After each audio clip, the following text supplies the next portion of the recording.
Pankaj. Hi, how are you? रुक video on करूं. I was just going through your list of achievements. Where are you working अभी boss? अभी मैं Mumbai shift किया हूं पंकज. Oh, नहीं, रिलायंस कर रहा हूं 1 तारीख से. that's news यार. क्यों? West Bengal Not worth working anymore. अभी मतलब अपॉर्चुनिटी बहुत कम हो गया. और ये तुम्हारा वो स्कीम वीम डाल दिया ना, तो एकदम बर्बाद कर दिया. Shit यार, shit. Go down like anything. Yeah, talent is going out. And these people have some certain very ambitious plans. Reliance. हाँ sir.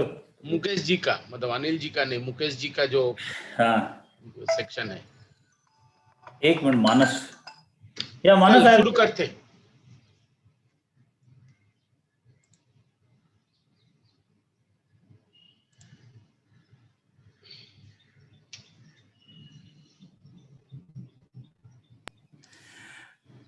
Okay.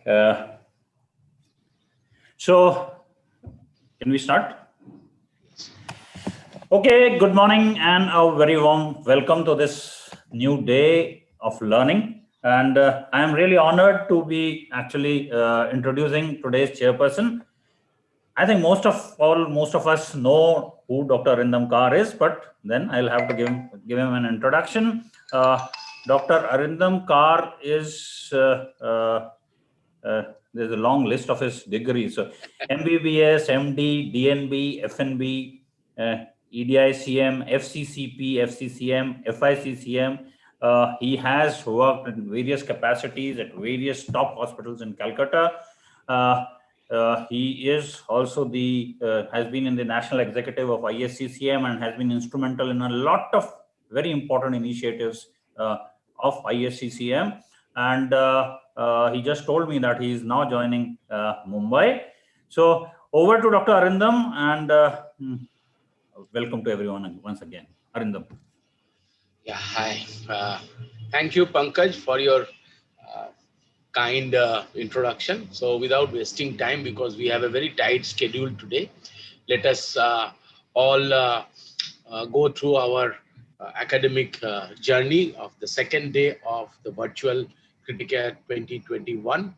And we would be also announcing about the 20 we intend to have completely again on the physical basis. So I now invite Professor Jeffrey Lipman, right? And he is going to give us a brief about the therapeutic antibiotic monitoring for clinical use.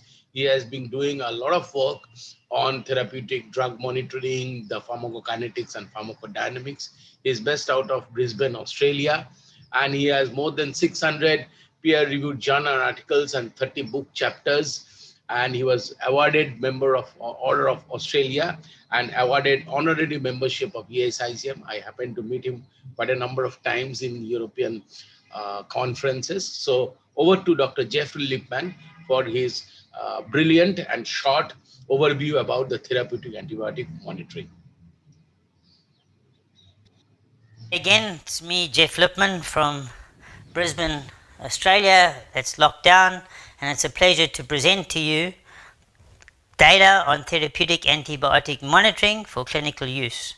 Now, some of my slides and concepts are going to be repetitive from my last talk, but it's important to understand these concepts, so I make no apologies for the duplication.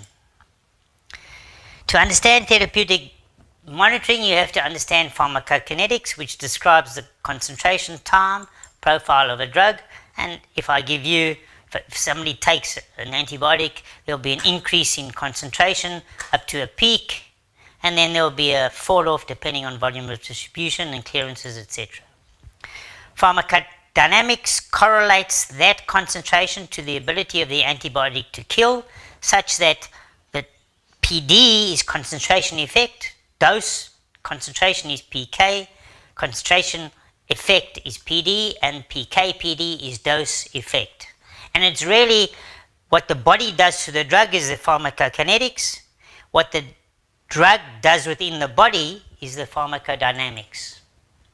And this largely comes from data from William Craig, the father figure of PK/PD, where many years ago he, in the same type of diagram, showed pharmacokinetics is dose concentration, pharmacodynamics is concentration effect. And if you look at antibiotics, it's the antimicrobial effect versus time, that's the pharmacodynamics. And the antibiotics, as you heard last time, can be divided into two big groups, colony forming units on this axis, time on that axis.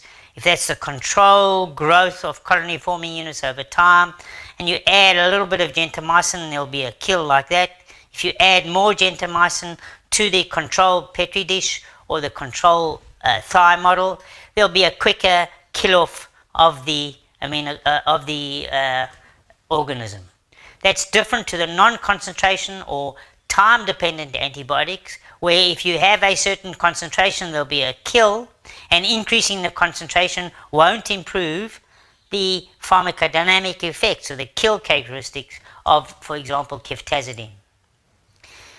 That yellow curve, if you plot the MIC across that yellow curve, the concentration-dependent antibiotics need a high Cmax to MIC ratio, whereas the time-dependent beta-lactam antibiotics need a long time of the yellow curve above the MIC.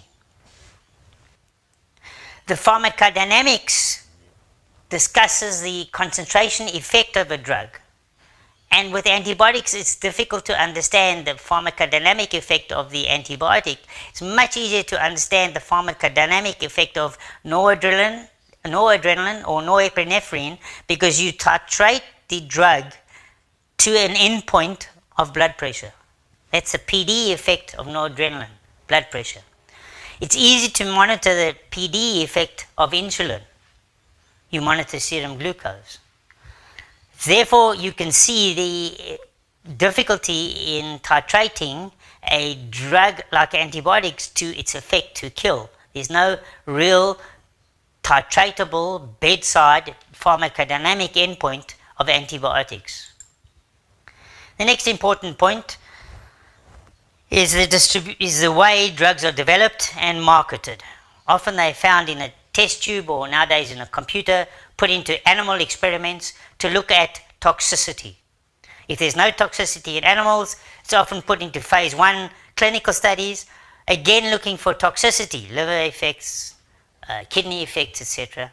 And from these two sets of experiments, you can then largely estimate the pharmacokinetics and the drug dose needed for marketing. And the company will then look at phase 3 studies, phase 2 to phase 3 studies in relatively non-ICU patients, sick but non-ICU patients, looking at maybe efficacy, but also looking at pharmacokinetics and side effects. And then the drug is marketed at a certain dose.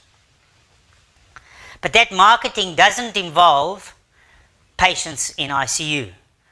It involves relatively non-sick patients with normal hemodynamics, with normal liver and kidney blood flow, and patients that don't have leaky capillaries and drips and pipes in every orifice. So it's not difficult to see that the ICU patient with all these drips, etc., will handle the drug differently to the standard package insert. And this slide has become quite common, where you can divide sepsis into the normal distribution type pharmacokinetics, and some patients in ICU will have end-organ dysfunction, and you may have to decrease the dose, because otherwise there will be high toxic plasma concentrations. There will be a group of patients in ICU with leaky capillaries and or increased volume of distribution, with increased clearances and have low resultant plasma concentrations. And if you underdose, you'll have suboptimum outcomes. And then we may add extracorporeal circuits to the patient. But let's just concentrate on the increased clearances for a while. You've seen the slide before. Creatinine clearance on that axis, drug clearance on that axis. You and I, as we sit here, have creatinine clearances of 100. There's certain patients in ICU that have creatinine clearances much, much higher than you and I. And we coined the term augmented renal clearance. 4 different ICUs across the world were asked to look at augmented renal clearance in patients arriving in those ICUs with normal serum creatinine. Patients that come in with what looks like normal renal function, how many of those patients have augmented renal clearance? We showed 65% across the world in 4 ICUs with normal serum creatinine have augmented renal clearance. This is a different study, but the same concept. The Ghent group looked at all patients in their ICU on antibiotics over 600 treatment days. They looked at creatinine clearances and showed across a general ICU, 51% of patients on antibiotics had augmented renal clearance. We did a point prevalence study across 68 ICUs in Europe, looking at mid and trough beta-lactam, mid-dose and trough beta-lactam levels, and we showed huge variation. So all we did is we asked, please use your standard dose, send us the serum levels, we'll measure the serum levels, and there's a group of patients that come out with significant low serum concentrations on whatever drug dosing the clinician ordered. Those are the group that have augmented renal clearance. They tend to be the younger patient with an inflammatory response and normal renal function, particularly those that need fluid loading and or inotropes to defend the blood pressure. For example, here's a 19-year-old gentleman with multi-trauma, severe closed head injury. Right? 3rd week into ICU, he got a ventilator-associated pneumonia. His creatinine was normal, his hemodynamics looked normal, his urine output was 1 to, everything looked normal. We gave him, we at this stage knew that we were going to need higher than normal doses of meropenem. We gave him 2 gram meropenem 8 hourly, and we couldn't measure a trough level. It was undetectable. We did creatinine clearance in this patient, 224 mils a minute with a huge cardiac output. So augmented renal clearance increases meropenem clearance, and sometimes you have to give meropenem 2 grams 6 hourly, as against the standard dose of 1 gram 8 hourly. This concept has been reviewed recently in a 2018 article, a good article from this group, showing that augmented renal clearance occurs in younger polytrauma patients with lower severity of illness. Largely the head injured patients are the classical example. And this is a good review article.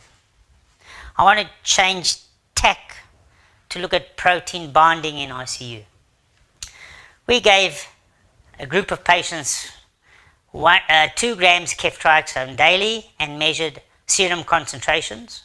And there's a group of patients with 2 grams daily that had significantly low total ceftriaxone levels. We also measured free ceftriaxone level. And here it's a different graph. Here, within a couple of hours, the free ceftriaxone level, which is what goes out in the kidneys, are excreted very quickly. And patients then are left with only total ceftriaxone.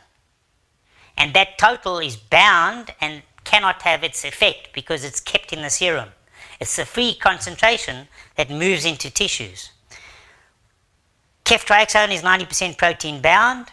It's held in the serum under normal circumstances. But in ICU, when there's very little proteins, there's a lot of free fraction initially that goes out in the kidneys, and what's left is total concentrated, total bound ceftriaxone, and the free fraction is not there.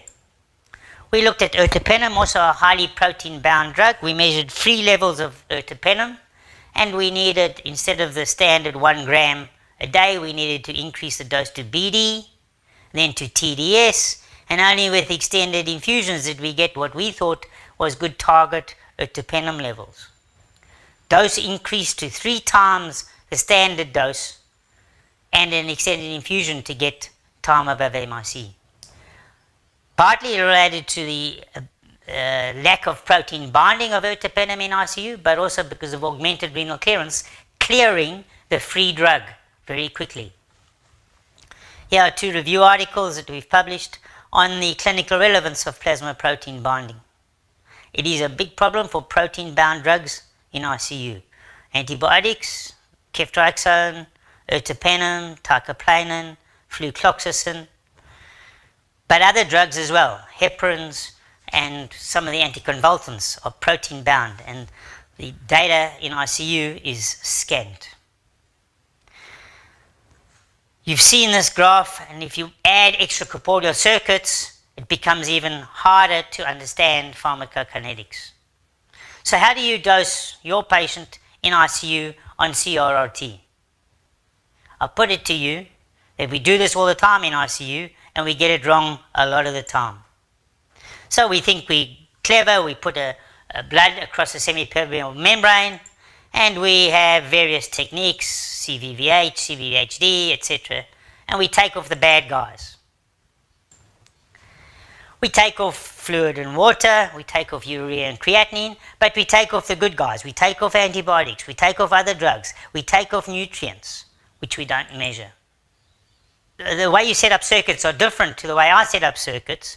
And then, on top of that, the circuit goes down. And you know, when I come in the morning, I've ordered CRRT, I leave in the afternoon, the machine's on. I come the next morning, the machine's on. But for 8 hours overnight, the nurses had a problem and the machine was off. The next morning's ward round, the machine looks on, but there's been no clearances of any compound overnight.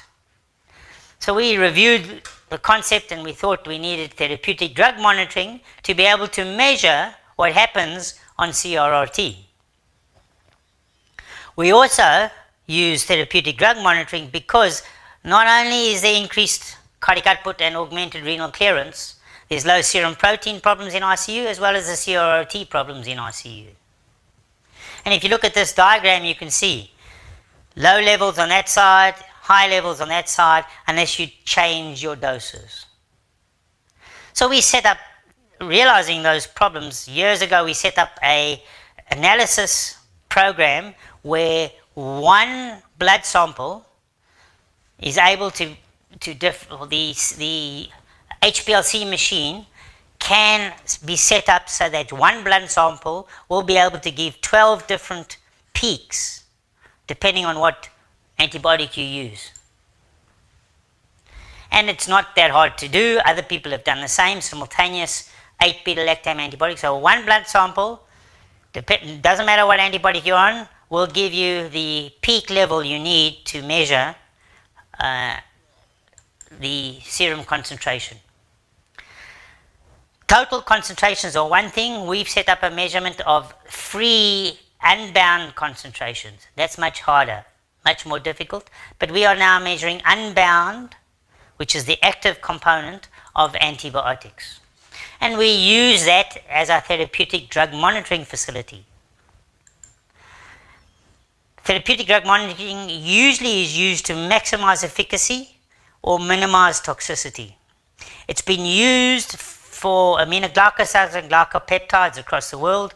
There was a big market because of toxicity of those drugs to have almost point-of-care measurement of serum levels. And there's rapid turnaround time nowadays with easy-to-measure immunoassays. But that's really was set up because of the toxicity. People are now using these immunoassays for efficacy of glycopeptides and to some extent aminoglycosides. But it was set up because there was a big market to minimize toxicity. You may have to measure cefepime levels because we know of neurotoxicity of cefepime and imipenem. So you could use therapeutic drug monitoring for the side effects of cefepime and imipenem. I put it to you though that without therapeutic drug monitoring, particularly in ICU, you're shooting at a blind target. To me, it's a bit like treating diabetes without measuring serum glucose levels. Now, I agree I'm biased, but I think it'll become more common in time. Here's an example of one of the bigger problems we have in ICU. This was a 50-year-old gentleman with 45% burns who developed septic shock and renal failure and had a Pseudomonas aeruginosa grown in his blood, and the MIC was 4. He was on CVVHD for 3 days, and then the machine was taken off for a day and then put back on the 11th. The kidney clotted between the 14th and 15th. He had no CVVH. And then between the 18th and 19th, again it was off, etc. And then he became more stable, so he put into IHD on him, intermittent hemodialysis.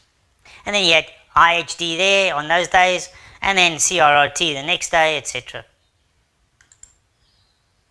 How do you dose your drugs when you get clearances some of the time, non-clearance at other time?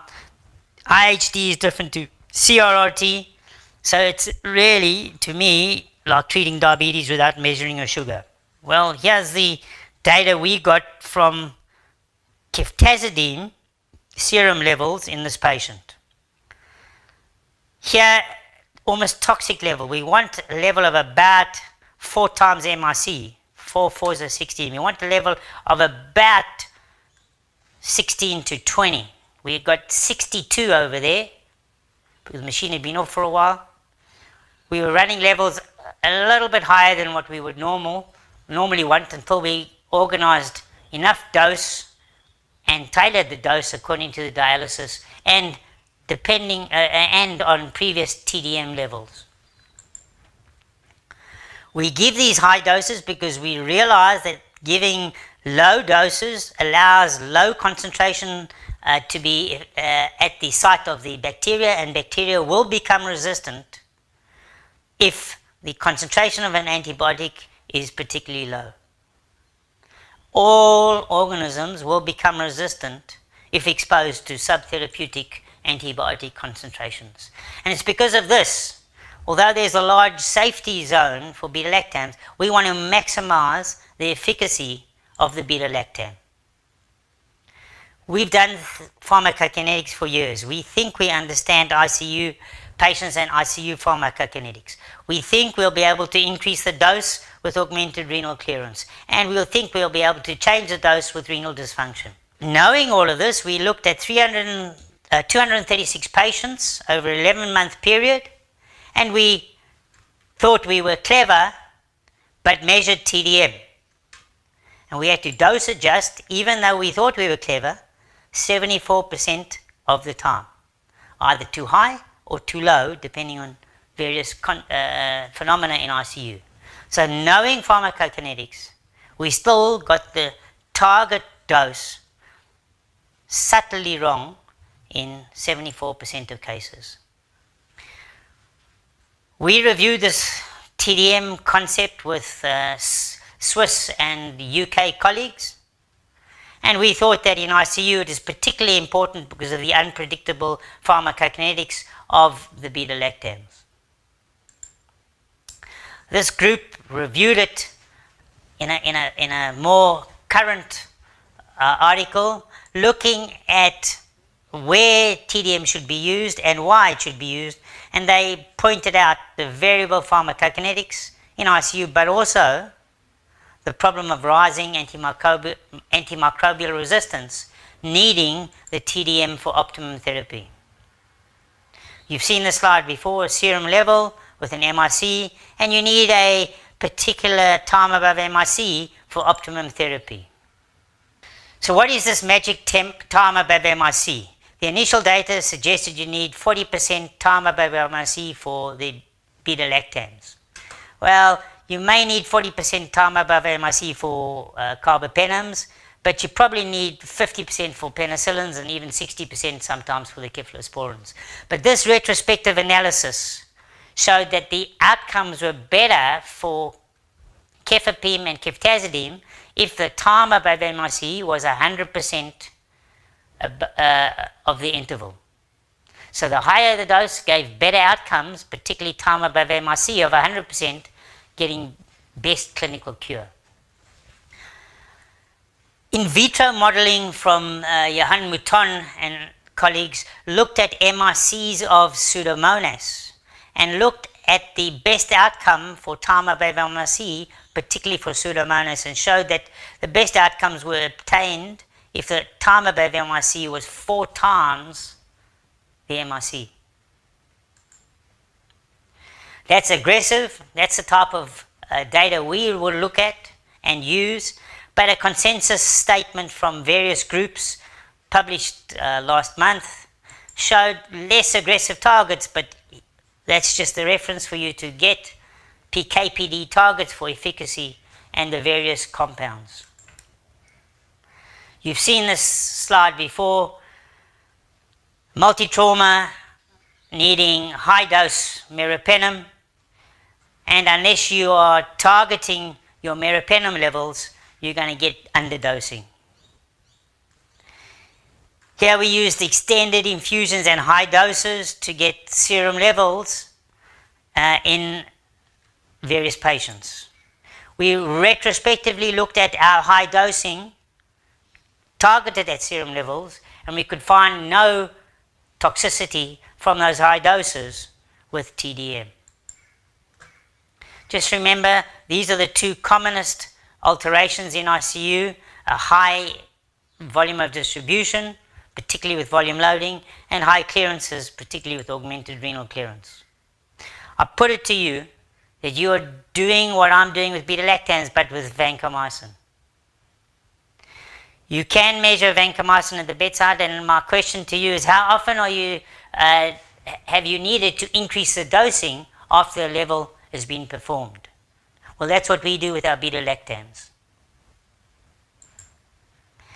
That's because vancomycin mirrors creatinine clearance. You can actually indirectly look at vancomycin clearance and plot creatinine clearance. But the high augmented renal clearance and the high volume of distribution in ICU means that you have to measure the vancomycin clearance, not only because you want to fill up your spaces, but because of creatinine clearance issues. This you've seen before. It's the ICU patient with its variable pharmacokinetics that need TDM. Here is our initial article on the setup that allows one blood sample, no matter what drug it has, to give us accurate beta-lactam levels, no matter what beta-lactam we're using. Other people have done the same. And in conclusion, ladies and gentlemen, for various reasons, therapeutic drug monitoring of most antibiotics is difficult but not impossible. We have set up a TDM service for our beta-lactam use, and not surprisingly, we've shown that more than half our patients need dose adjustment, even though we think we're giving the correct dose. I thank you for your time and attention.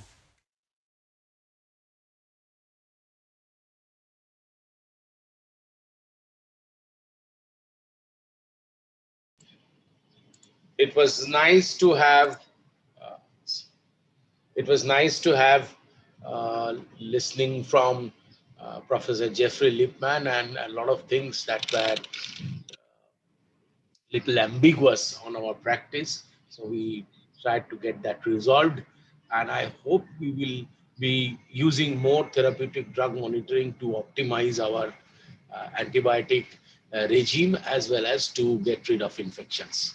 So we move on to the next topic, which would be taken by Dr. Rajesh Mishra, my very good friend, as well as the president, incumbent president-elect, and he's from Ahmedabad. He had been a very, very successful ISCCM General Secretary, and he has been honored with a lot of prestigious awards, including a certificate of appreciation by RAFTA itself. He's a fellow of Indian College of Critical Care Medicine, and he had won the Presidential Citation Award for multiple number of times. And the last physical conference was very ably being organized by Rajesh as our organizing secretary. So he's going to give us an overview of the acute kidney injury guidelines published by ISCCM. Over to you, Rajesh. So hello everyone, and welcome to the one of the most important session for this AKI ISCCM guideline recommendation. This recommendation has been submitted to ISSM guideline committee for formal approval, and then it will go to the general for further review and publication. But with the permission of the president, president-elect, and general secretary, and on the recommendation, we are formally presenting what we have done in last couple of months about the ISSM AKI guideline. I was the chair for this guideline. It has been developed under my chairmanship. We have other very good, important colleagues to contribute, where Dr. Kamalpreet Sodhi, Dr. Gunjan Chatlani, Dr. Keshi Prakash, a nephrologist from Chennai, and around 15 other practicing intensive care specialists from India, and 5 to 6 nephrologists were there. So we know that AKI is a major health issue in ICU patient. Mortality and morbidity both is very high. And around 50% of the patients now know that the sick patient may develop into CKD condition, and they may need lifelong renal replacement therapy. RRT remains mainstay of treatment, but there are a lot of disparity in the current scenario. So to address this, we try to develop our own guideline for ISSM. This committee was formed in June 2020, included experts from critical care field and nephrology, and around 15 intensivists and 20 nephrologists participated. We did major search on online search of all available RCT, on Cochrane reviews, database, including Medline, Embase, and PubMed, and then systemic review and meta-analysis, and including some of the important case studies where appropriate data or appropriate RCTs were not available. We graded the guideline. Grade 1 was a strong recommendation, grade 2 is a weak recommendation, and which was further substantiated by quality of the supporting evidence was graded as A, B, C.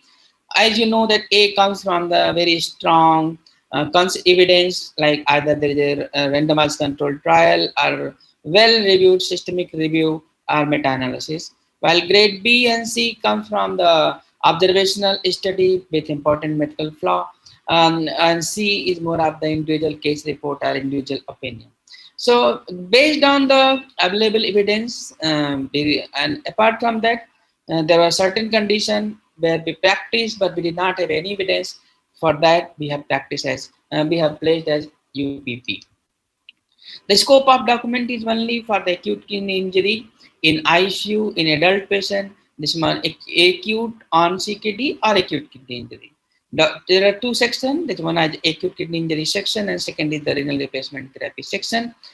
In AKI section, first thing we have addressed is definition and staging, and which we stuck that a term of acute kidney injury has to be used, which was the UPP. KDIGO criteria for defining and staging of AKI is accepted, and which is well accepted for our research purpose. So we stuck to that and we graded it 1A. But the most important thing that we recommend is the risk stratification. In all the patients who come to ICU should be done with the evidence of 1B. These risk factors are hypertension, diabetes, burn, cardiac trauma, exposure to volume depletion and overload, and nephrotoxin. If a patient comes in any of the category, we need to stratify the risk, and we need to recognize early AKI in this patient who has these risks. And there should be, preferably, not preferably, there should be, there are evidence, a computerized and machine learning algorithm which are being developed as it comes with grade 2B to alert all the practicing physicians and nephrologists about the risk of AKI in a patient who has high risk. And we need also to practice the use of AKI care bundle to prevent the development of AKI. Particularly, this is highly recommended in all the patients who undergoes cardiac surgery or in critical patient. For cardiac surgery patient is 1B. So in 1B, cardiac surgical patient, we need to be even more alert because they have high risk of developing AKI. We need to include in our bundle at least hemodynamic optimization, volume status optimization, blood sugar control, avoiding nephrotoxin, and a stewardship bundle for surgical patients. So all surgical patients should have a bundle to prevent AKI. Early recognition and management. we need recommend that reversible factor etiology should be identified early, intervene early to prevent progression of AKI. There should be continuous hemodynamic monitoring in all these patients, particularly in all these patients. If they're going for intervention, they're in ICU, invasive, at least monitoring should be done. We need to maintain a mean arterial pressure of 70-75 in the patient, septic patient, and in hypertensive, this should be around 85. We recommend, if needed, norepinephrine should be a choice to achieve the blood pressure. Initially, volume resuscitation should be optimized, not more nor less, because both are harmful, we know. Crystalloid is a preferred fluid for resuscitation, preferably balanced crystalloid over normal saline, because normal saline, we know that hyperchloremia further worsens the AKI. There should be a stewardship about nephrotoxin, and all the nephrotoxins should be preferably avoided or switched to the less nephrotoxic drug if at all we have to. If we cannot continue, we suggest use of strategic drug to limit the nephrotoxin. Blood sugar control, particularly the post-surgical cardiac surgery patient, is extremely important. In surgical patient, it is recommended to control. In medical patient, it is recommended to control, avoid hyperglycemia and control around 80. Surgical patient, our target is little even higher, and we need to monitor the treatment success during ICU stay. So intense monitoring is highly recommended if we are trying to prevent AKI, particularly the metabolic parameters. Use of diuretics to be avoided. Kinetic fluid balance should be preferably even, a little bit on drier side, and biomarker based. Lab diagnosis, we recommend AKI should be diagnosed based on the AKI criteria of KDO, and a systemic diagnostic workup should be done towards the etiology, because when a patient of AKI comes, it may happen that there can be a nephrological cost and post-nephrological cost to find the cause of AKI, and which is very important, because many a time we miss the glomerulonephritis, many times we miss the obstructive uropathy if it is etiology is not. So it's very important. We need to find the cause of AKI in all the cases of AKI. Biomarker, there are some biomarker which can help in early diagnosis, and some biomarker which can predict the AKI severity and mortality. So NGAL and LFAPPL type fatty acid binding protein is used for early diagnosis in urine. We cannot recommend anything about cystatin C because there is not enough data for predicting AKI severity and mortality. Again, urinary LGAN can prevent the AKI severity, but same cannot be recommended for the FABP or cystatin C. So, if you have availability of urinary LGAL, it can help in early diagnosis, as well as serum level can help you in predicting the severity and mortality. Drug dosing in AKI is suggested that there should be a clinical pharmacist, and there is very strong evidence for that. If it is not, if you are doing, the recommendation are you need to avoid aminoglycoside wherever it's possible, and try to find alternate drug to aminoglycoside in a patient who has a risk of AKI or who are developing AKI. You have to be very careful. Very important aspect is the nutrition. We recommend to give 25-30 kilocalorie per kg per day, equivalent to 100% of resting energy expenditure to keep patient on positive nitrogen balance. And particularly, the concept is you do not restrict the calorie, you do not restrict the nitrogen. In fact, in patients who are on CRRT, the nitrogen requirement is even higher level. So important restriction thing is you do not restrict the calorie or protein intake in the patient of renal insufficiency to avoid a delayed dialysis. If you needed, you dialyze, but you do not, because these patients are highly catabolic. AKI recovery and follow-up has to be done if patient has developed AKI at least after 1 month, and they need to categorize in category 1, 2, or 3 and graded, because the subsequent management will depend upon the residual renal function or what stage they have gone after AKI recovery.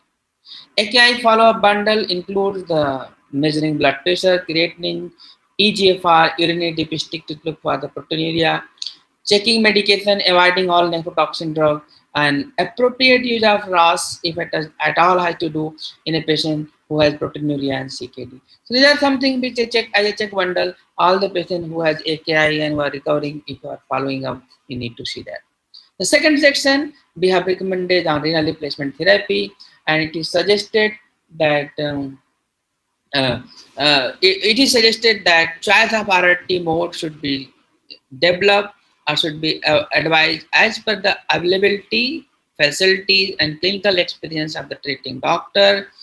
And the clinical status of the patient, that is fluid status, hyperkalemia, metabolic state, or hemodynamic state. So, and cerebral edema. So these clinical and local expertise available should be taken in consideration when we are suggesting RRT. It is recommended that CRRT should be preferred over SLED rather than ISD. Or SLED should be preferred over ISD in patients who are ammonacally unstable. There is slight preference of CRRT over SLED if at all is available. Otherwise, SLED can be done if you know how to do. In life-threatening situations like hyperkalemia and cardiac arrhythmia, we recommend IHD for rapid correction if patient is hemodynamically stable. If it is not available, then you have to go for SLED or CRRT. Mode selection in case where rapid correction of metabolic acidosis is needed, we suggest to use IHD over SLED over CRRT and PD. We recommend CRRT over IHD or SLED in a patient with acute brain injury. In a patient who has intracranial tension, it's always recommended to go on CRRT to avoid the rapid shift and avoid the brain herniation.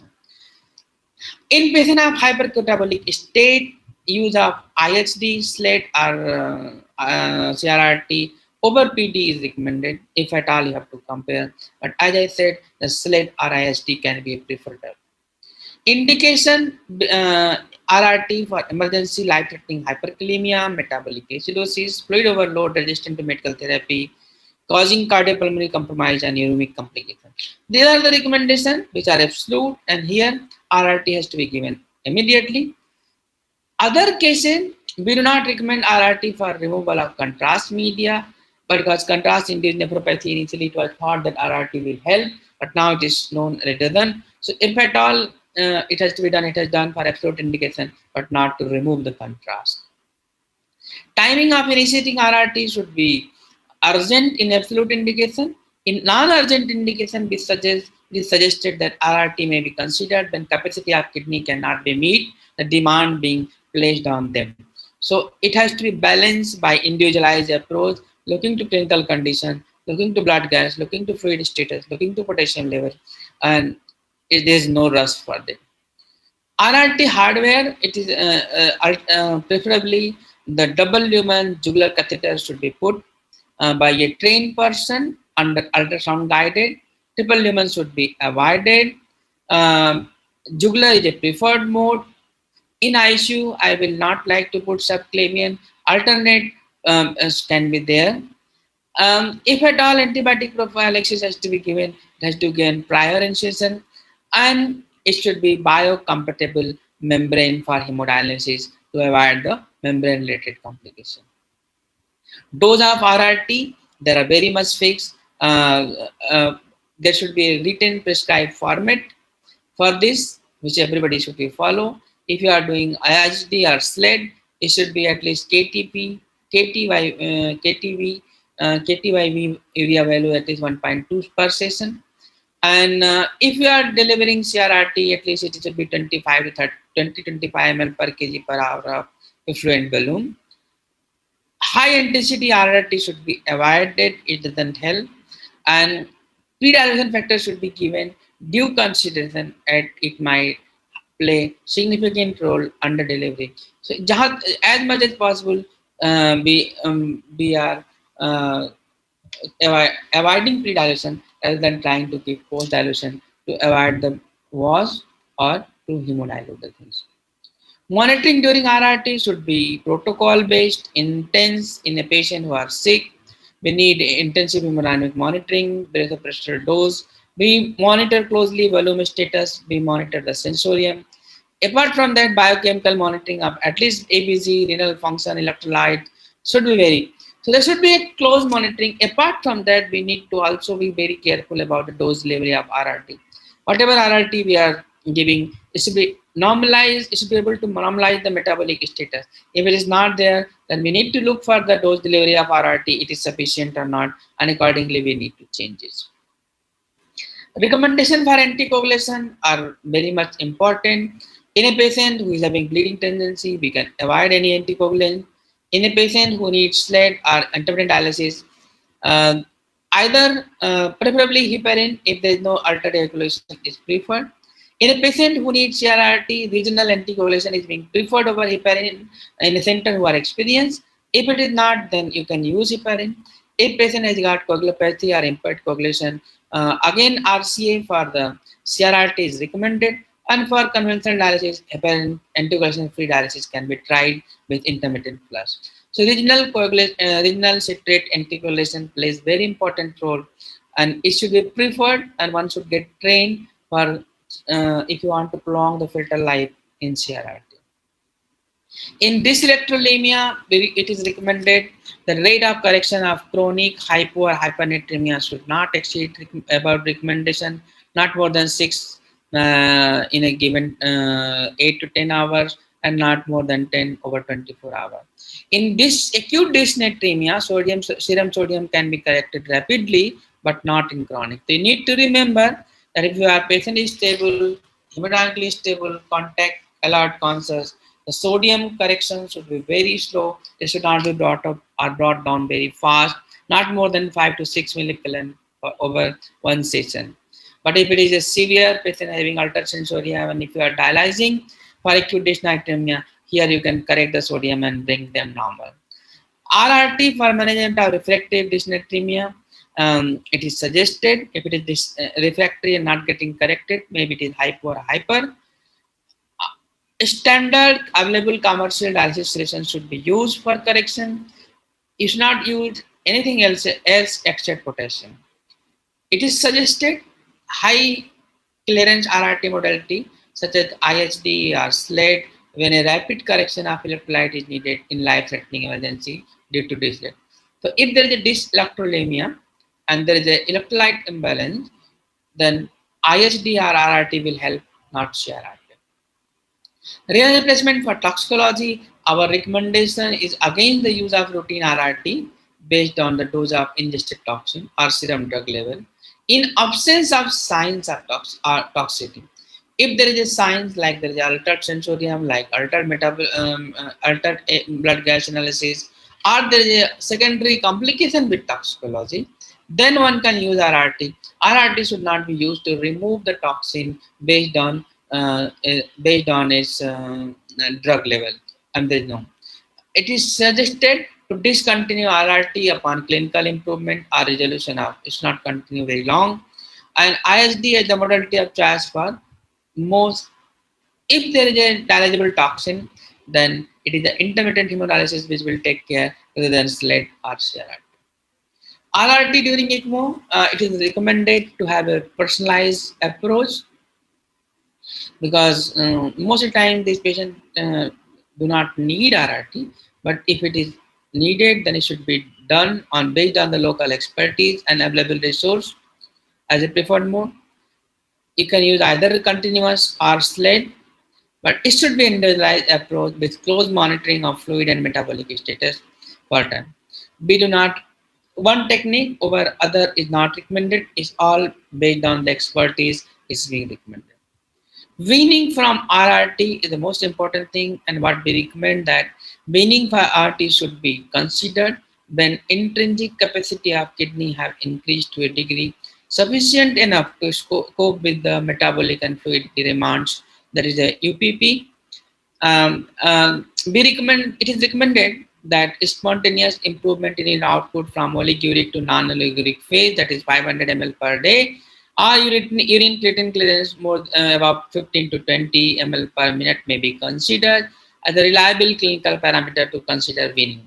You have to remember that it's not oliguric to non-oliguric, it's spontaneous. If you give somebody diuretic and urine output improves, that's not an indication to, that is not the criteria to consider for the weaning. Withdrawal from RRT may be considered in the case deteriorating. In the case is deteriorating, which render the continuation of, like if your RT is continuing and patient is worsening or not improving, better not to continue RRT rather than withdraw it. So thank you.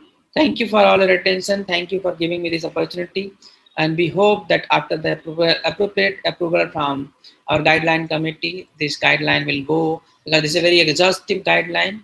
And once it comes to the publication, it's going to help a lot of people to understand about it. Thank you for your attention.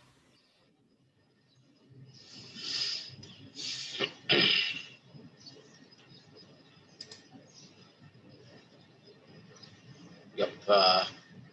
Thank you, Dr. Rajesh Mishra, for the wonderful job that he has done to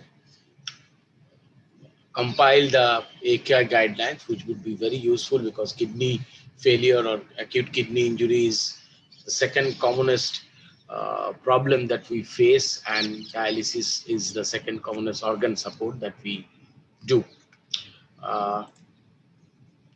So our next session would be, am I audible? Our next session would be on the immunomodulators in the treatment of COVID, newer insights with changing landscape. So, and the moderator would be Dr. Nikhilesh Jain from Indore. He is the Director and Chief Intensivist, Department of Critical Care Services in CHL Hospital, Indore. And he is also the fellows of in critical care medicine. His area of expertise is neurocritical care, markers of tissue perfusion, ECMO and CRRT. And he has presented more than 60 national and international papers and trials itself. So over to you, Nikhilesh, to initiate the discussion we all want to hear about, and what are the new changes that is happening in immunomodulators. And I think Nikhilesh would invite the panelists and take the proceeding forward. Over to you, Nikhilesh.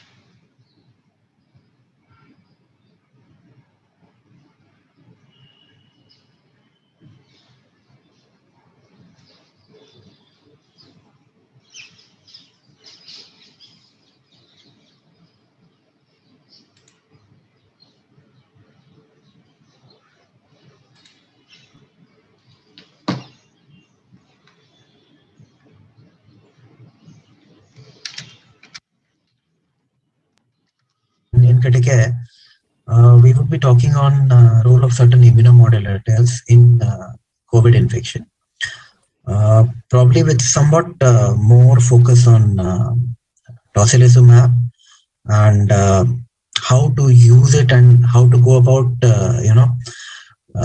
giving it in terms of final aspects. What I have for today's discussion is three eminent speakers. One is Dr. Yojana Gokhale. Second one is Dr. Amit David, and third one is Dr. Surbhi Madan. Over the course of next 25 to 30 minutes, we would be able to cover, I hope, most of the doubts and most of the points that most of us would be having related to using tocilizumab in COVID patients. And with that, I'll probably invite the first speaker is Dr. Yojana Gokhale. So I would invite her to give her talk, and then we can proceed accordingly for the further sessions. Yes, sir. So we'll incorporate Dr. Yojana's presentation here.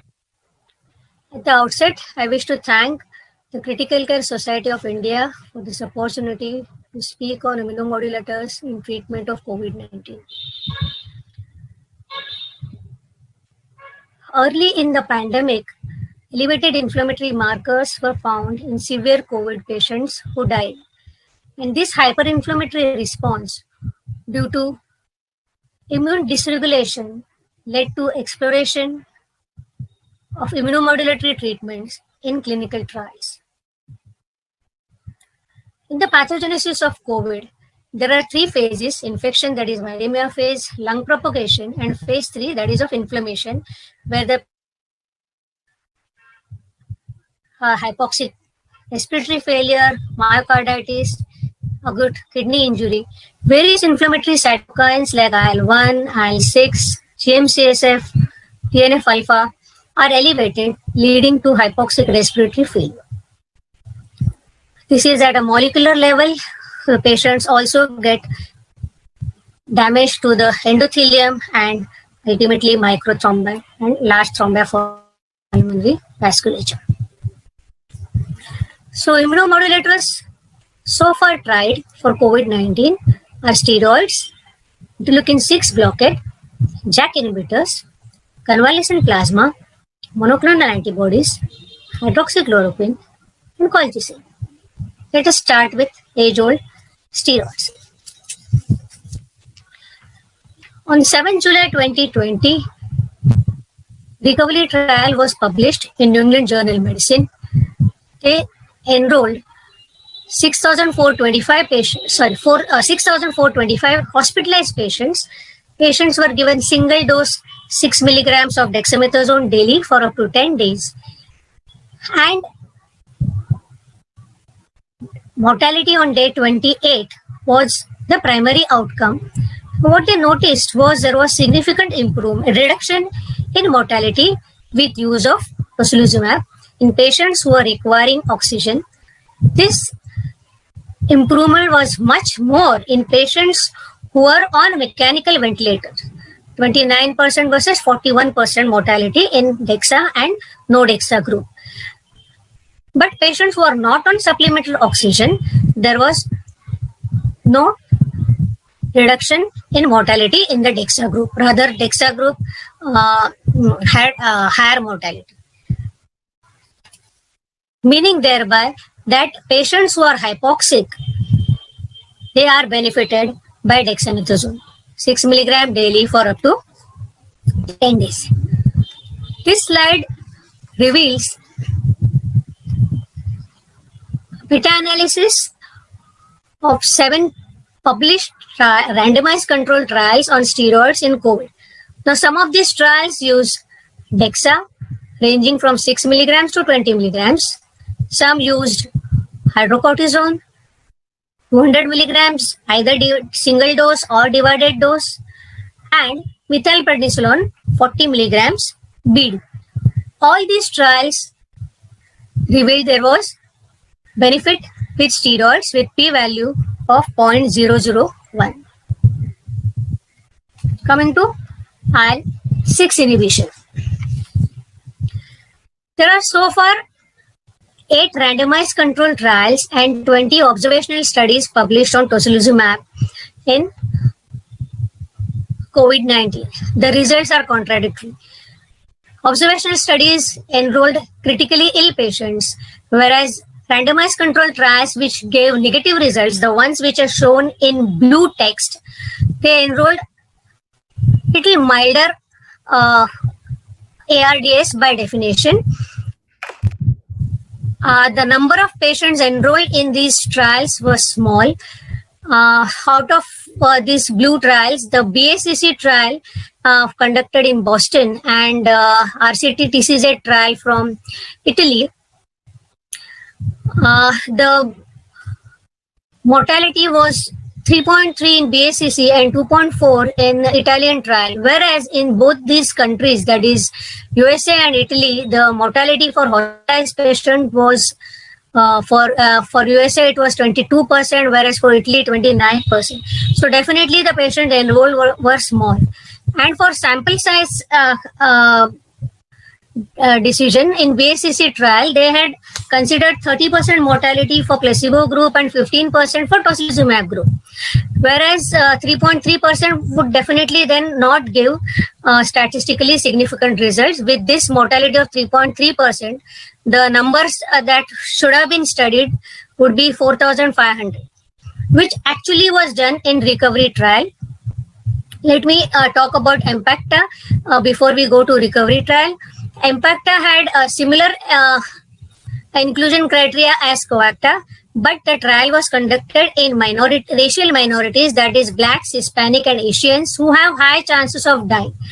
Actually, in 2 observational studies, one by Guraldi and another by from New Jersey group, Perio et al., where the patients included were ICU patients. And in these patients, especially Guraldi group, showed that patients who had a PF ratio, that is PO2 by FiO2 ratio of less than 150, had twice the mortality benefit as compared to the other patients who had a PF ratio of just less than 200. Coming to recovery trial, recovery and remap cap actually included very critical patients. Meanwhile, actually before recovery, actually preprints were available on 11th of February. But then I was very restless that people had stopped using tocilizumab and we were finding it to be useful. So I wrote an editorial, tocilizumab or no tocilizumab, in February issue of Journal of Physicians of India. Coming to, these are the preprints published on 11th February 2021 of recovery trial on tocilizumab, which included 4,116 patients, 2022 in tocilizumab group and 2094 in the placebo group. And primary outcome was mortality at 21 days, which was significantly less in the tocilizumab group with p-value of 0.007. Also, patients who are not on invasive mechanical ventilator at the time of randomization, there was reduction in risk of progression to invasive ventilator or to death, and this risk reduction was significant. 0.0005 was the p-value, and there was no increased risk of infection with tocilizumab. This is the link for the preprints. This was a meta-analysis of tocilizumab in COVID-19. So far, 8 randomized controlled trials have been published, and the conclusion is the overall results are here. Mortality 24.8% versus 27.7%. Total number of patients studied were more than 5,000. And in hypoxic systemic inflammation, combination of systemic corticosteroids with tocilizumab was found to reduce mortality by 1/3 and by half in patients who are on invasive ventilators. So the patient should be a hypoxic patient. A word about our COVID workload in San Hospital. We so far treated 5,696 patients. More than 75% of our admissions were hypoxic, and we had a mortality, hospitalized patient mortality of 17%, 16.9% to be precise. We used tocilizumab from 13 May onwards in 550 patients, so less than 10% of patients only we could give tocilizumab, because we used it only in patients who had more than 15 liters of oxygen requirement on non-breathing mask, because we just couldn't use it in all those 75% of hypoxic patients. Then in that case, we would be requiring over 4,000 vials of tocilizumab, which was not possible. Remdesivir we use in 800 patients. This shows our month-wise admissions, and in the month of May, our admissions were 1,328. That means daily 43 admissions of COVID patients. This particular table shows hospitalized patient mortality in the Western world, so which is around 15 to 32% in countries like USA, UK, Italy, and Germany. And if you see their admission rate, daily admissions range admission per day to maximum of 13 admissions in New York in Mount Sinai group of hospitals. This was the work published, our first paper of actually a letter to editor of Lancet eClinical Medicine, and then this particular entire paper on tocilizumab, which is a retrospective study with historic control. It is currently accepted by Biomed Central Infectious Disease Journal. And we also notice increased cases of dermatomyositis. Every month, one case for 6 months. And so we reported a case series on that. This is in short our experience. My thanks to Dr. Yojana Gokhale for a fantastic and illuminating talk on topic of immunomodulators in treatment of COVID-19. And with that, I would like to invite the next speaker, Dr. Amit Javed, for his talk on using immunomodulators with particular reference to tocilizumab in treatment of COVID-19. Can we have your talk, sir? Yeah. So at the outset, thank you, Sipla, for giving me an opportunity to present our research from Noble Hospital, Pune. Our paper titled Combination Therapy of Tocilizumab and Steroids for Management of COVID-19 Associated Cytokine Release Syndrome has been submitted for publication to the journal Medicine and has been published in the preprint server medRxiv. Next slide.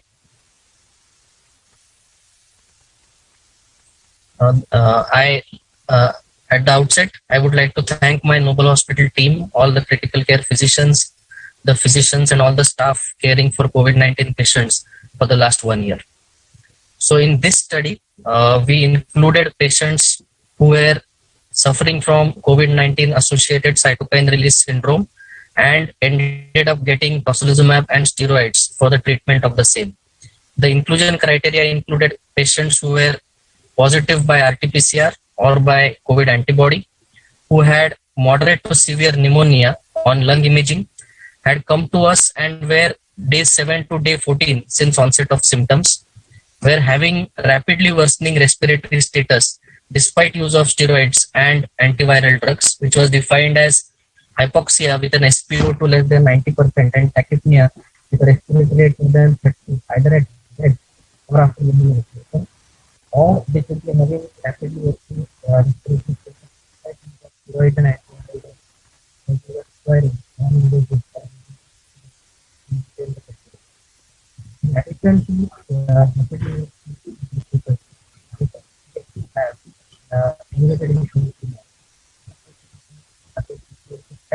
one was INC, but the baseline INC prior to tocilizumab had to be either more than 100 or there was a 5-fold increase, or the other 3 inflammatory markers, including T-dimer, ferritin, and health.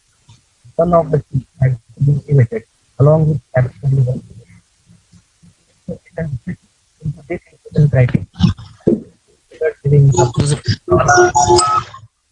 Patients. Next slide. The exclusion criteria included the tocilizumab was not given to pregnant females.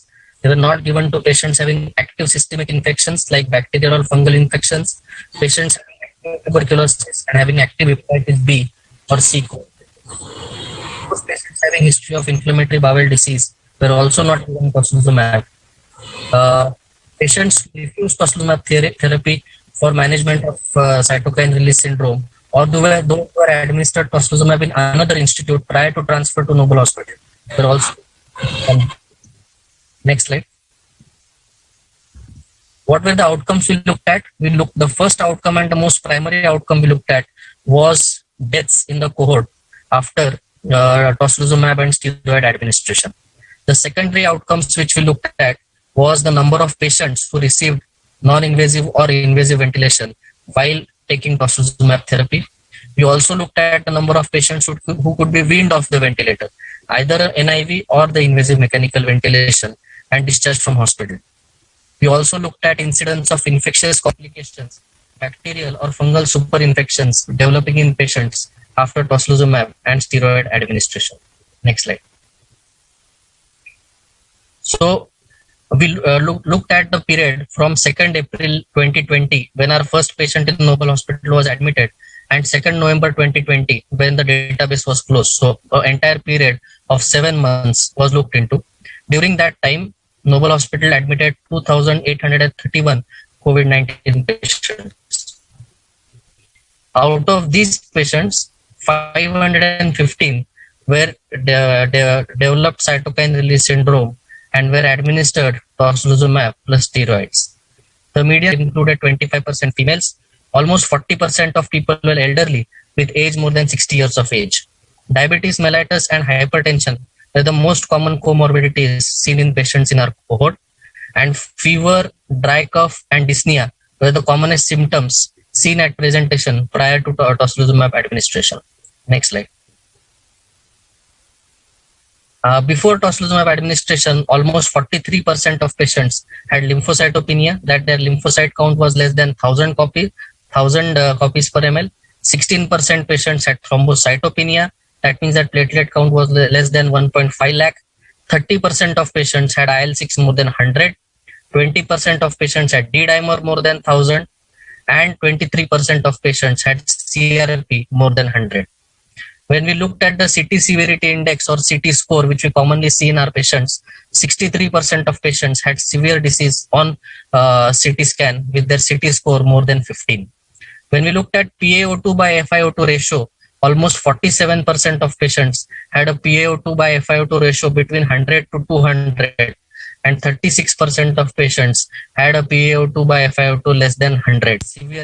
Majority of the patients are having severe COVID-19 and were in ARDS because of cytokine release syndrome. Next slide. So once the tocilizumab was administered, we administered tocilizumab at the dose of 8 mg per kg.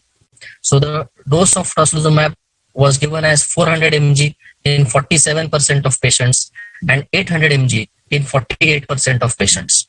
In 5% of patients, we ended up giving one extra dose of tocilizumab. Why? Because some of the patients were morbidly obese with a weight more than 100 kg, because of which the total cumulative dose of tocilizumab went more than 800 milligram, while some patients were having persistent hyperinflammation, persistent dyspnea, even after administering 800 mg of tocilizumab. In such special cases, one extra dose of tocilizumab was considered to wean the patients off the NIV. Median time to administering tocilizumab after onset of symptoms was 9 days since onset of symptoms. Median time to tocilizumab administration after hospital administration was 2 days. So within 48 hours of admission in the hospital, majority of the patients who were in cytokine release syndrome ended up getting tocilizumab. Overall, along with tocilizumab, 87% patients were prescribed remdesivir, 90% of the patients were given methylprednisolone, 94% of patients were given low molecular weight heparin, and the rest of the 10% were given dexamethasone. So 90% patients ended up getting methylprednisolone plus tocilizumab as anti-inflammatory therapy for cytokine release syndrome, while 10% patients ended up getting dexamethasone plus tocilizumab as anti-inflammatory therapy for cytokine release syndrome. This entire cohort includes 91% of all ICU admissions due to COVID-19 and 96% of all patients receiving mechanical ventilation at Noble Hospital during the said period. Our cohort is the largest reported database of patients who are administered tocilizumab plus steroids for management of cytokine release syndrome and ARDS in the world. And we feel that this is a safe and effective treatment modality in management of COVID-19 induced cytokine release syndrome and ARDS. However, efficacy needs to be validated in large randomized controlled trials. Thank you. Thank you for the presentation, Dr. Amit. Big series. There will be questions on it later on. Fantastic presentation. And can we start with the panel discussion now? Ankur, if everything's fine. Yes, sir. Yes, sir. You can start. Now, this would be question I can actually, because the data is so sketchy, probably I will involve both or probably at times all the three panelists in these questions, because I would need to have individual takes on all of these. Now, first question is to Dr. Amit. What, in your opinion, was, did you give NIV in wards in your cohorts? Do you give NIV in wards routinely? No, we do not give non-invasive ventilation. So we don't give BiPAP in the wards, but there is a separate machine which is called high flow nasal oxygen, which can be administered to patients in the wards as well. So that is also a type of non-invasive ventilation. So we have given HFNO or high flow nasal oxygen to patients in the wards, but majority of the patients who required NIV or invasive mechanical ventilation were in the ICU. So I will say only 1% of patients who required HFNO were in the wards. Rest all 99% were in the ICU. They were not given it in the wards. What were the sort of oxygen levels that you were thinking of? I mean, did you compare the flow requirements of the entire cohort? Like, what are the type of flows that you were looking at? Was there a comparison done in terms of flow requirements of oxygens and how they varied for the other cohorts? You may be having the data. I don't know. It was not represented in the slides. So you can... I'll have to ask the critical care physician, because I am an infectious disease physician and he was in charge of ventilator requirements. So hopefully he can answer that question better. Okay. Another thing was decreased infectious complications. You know, the one slide you mentioned below. I also noticed that your empirical choice advice for carbapenem. So would that have played a part in your decreased infectious complications? Yeah. So at the outset, once we went through the literature of tocilizumab, it was quite clear that if we don't give adequate antibiotic and antifungal therapy prophylactically to patients, then keeping the patient in the ICU for almost 14 to 21 days, we expose them, and patients being on invasive or non-invasive ventilation, we expose them to the risk of either hospital-acquired pneumonia or bloodstream bacterial and fungal infections. So as a conscious choice, we involved meropenem. As soon as the patient was administered tocilizumab, we made a conscious choice to include carbapenem, ticoplanin, and if the patient could afford, we advised him to go on IV caspofungin as an antifungal therapy. But since it was quite costly, IV fluconazole was the second choice given as prophylactic antifungal therapy. And we found that this triple combination of carbapenem, ticoplanin and azole, IV azole, actually did a good job, and infectious complications were seen in only 2% of patients in our program. Can I directly look at Dr. Surabhi? Is she there? Can you unmute yourself? Yeah, thank you. Okay, I was just going into the context of what Dr. Amit said. When I look at the various papers, and there are a lot of them that have come on tocilizumab, plus a lot of groups as well. Actually, when we look at the data and analyze it, I didn't find that actually tocilizumab per se confers an increased infection risk for these patients. It's probably a combination with steroids and probably more of steroids, you know, which hikes up that risk. Please correct me. I mean, that is what I used to think. Can I have your take on that? Yeah, hi. Thank you, Dr. Nikesh. So basically any immunosuppression, any immune suppressive medication that is supposed to increase the infection risk, right? So of course, steroids are definitely one of the major problems with these, patients which are responsible for the increased risk of infections. But tocilizumab adds on to that, because see, all the studies which have reported their rates of infection, there have been varying rates. So there have been studies which have reported very low infection rates. In fact, there was one study which I can't remember exactly, where the incidence rate of infections was lesser in the tocilizumab arm as compared to their control arm.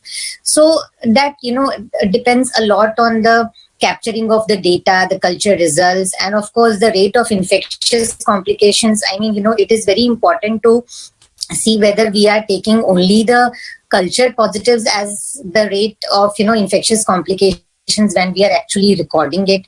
So we also have published our paper on tocilizumab, a study of 125 patients that is freely available in medRxiv and has been accepted for publication in Journal of Infectious Diseases. So again, in our study also, we found that our rate of infectious complications was 10.2%. But again, that was based only on the rate of the positivity of the cultures. So there are so many patients where we don't get culture positives. So these rates which have been reported may not actually reflect the true rates. But yes, tocilizumab, we have seen that it has increased the risk of infectious complications add on to the steroids, because these patients are really sick patients. And I think the most important reason is that these patients are in the ICU for longer times. So I would put it this way: patients in whom we gave tocilizumab in the wards. So we have given tocilizumab to those patients who were on very low flow oxygen and who were only on low flow, O2 by nasal cannula or mask, and who were not responding to steroids in the terms of benefit in oxygenation, or who were persistently having very high grade fevers and high inflammatory markers. So that group where we gave tocilizumab, we did not find increased risk of infectious complications. So I would say that it is mostly related to the prolonged hospitalization in the intensive care unit rather than directly related to the steroids or tocilizumab. I think that is the most important factor. Now, the way I look at it, most of the times, and I have seen most of the times the cutoff or the sort of what should I say, the holy grail for use of tocilizumab has been IL-6 levels. It is not supposed to be the only marker, but it is like a holy grail, sort of like it is used to define CRS. Now, my personal experience has been that once the IL-6 levels have gone up, there have been many times when we have actually gone up on our antibiotics, seeing a raised IL-6 levels, probably upped our steroids a little bit, and next day all the inflammatory markers crashed. In hindsight, probably when I used it in the initial 2 months, we are talking about somewhere in the first half, July to September, we were more aggressive with tocilizumab, and gradually we started doing a very measured decision making over which patients to give and which patients not to give tocilizumab. Again, what would be your comment on my observation, Dr. Surabhi? Yeah, Dr. Nikhilesh, so I would disagree here a little bit. We have not given importance to IL-6 so much. So so we had a very, very absolutely properly defined protocol from the day one we started admitting COVID patients, because we started on 5th May was our first admission. And before that, we had a lot of data already available on the management of COVID-19, luckily. So our protocol was very clear. We defined the use of tocilizumab in those patients who had basically CRS, which reflected in the terms of increasing oxygen requirement, hypoxemia, as Dr. Dravid mentioned, or even, persistently high-grade fevers with increasing inflammatory markers. When I say high-grade fevers, then I mean of the range of 102 to 104 persistent fever spikes. And because these were the patients, we realized later on they ultimately landed up into hypoxemia when their fevers did not crash and inflammatory markers were increasing. But we did not use tocilizumab upfront. So our protocol was those patients who were not responding to steroids 48 to 72 hours at least. Very few patients, like 2 or 3 patients, we used tocilizumab upfront when they presented in an absolutely, a fully blown cytokine storm, and when we could actually predict that they are going to crash in front of us. So when we had this protocol defined and we used 10 of us, we were managing COVID in our hospital, 10 consultants, and we strictly followed the protocol. So we never looked at IL-6 to define the usage of tocilizumab. Of course, IL-6 helped us, and we found that the IL-6 level of around 100 was, that and median IL-6 of 100 we found as where we, in those patients where we had to use tocilizumab. So that was our median value. But we never kept IL-6 as the marker to decide upon the use of tocilizumab. So that is my take on that. Thank you. With that, I bring the session to a close. Thank you so much, Dr. Sulpi, Dr. Amit, as well as Dr. Yojana. And I hope this sort of clears up a lot of doubts and queries on using tocilizumab in these patients.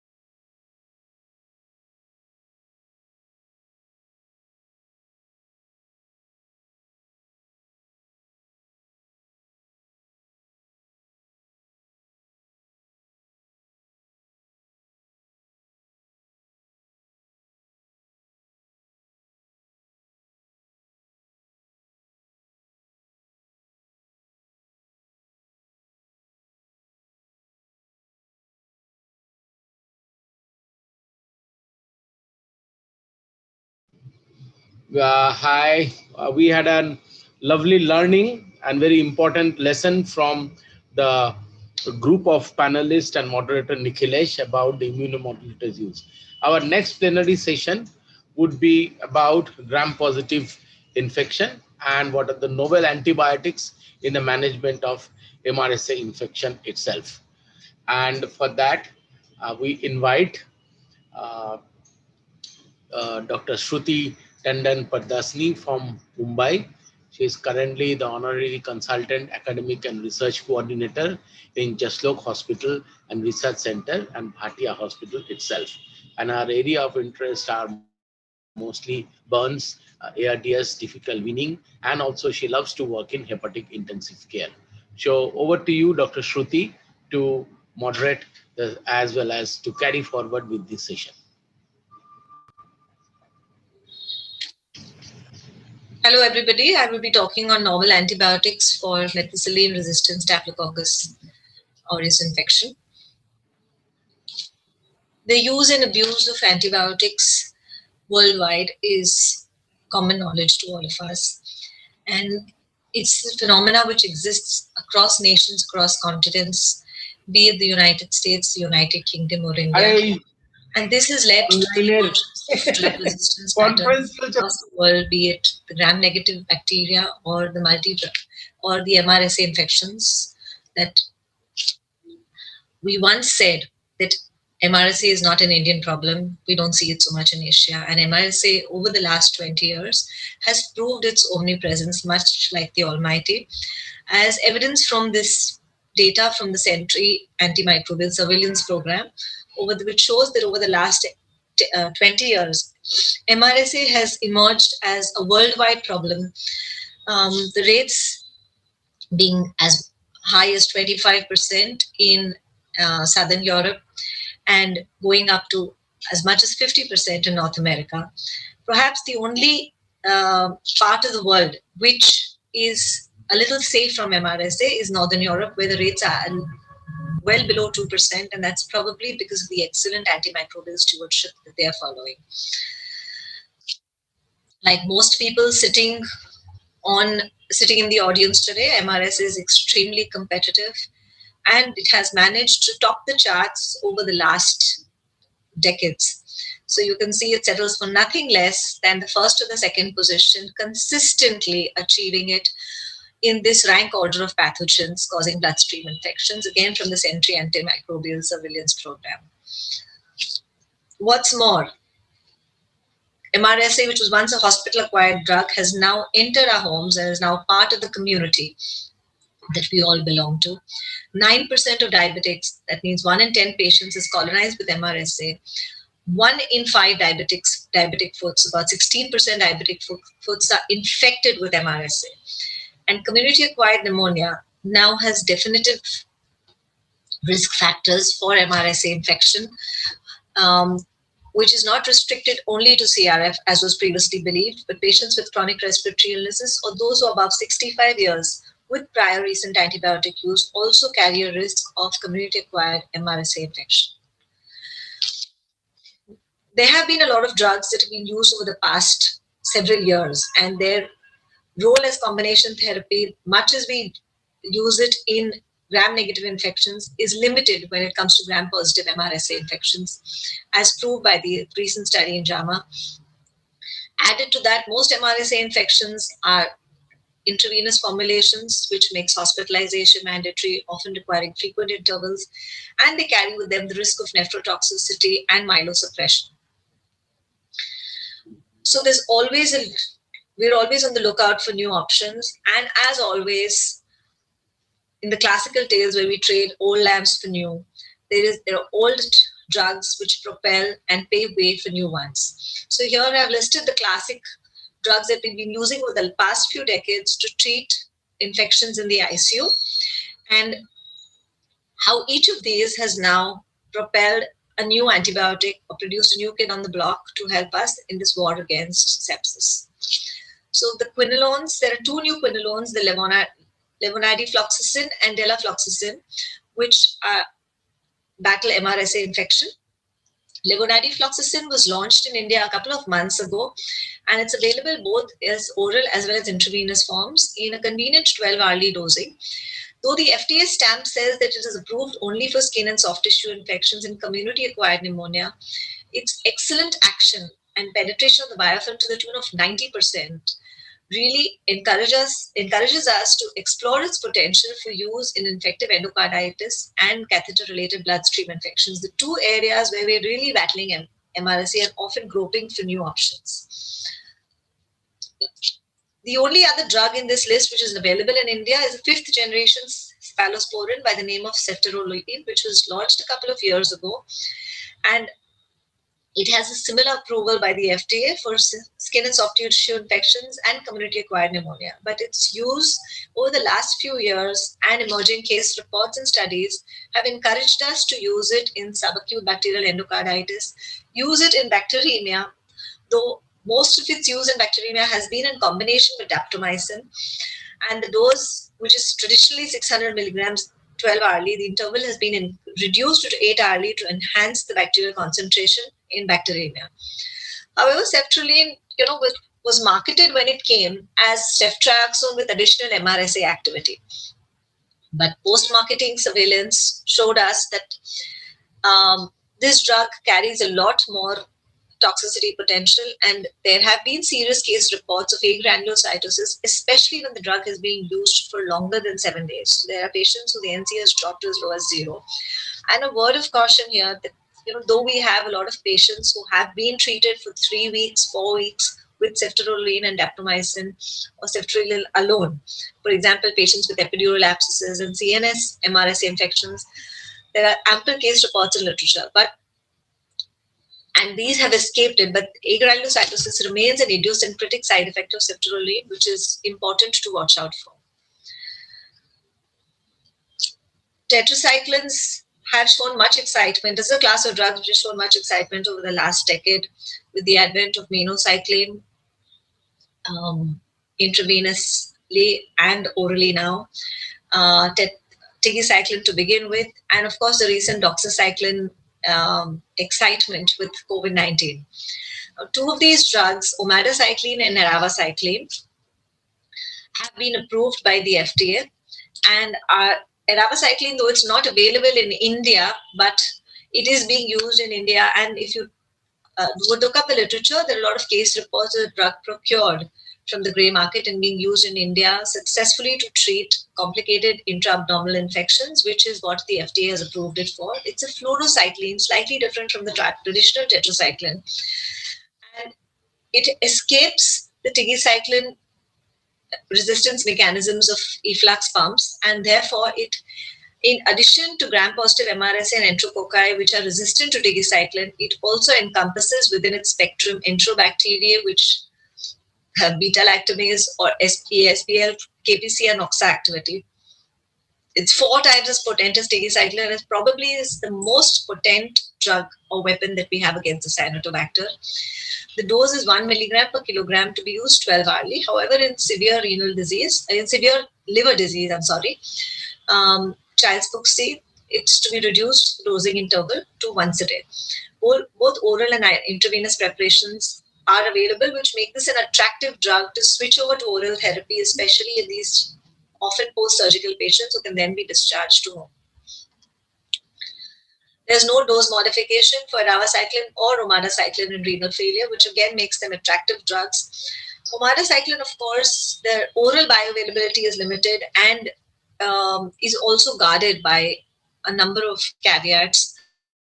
So omadacycline needs to be given on an empty stomach for 4 hours, and thereafter the patient must take nothing but water for the next 2 hours, which literally cuts out about 6 hours of enteral feeding.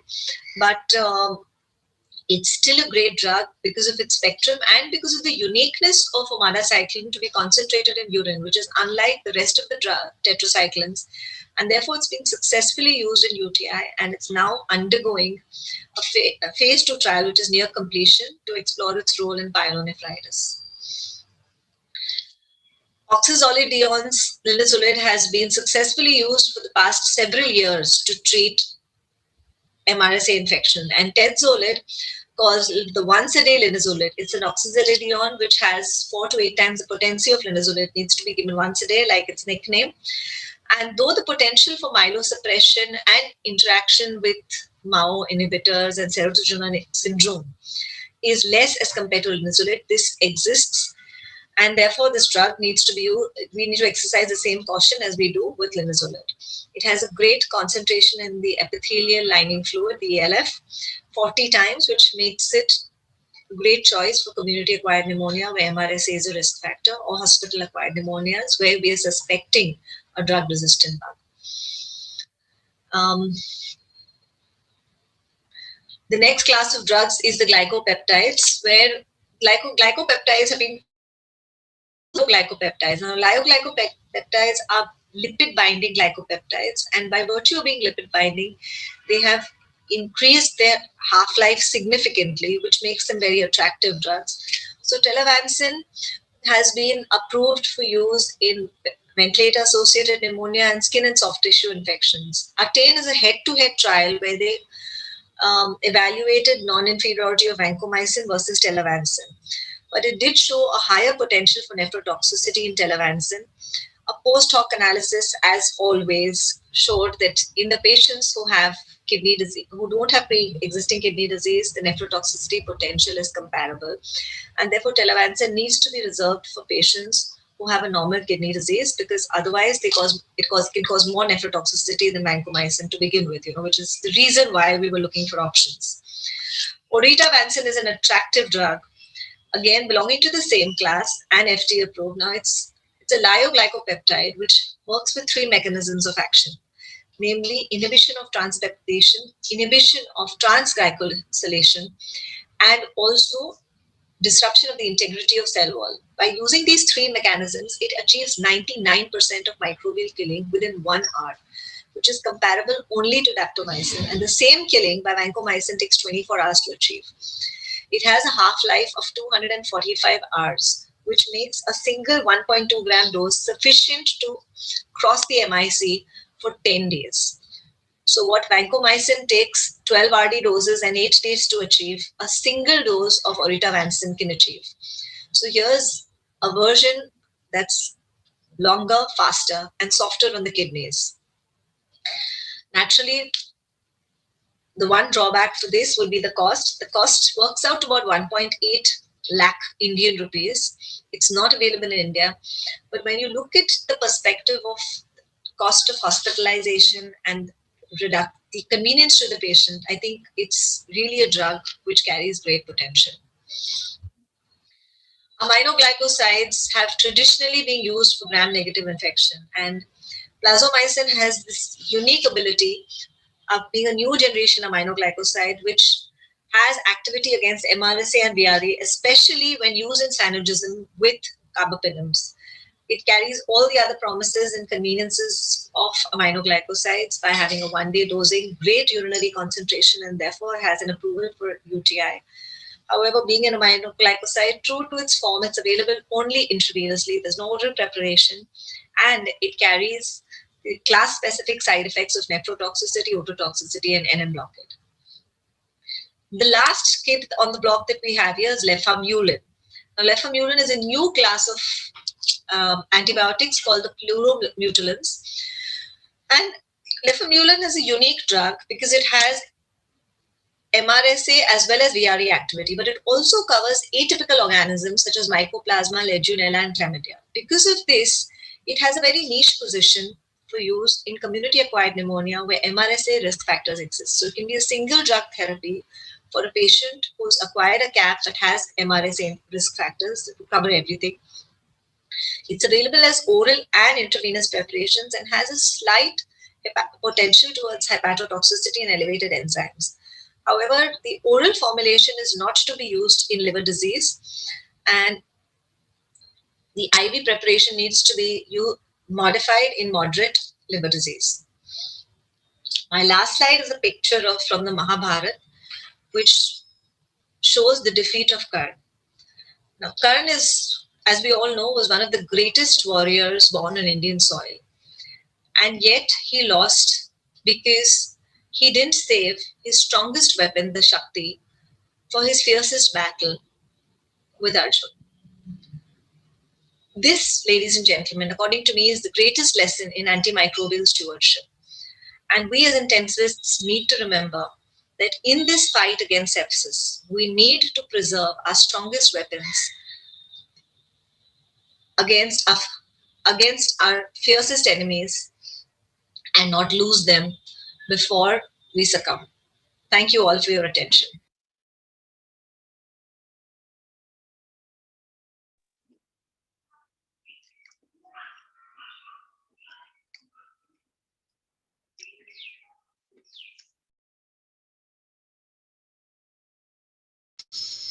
अच्छा रुको sir.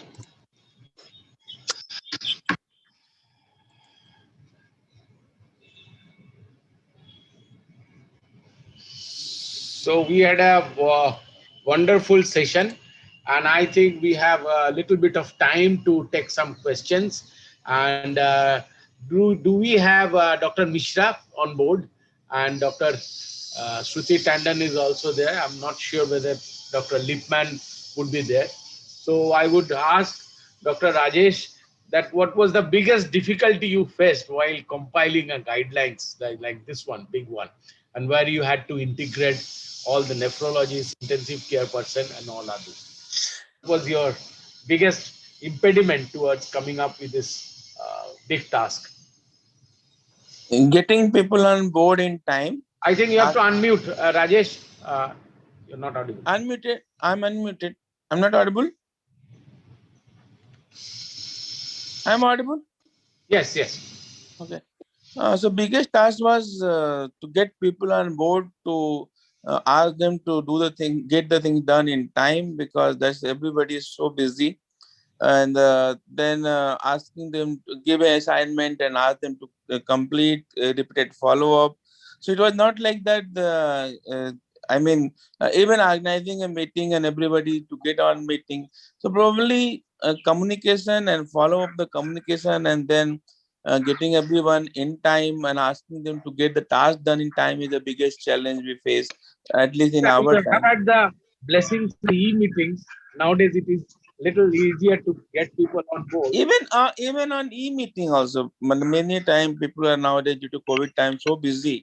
In fact, in COVID time, people intensives were more, in fact, busier than in routine time. And even if you're on e-meeting, last moment people say that they are in COVID ward, they are having PP. So even we organized the meeting, it was never more above 50% people who attended the meeting. So whose tasks were there? That's what the biggest problem. I mean, rest of things could be done. And very quickly, the nation wants to know, right, that whether your this guidelines will help and propel our young intensivists to be more independent of taking care of dialytic sessions, particularly the renal replacement. It's a really a very, very comprehensive guideline. In fact, we have touched every aspect. And although there are not a very conclusive evidence for every aspect, there we have taken an opinion and kind of we have gone on consensus. But definitely the exhaustive guideline, which probably after getting approval from guideline committee, if it get printed and comes to people, definitely it'll get they will get a very comprehensive guideline and very, very quick reckoner what to do, what not to do. So definitely it's going to help, and it will be easy. In fact, they don't have to read a lot of things. Rather than in few pages, they can get everything what they want in critical care RRT at least. Okay, thank you, Dr. Rajesh. Very quick question to Dr. Shruti. Hi, good morning. Good morning. Yeah, my question are very quick questions in two aspects. One is the real problem of gram-positive infections in Indian scenario, right? We are more bothered with gram-negative, but what is the actual situation of gram-positive infections? And you have enlisted a lot of new kids on the block, but what do you think realistically and pragmatically, which are the molecules which would be in use in Indian subcontinent pretty soon? Thanks, Arindam. So, see, maybe as I said, a decade or two ago, we used to shrug our shoulders and say that gram positives and MRSs are not a problem. But as per the data also which I showed, now gram positives are a significant problem, and MRSA is now causing almost 1 in 10 diabetics, and almost 15 to 16% of our diabetic foods are with MRSA. Often a lot of our line-related infections, and we are seeing a large amount of MRSA even in the infective endocarditis. So I think apart from the traditional skin and soft tissue infections, there's a lot of biofilm which is affected by gram positive, and that's the real challenge. And I think that's where new drugs in combination with the existing therapies that we have, like in combination with daptomycin and linezolid, which are great drugs for bacteremia, that's where there is potential for new drugs. Unfortunately, we don't have too much to offer on the Indian scenario. I think we have just levodopa-fluoxetine and ceftaroline, but there's a lot of this which is available in the gray market. So, for example, cycline has been launched in the United States in 2018. And there are case reports in India of people successfully procuring the drugs from the grey market. So there is a lot of potential. It's actually now more to do with availability of these drugs. Okay. And do you think it would be a advantage for an Indian critical care person to have a higher generation cephalosporin, which also have an anti-MRSA action? Definitely. But see, presently these drugs, the way they are priced and the way they're positioned in the market, they're not finding too much use. But also, the US FDA stamp says skin and soft tissue infection and CAP. So people are hesitant to use it. But those who use off-label users have found a great potential in combining these drugs, especially in resistant bacteremia and places where you need to tackle a biofilm. So a lot of us have used daptomycin in combination with ceftaroline with great results. With a combination of two itself. Okay. Yeah. Rajesh, are you still there? I might ask you another question. Okay, so. Arindam, go ahead. Please. Okay. Rajesh, as Dr. Lipman is not there, you had a huge and vast experience of interacting with a lot of all over the country's intensive. What is your take on proper usage of therapeutic drug monitoring to optimize antibiotic usage? What is that actual situation, do you think, in Indian scenario? Actual situation is that apart from vancomycin and amikacin, other drugs are therapeutic, and we are not having availability of other drugs therapeutic monitoring. Also, for the vancomycin and amikacin, there are very few conditions where people try to measure this level, particularly in transplant situation and some of the situation of, when people are treating endocarditis, otherwise routinely also they do not measure. The real scenario is that I wish in increasing situation of resistance and increasing situation of multi-drug problem, when we are treating bacteremia sepsis, if we can, particularly all those drugs which works on the time-dependent fashion, all the water-soluble drugs, if we can have availability of therapeutic drug monitoring, and we can titrate the dose accordingly, and particularly when patient develop renal dysfunction or any other organ dysfunction, to avoid this toxicity, if we can monitor that, definitely is going to add to the value and outcome of the patient, and probably this will be an era where we can target our medicine to be very precise and patient-oriented, patient-targeted. So it can come out of the clinical trial setting and translate into more of a practice setting. Dr. Shruti, Exactly. Do you think availability of LCMS is the major impediment of getting more and more therapeutic drug monitoring into our clinical practice? Or it is definitely? Yeah, I would agree. Okay, so I think Dr. Nikhilesh is not there. So I might ask you the last question, both of you. Feel free to answer one by one.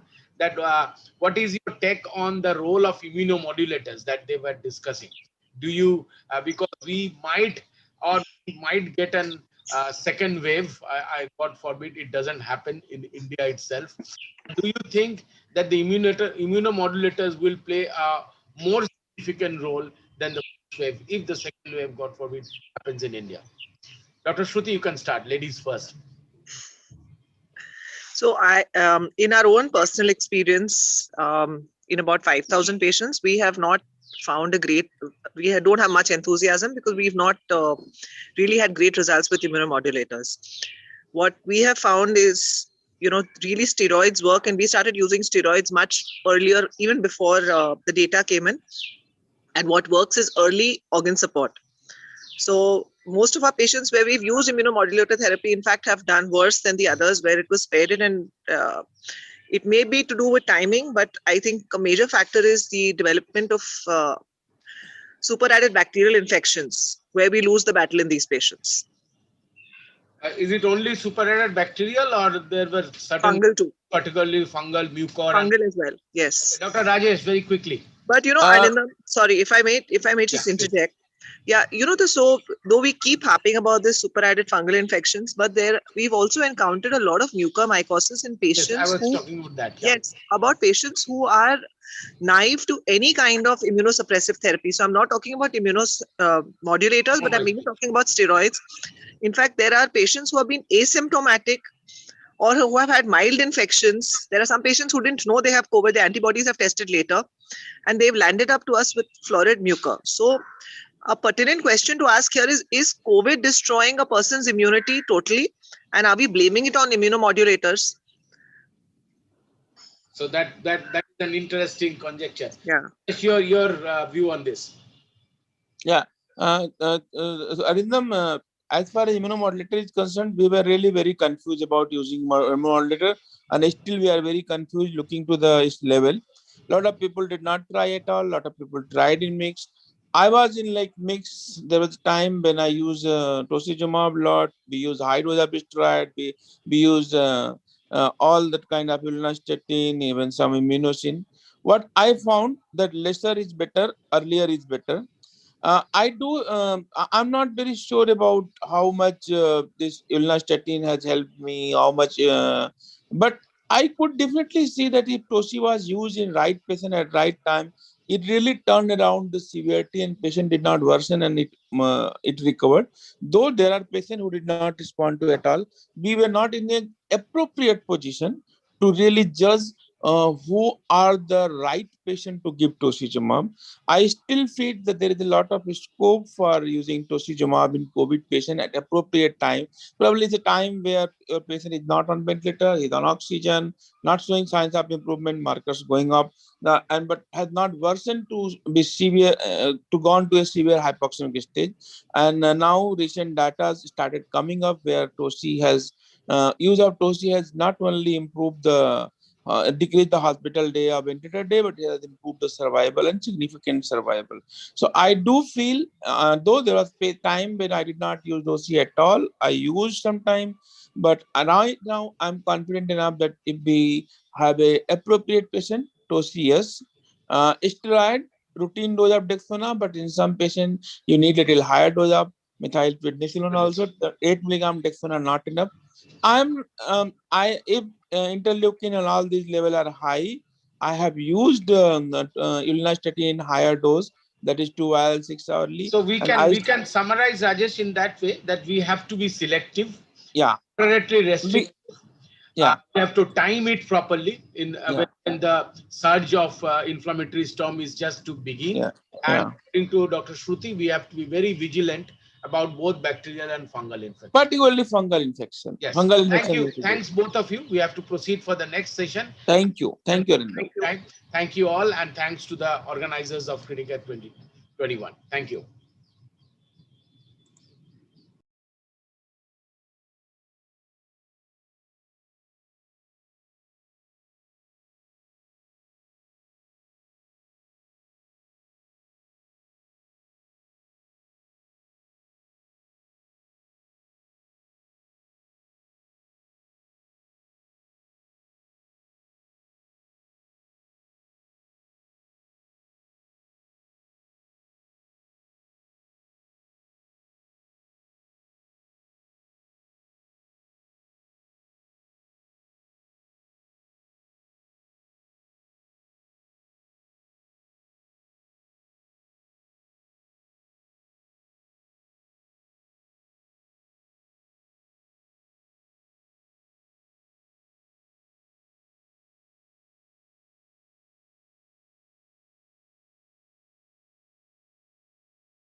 So now I'd like to invite Dr. YP Singh, who is the Senior Director, Critical Care Medicine at Max Super Specialty Hospital, Patparganj and Vaishali. He has been the Accreditation Secretary of the Indian College of Critical Care Medicine and has a vast area of expertise, including ECMO, infection control, and extracorporeal therapies and management of sepsis. So Dr. YP Singh, I hand over the stage over to you, sir, to deliver your talk. Welcome. I'm Dr. YP Singh, Senior Director and Head of Department of Critical Care Medicine.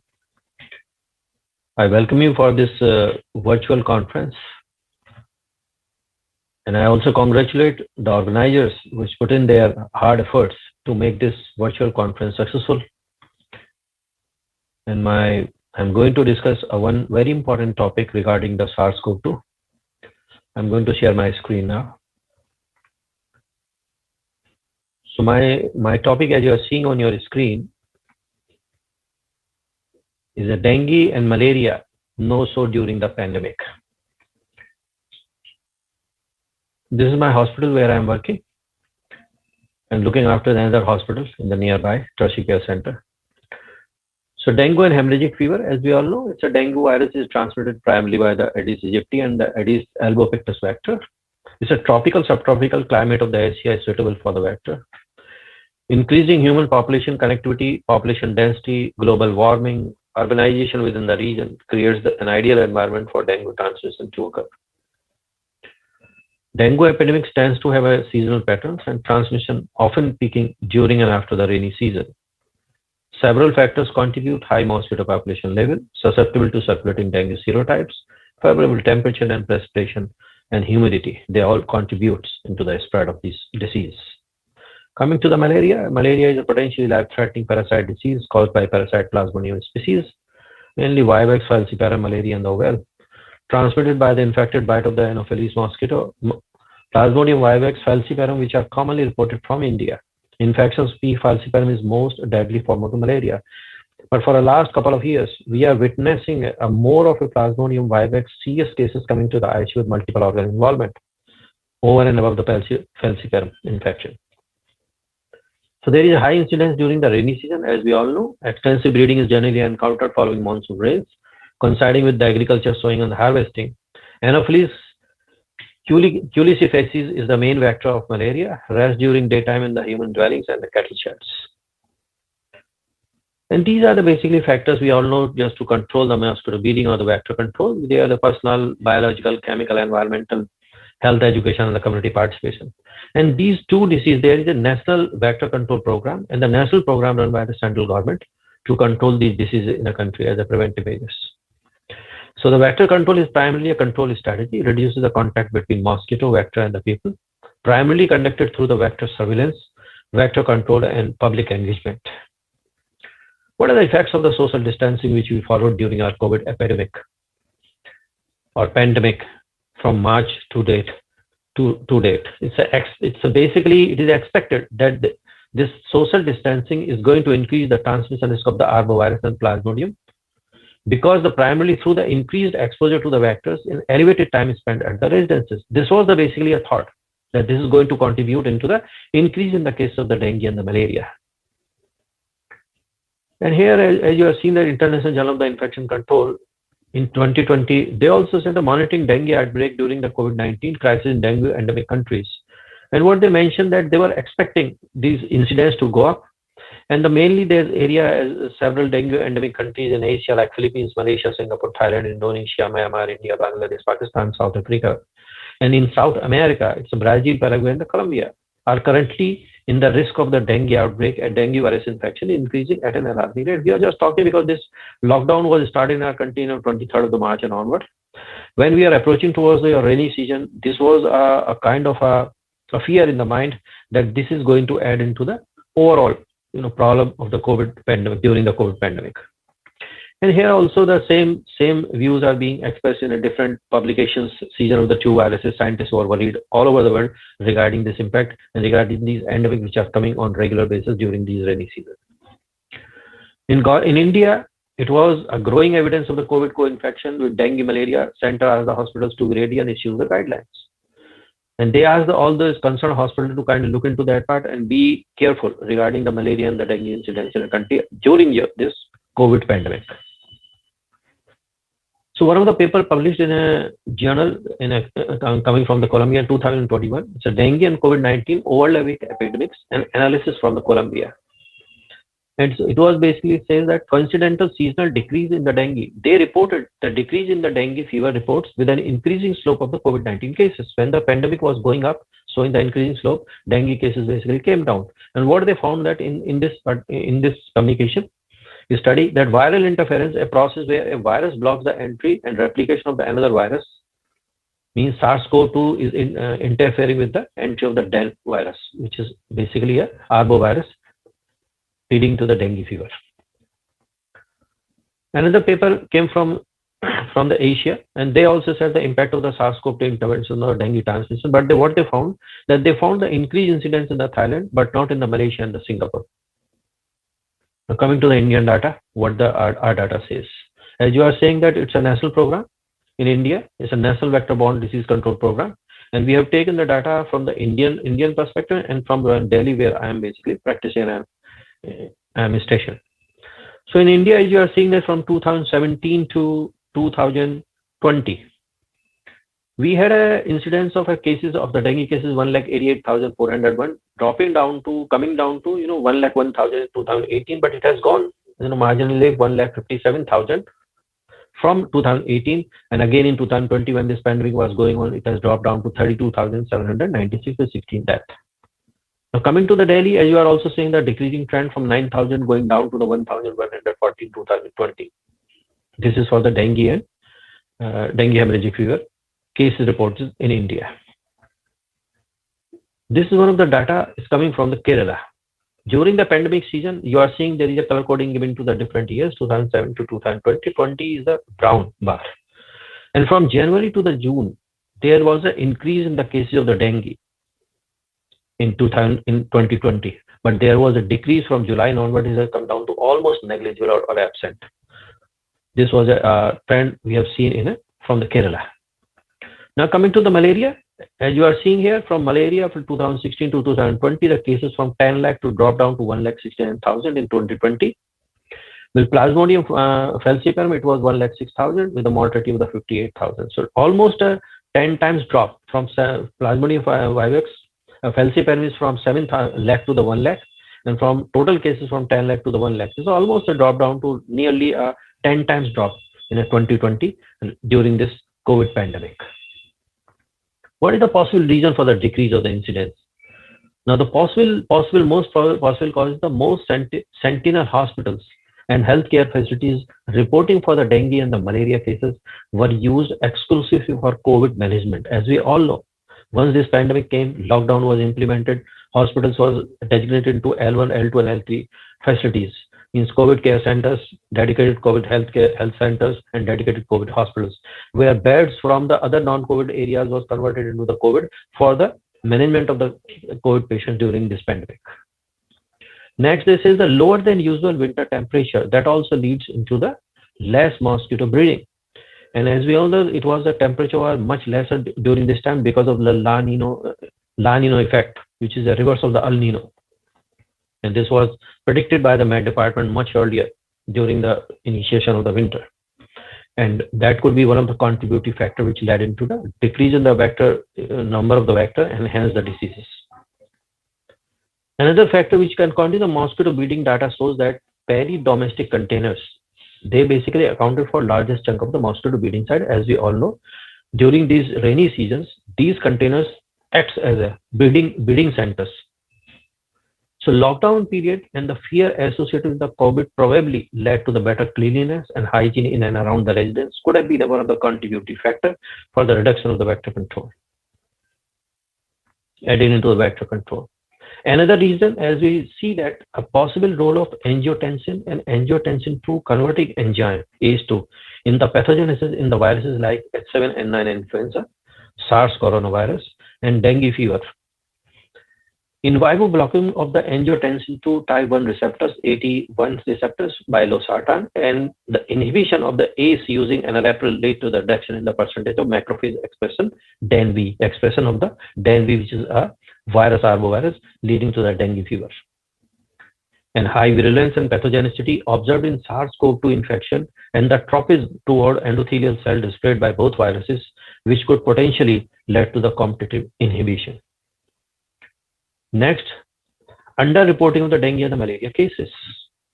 This is one of the could be one of the a factor that individual may be less willing to leave their homes and seek professional and medical treatment during the lockdown and during this pandemic. They were not coming forward to get the treatment done, just because of the fear of contacting the infection at the hospital sites. Additional burden of the SARS-CoV-2 on the healthcare system, which decreases the number of the COVID-19 patients seeking treatment. As I said, number of the beds are also reduced because of the more conversion of the bed from the non-COVID to the COVID beds, and converting the hospital entirely into the non-COVID to the COVID dedicated centers. That was also the reason. So people did not get the chance, and all other emergencies which are more life-threatening compared to these infections were being taken care of with the remaining of the beds, non-COVID beds, could be one of the reasons. And the most important part is that, as we all know, that in the initiation when this pandemic was started, we have used a probably prophylactic hydroxychloroquine and chloroquine, which was liberally used for the COVID prophylaxis against the malaria, and that would also be one of the contributing factor for the control of the malaria, and which has used extensively by the people during this pandemic. And these are some of the reasons which I found that that might be contributing into the reduction in the dengue and the malaria cases during the COVID pandemic. Thank you very much for your kind attention. Thank you.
Okay.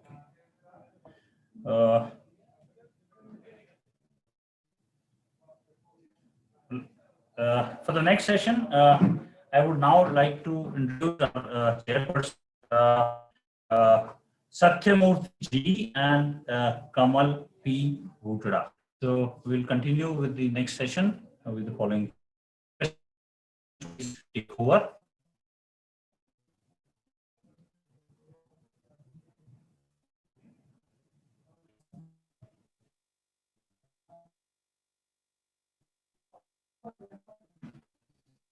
And our next speaker is Dr. He's a consultant anesthesiology critical care. He's affiliated to the Army Institute of Cardiothoracic Sciences. He's going to talk about user.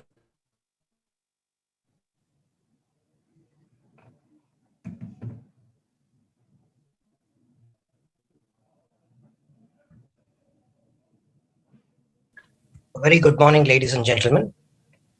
At the outset, I would like to thank the organizers of Criticon 2021, the first ever virtual conference of our society, for having invited me to this talk on approach to a patient with a heat-related disorder. In this session on tropical diseases, heat-related disorders constitute an important part which affect mortality and morbidity in our country. And we all know hypothermia is a temperature of more than 40 degrees Celsius. and occurs when there are failed thermoregulatory mechanisms leading to a high body temperature. The mechanisms are plentiful. Cutaneous blood vessel dilatation leads to increased radiant and conductive heat loss, and sweating leads to evaporative heat loss.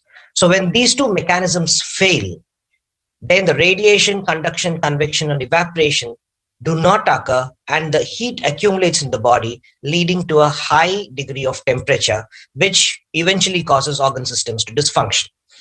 So when there is an overwhelming thermoregulatory mechanism, such as when the environmental conditions are extremely hot and humid, I'll be coming to that a little later, the excessive exercises in particularly a hot environment, certain drugs per se can cause an hypothermia, excessive clothing in a hot environment, failure of thermoregulatory mechanisms, which can occur even when the patient is in a normal temperature, like in a geriatric patients or certain diseases in the central nervous system. So all of us have at some point probably experienced some level of failure of homeostatic mechanisms in a hot weather, when we do feel a bit of apathy, lassitude, sleeplessness, and cramps. So when we come to the various factors that cause hypothermia, the environmental factors are high atmospheric temperature, the important part being the period of exposure and the status of acclimatization. This is particularly true for us in the armed forces, wherein we do a lot of exercises in the deserts at high temperatures, in the peak of summers also, and the high atmospheric humidity. I'll be coming to this a little later. When there is a moderate degree of air movement, when particularly when the temperatures are high and the relative humidity is low, and the wind velocity is more than 32 kilometers per hour, particularly that occurs in deserts, and when there is an overcrowded environment in a small room. And this is an interesting chart where the temperature is on the y-axis, while the relative humidity is on the x-axis. And we find that when the temperature is low and the relative humidity is low, it's a very safe zone.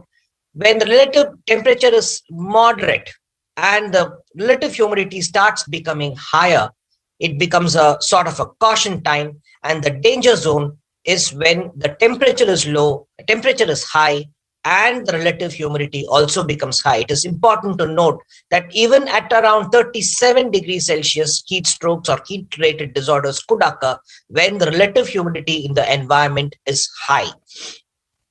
Among the host factors, the extremes of age, the body build, the obese take a longer to acclimatize and are more prone to it. Probably is there a sex preponderance? We do not know, though it occurs more in females because they work primarily outside. Are the females prone? We really do not know about it. Medical conditions like diabetes mellitus and hypothyroid. Fluid loss when moderate or severe work which is done outdoors in a hot environment, when moderate work leads to a loss of around 8 liters per day, while severe strenuous work in a humid environment can lead to loss of almost about 14 liters of water a day, along with a significant amount of salt that gets wasted. So exertion in a hot, humid environment is one of the primary factors that causes heat strokes.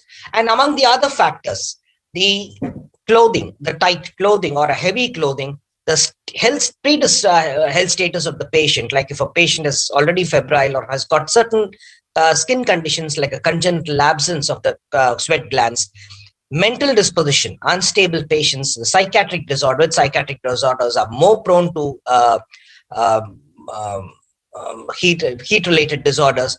Alcohol consumption, habitual alcohol abusers are more prone to it. And when there is lack of sleep and when there is a poor personal hygiene. Coming to the predisposing factors and illnesses, the most important factor is dehydration. Salt and water depletion, serious disorders, hypertension, neonates and elderly, Parkinsonism are important factors related to the host, which has already been covered to some extent. While the inherent factors like a fever, the patient having a fever, a pre-existing, pre-occurring heat stroke, thyrotoxicosis, skin diseases, and congenital absence of a sweat glands are important factors in occurrence of a heat-related disorder. A battery of drugs can cause increase in the heat production and thereby leading to heat-related disorders. So when we come to the spectrum, we have heat syncope, heat cramps, heat exhaustion, and finally the deadliest form, which is heat stroke. And I'll be covering each of these a little later. It's the Japanese Association for Acute Medicine and Heat-Related Illnesses, which have classified it as stage 1, stage 2, and stage 3. I'll be coming to this definition is in my future slides on heat stroke. Now, coming to heat cramps, the pathophysiology is that it occurs in a hot environment, causing profuse sweating, sodium loss in sweat, and sodium depletion causing muscle cramping. So the usual signs and symptoms are the patient is usually preserved. There is history of working in a hot, humid environment. The cramps of fingers, arms, legs, and abdominal muscles are common. There could be nausea. The patient has a normal blood pressure or maybe mildly hypertensive, tachycardic, a pale, cool skin, but awake and having a normal body temperature. The management is to move the patient to a cool place, give a balanced salt solution, either oral or IV. Salt alone or water alone could cause a bit of an issue because salt could cause a nausea and increase the water loss, while water alone, plain water alone, could cause a sort of a dilutional hyponatremia. So management is giving IV fluids if too nauseated, avoiding activity, and resting with increased fluid and salt intake. Now, coming to heat exhaustion, the pathophysiology is again almost similar. There is an increased vascular space due to vascular dilatation. Blood volume is decreased due to sweating. And overall, there is a CNS perfusion, which is decreased over a period of time because of these reasons. And it occurs in patients who are working again in hot and humid environments. The elderly are particularly prone due to their decreased thirst mechanisms, and they get dehydrated much faster. And they are also on many antihypertensives and other medications which could contribute to the exhaustion. The signs and symptoms include headache, dizziness, fatigue, nausea, confusion, weakness, syncope, profuse perspiration, pallor, tachycardia, hypotension, which is common in all sorts of illnesses, and orthostatic changes, but the body core temperature could be normal. So the management includes, again, to move the patient to a cool place, stop activity, make the patient lie down, probably elevate the legs for a better perfusion to the vital structures, sponge with cool water, fan. I'll be coming to the cooling mechanisms a little later. Administration of balanced salt solutions, either IV or oral, and check the glucose status and give glucose in case the glucose levels are low. So the hospitalization indications includes the loss of consciousness or altered sensorium and any sort of an underlying disorder, particularly a cardiovascular disorder. And on hospitalization, ECG, pulse oximetry, and blood pressure monitoring are mandatory, and oxygen supplementation could be necessary, particularly when indicated. Now, the last and the deadliest form is heat stroke. Increased heat leads to a increase in the body temperature when the thermoregulatory mechanisms are absolutely overwhelmed, and it damages the hypothalamus, and the mortality could be as much as 50%, particularly when it's caught at an late stage. The problem is there are no clear, universally acceptable definitions for heat stroke.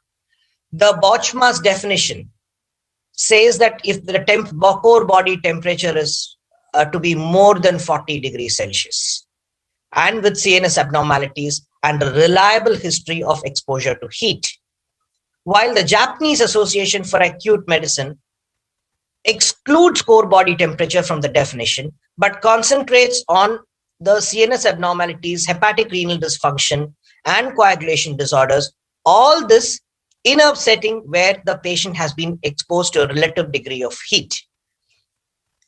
So these are the differences between the various definitions. The Bochma's definition the exposure to environmental heat is mandatory in both the definitions. Here in the Boschmann's definition, the core body temperature is important, which is absent in the Japanese definition. CNS involvement is present in the Boschmann's definition, but it's absent in the Japanese definition. But the Japanese definition does talk of coagulation or liver or renal dysfunction significantly in their definition, and these definitions need to be validated further. The important part why the core body temperature has been taken off in the Japanese definition is that it has been found that in many cases the core body temperature actually doesn't rise too much, while in a setting of a patient being in a hot humid environment, the patient does have a significant multi-organ dysfunction. So the diagnosis could be primarily based on three symptoms. One is hypothermia, neurological abnormalities, and exposure to hot weather, particularly in classic heat stroke, or significant physical activity in a humid condition in exertional heat stroke. So in these three phases of being described, the hypothermic or the neurological phase, which lasts less than 24 hours, the patient is hypothermic, has an altered sensorium. The hematological and enzymatic phases occurs between the 24 to 48 hours when the maximum organ damage occurs, and the late hepatic and renal phase, which could last for 96 hours or longer. And this is classically seen in exertional heat stroke. Coming to markers, there are no clinically useful markers that have been recommended till now. The high mobility group box1 protein, neutrophil gelatinase, lipocalin, cardiac troponin are all under clinical investigations. But for a clinical setting, to know whether this is a heat-related disorder or not, we do not have a reliable marker till date. But however, the symptoms could be the heat, headache, dizziness, irritability, loss of consciousness, seizures, bounding pulse initially progressing to a rapid and a weaker pulse as the hypotension sets in, and vasodilatation could be present. Sweating could or could not be present. It's classically absent in a classical heat stroke, but could be present in a exertional heat stroke, though there are no clear-cut demarcations between the two. So exertional heat stroke occurs in the young, healthy patients who have been exercising or working in a hot environment. Heat builds up faster than it's removed, and damage to the hypothalamus occurs, and the patients usually sweat very heavily. While the classic heat stroke, it occurs in the elderly, alcoholics, obese patients, and the body heats up slowly over a period of days, and dry skin and absence of sweating. So this is a chart which is in the latest edition of 2019 NEJM, which talks of the various features between the classical heat stroke and exertional heat stroke, where the activity is sedentary in a classic heat stroke and strenuous in a exertional heat stroke. So I'm not going into the details of it. And coming to the investigations, usually the patients could, in an ABG, have a respiratory alkalosis or in severe cases, metabolic acidosis. Lactic acidosis is usually present. Hypoglycemia is common, particularly in an exertional heat stroke. Sodium, potassium changes could occur, particularly hypernatremia, whenever the water loss is high, or hyponatremia, hypokalemia in the early phases. And when muscle damage becomes significant in exertional heat stroke, hyperkalemia could be present. This, along with hypophosphatemia, hypocalcemia, hypomagnesemia, hepatic dysfunction could be present, where the AST and ALT are raised to 10,000s. Increased creatinine kinase indicates significant muscle damage. The CBC is non-specifically raised. The renal functions are raised. Urine analysis could show a positive proteins. If a CSF is done, it could show non-specific pleocytosis. And because of the multi-organ dysfunction, coagulopathy is common. So the methods are to now secure the airway, oxygen as required, rapid cooling to less than 102 degrees Celsius, IV fluid administration, monitoring the patient, and using a variety of methods to cooling the patient. One is ice water immersion, which is again seems to be coming up after an initial period when it said that it causes vasoconstriction. Evaporative cooling is commonly used. The immersion of hands and forearms in the cold water, ice packs. Now, cooling blankets are now available. Gastric or peritoneal lavage in severe cases, and even hemodialysis in severe cases could be used, and intravascular cooling devices have become extremely common. There is no pharmacological agent that's presently recommended in the cooling, but dantrolene has been tried out and is still under investigation in the management of heat stroke. This is a drug that is used in malignant hyperthermia. So prognostication depends on the duration of exposure and also the degree of exposure to the level at which the temperature has risen. Differential diagnosis for other reasons should also be taken into consideration. And in summary, this is a life-threatening disorder. The prevention is the key, avoiding strenuous activity in hot environment, decreasing exposure to heat stress. Understanding pathophysiology is incomplete. It's to be treated as an emergency. Quick replacement of salt and water should be given, and supportive treatments to organs dysfunction should be present. The future research is in trying to find markers, identifying the genetic predisposition. Newer adjuvant therapies to limit the multi-organ dysfunction is what lies in the future. Heat stress is in cool, so give oneself plenty of water and air. Thank you very much.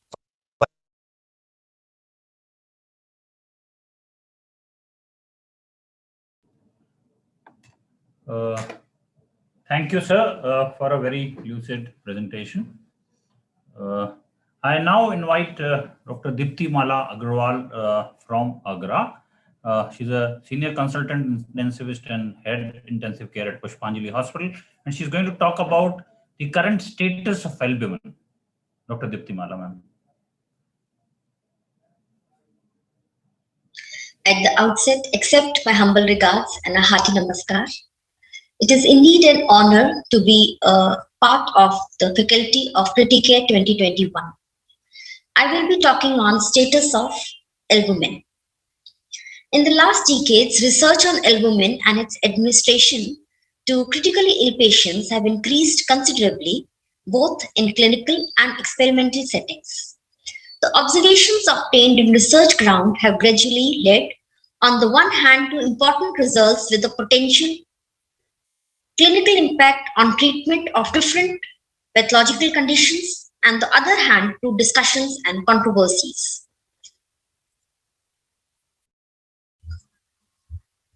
Albumin properties were confirmed way back in 1894, that is 127 years ago. But the beginning of the research on the application of albumin in clinical practice has generally been ascribed to World War II, with the first case series of 7 very severely burned patients treated with IV human albumin after they had been injured during the Pearl Harbor attack in December 1941. But the actual first report of the clinical use of albumin in a patient with traumatic shock was published few months before. The case report concerned a 20-year-old man admitted to Walter Reed General Hospital in Washington, D.C. following a polytrauma. He had sustained bilateral compound fractures of tibia and fibula and fractures of 5 ribs, pneumothorax and subcutaneous emphysema. The patient appeared confused and had severe systemic hypotension. After he had received 2 units of human albumin, that is 50 grams, over 30 minutes, his systemic arterial pressure recovered, and 2 hours later, once his main fractures had also been stabilized, the patient appeared to be completely normotensive. So this overcame the main obstacle during a previous research project on bovine-derived albumin.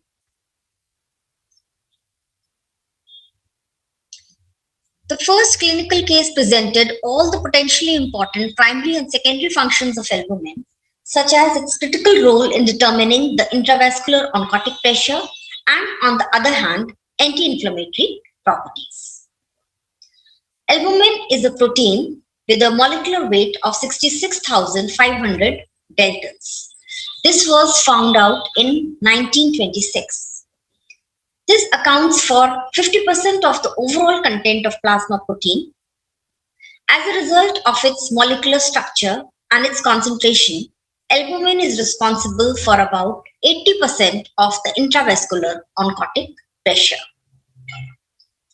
The metabolism of albumin appears to reflect this important in human physiology. Under stimulation of the neuroendocrine system and actual intravascular oncotic pressure, liver produces 10 to 12 gram of albumin each day, which is immediately secreted into the intravascular space. The entire process of synthesis and secretion takes 30 minutes. After entering the intravascular space, about 7 gram per hour of albumin passes into the interstitial space to different degrees and at different rates depending on the anatomical location. This is called transcapillary filtration. In regions characterized by endothelium with large gaps, the filtration of albumin is passive, while in regions with non-fenestrated endothelium, its filtration is active under the particular action of a specific receptor, L-bondin. The lack of L-bondin in some anatomical compartments, such as the brain, accounts for low concentration of this protein in the CSF.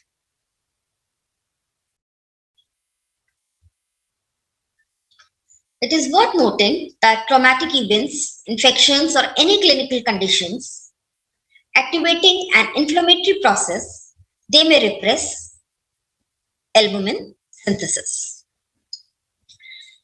Now, this is very interesting.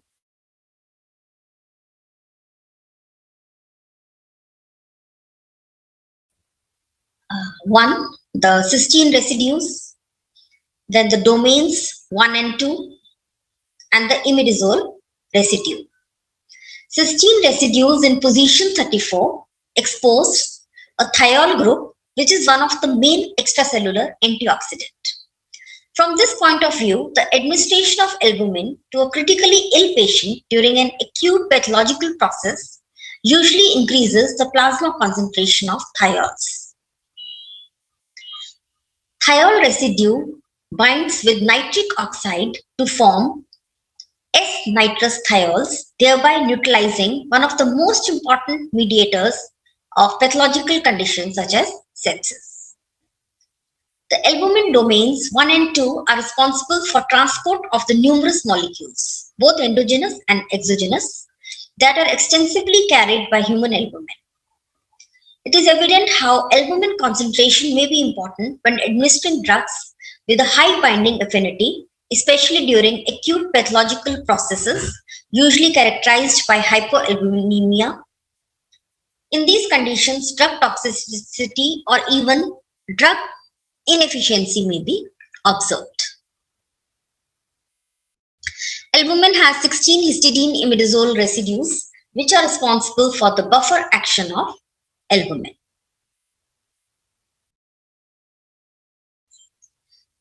The oncotic properties of this protein play a critical role in regulating the volemic status during clinical conditions in which volemia is very often altered.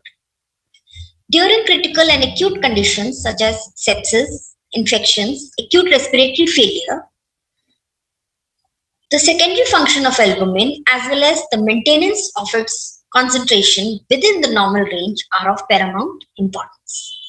Most of the pathological conditions in critically ill patients are characterized by high oxidative stress.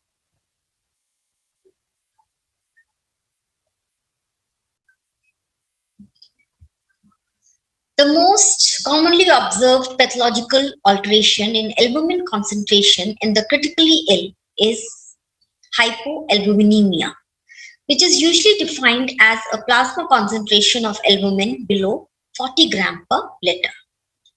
As a reduction of albumin concentration is usually considered the result of decreased production or increased wasting or an association of the two. But this simplistic interpretation is not correct because it does not take into account the possible alteration of the solvent, that is the volume status, in which the solute, that is albumin, is dispersed, and does not take into account the possible distribution of albumin within the interstitial space. So considering these two further abnormalities, low albumin may be considered as a result of 1. Decrease in its absolute content. 2. Altered water metabolism. 3. Redistribution from the intravascular to the interstitial space due to increased capillary permeability. Low albumin is very commonly observed in critically ill patients. Now the dilemma is whether this alteration may really have an impact on the outcome of such patients. In other words, the real question is whether the relationship between low albumin and mortality is a simple association or a cause-effect relation. And if it is true, then what is the best cure for hypoalbuminemia? Looking at the bulk of publications, in particular the meta-analysis, we can conclude that we are in an era of meta-analysis. In fact, starting from the 1990s, when increased attention to cost-benefit analysis of medical treatments led to an extensive review of the indications for albumin administration, there has been a real outburst of research on this subject. In 1998, when Cochrane report based on meta-analysis suggested potentially harmful effect of albumin administration as compared to other fluids for volume replacement.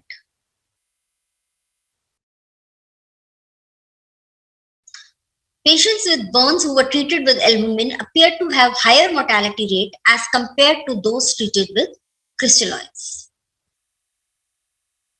The impact of this meta-analysis was dramatic on the scientific community, and it led to an extensive reduction on the usage of albumin in some countries.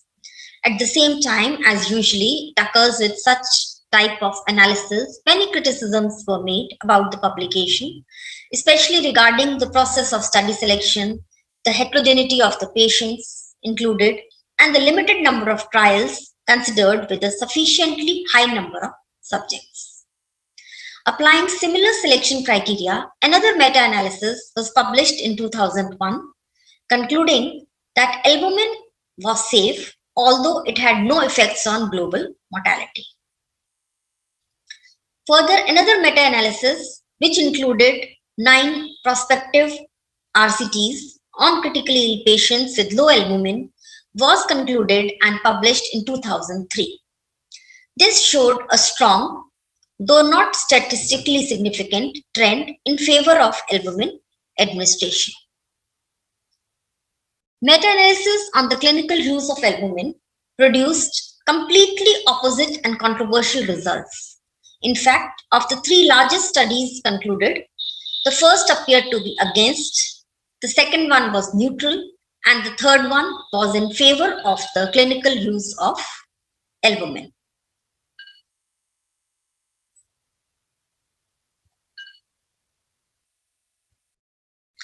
Sixteen ICUs in Australia and New Zealand conducted a prospective randomized double-blind study in which saline versus albumin evaluation was done, thus the name SAFE study.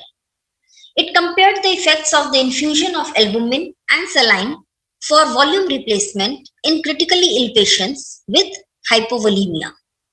The primary endpoint was mortality rate 28 days after enrollment. 28-day mortality rate was also analyzed in 3 predefined subgroups of patients with specific diseases, that is sepsis, trauma, and ARDS.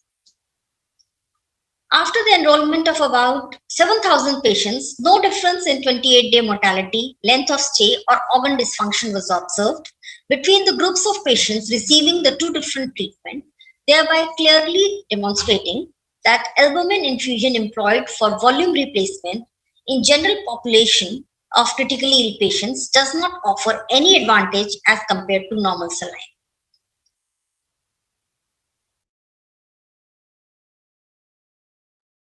Although SAFE study had the potential to overcome several limitations of the previous meta-analysis, but certain problems still remained. So this is the graph of the comparison of the albumin and saline.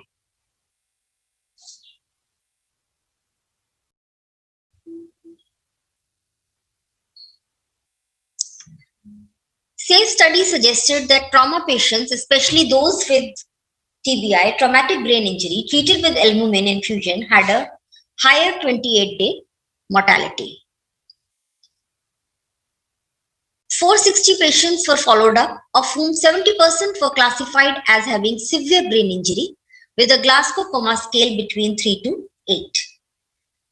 After 24 months of enrollment, the mortality rate of patients treated with albumin appeared to be higher than that of the patients treated with saline.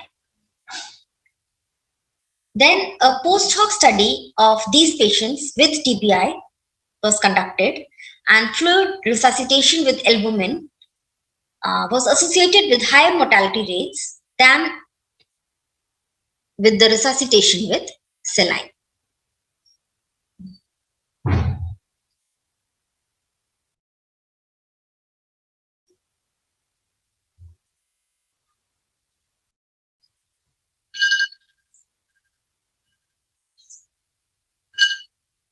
Albumin has usually been studied in humans as a plasma substitute for volume replacement. The volume effect in itself, when taking into account the different characteristics of the types of fluid considered, is identical for albumin and other forms of colloids and crystalloids. Crystalloids for volume replacement, they have certain disadvantages, like greater amount of fluids need to be infused, which increase the risk for peripheral edema and weight gain. On the other hand, artificial colloids may alter coagulation, essentially because of the absorption of the factor 7 and von Willebrand factor complex, with consequent alteration in the platelet aggregation, which may lead to increased risk of developing acute renal failure.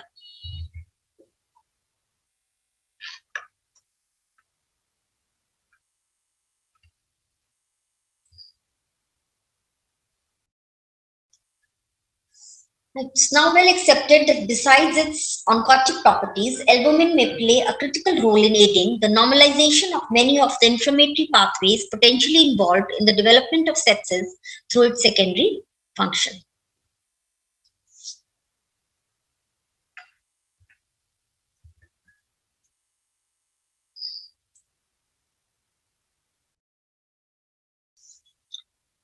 So this LBOS study, this is a randomized multicentral controlled study on the efficacy of albumin administration for volume replacement in patients with severe sepsis. This involved patients from 150 ICUs of Italy. This aimed to verify whether volume replacement with albumin and maintenance of plasma albumin concentrations within the physiological range may have beneficial effects in terms of mortality, morbidity, and length of stay in patients with severe sepsis or septic shock as compared to standard volume replacement with crystalloid. Early goal-directed therapy, both in patients treated with albumin and in those with crystalloids, with the use of predefined hemodynamic targets. So this standardized and optimized volume replacement for all the septic patients according to the standard of care. Use of albumin is being done in many clinical conditions in the ICUs, and 1 out of every 5 patients is on albumin. 20% human albumin is being used in severe sepsis, septic shock, in patients with acute lung injury, when there is a hypovolemia status, patients in the process of being weaned from mechanical ventilation, hepatorenal syndrome, spontaneous bacterial peritonitis, in the patients of huge ascites during paracentesis and following paracentesis, and nephrotic syndrome in children. And the available 5% human albumin is a good choice for patients with burns during major surgery, in hemorrhagic shock. It's being used in plasma exchange and for the volume resuscitation in hypovolemia. Thank you.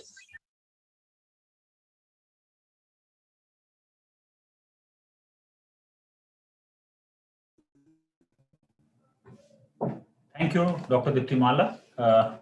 Our next speaker is Dr. Rajiv Soman. He is a very well-known infectious disease physician.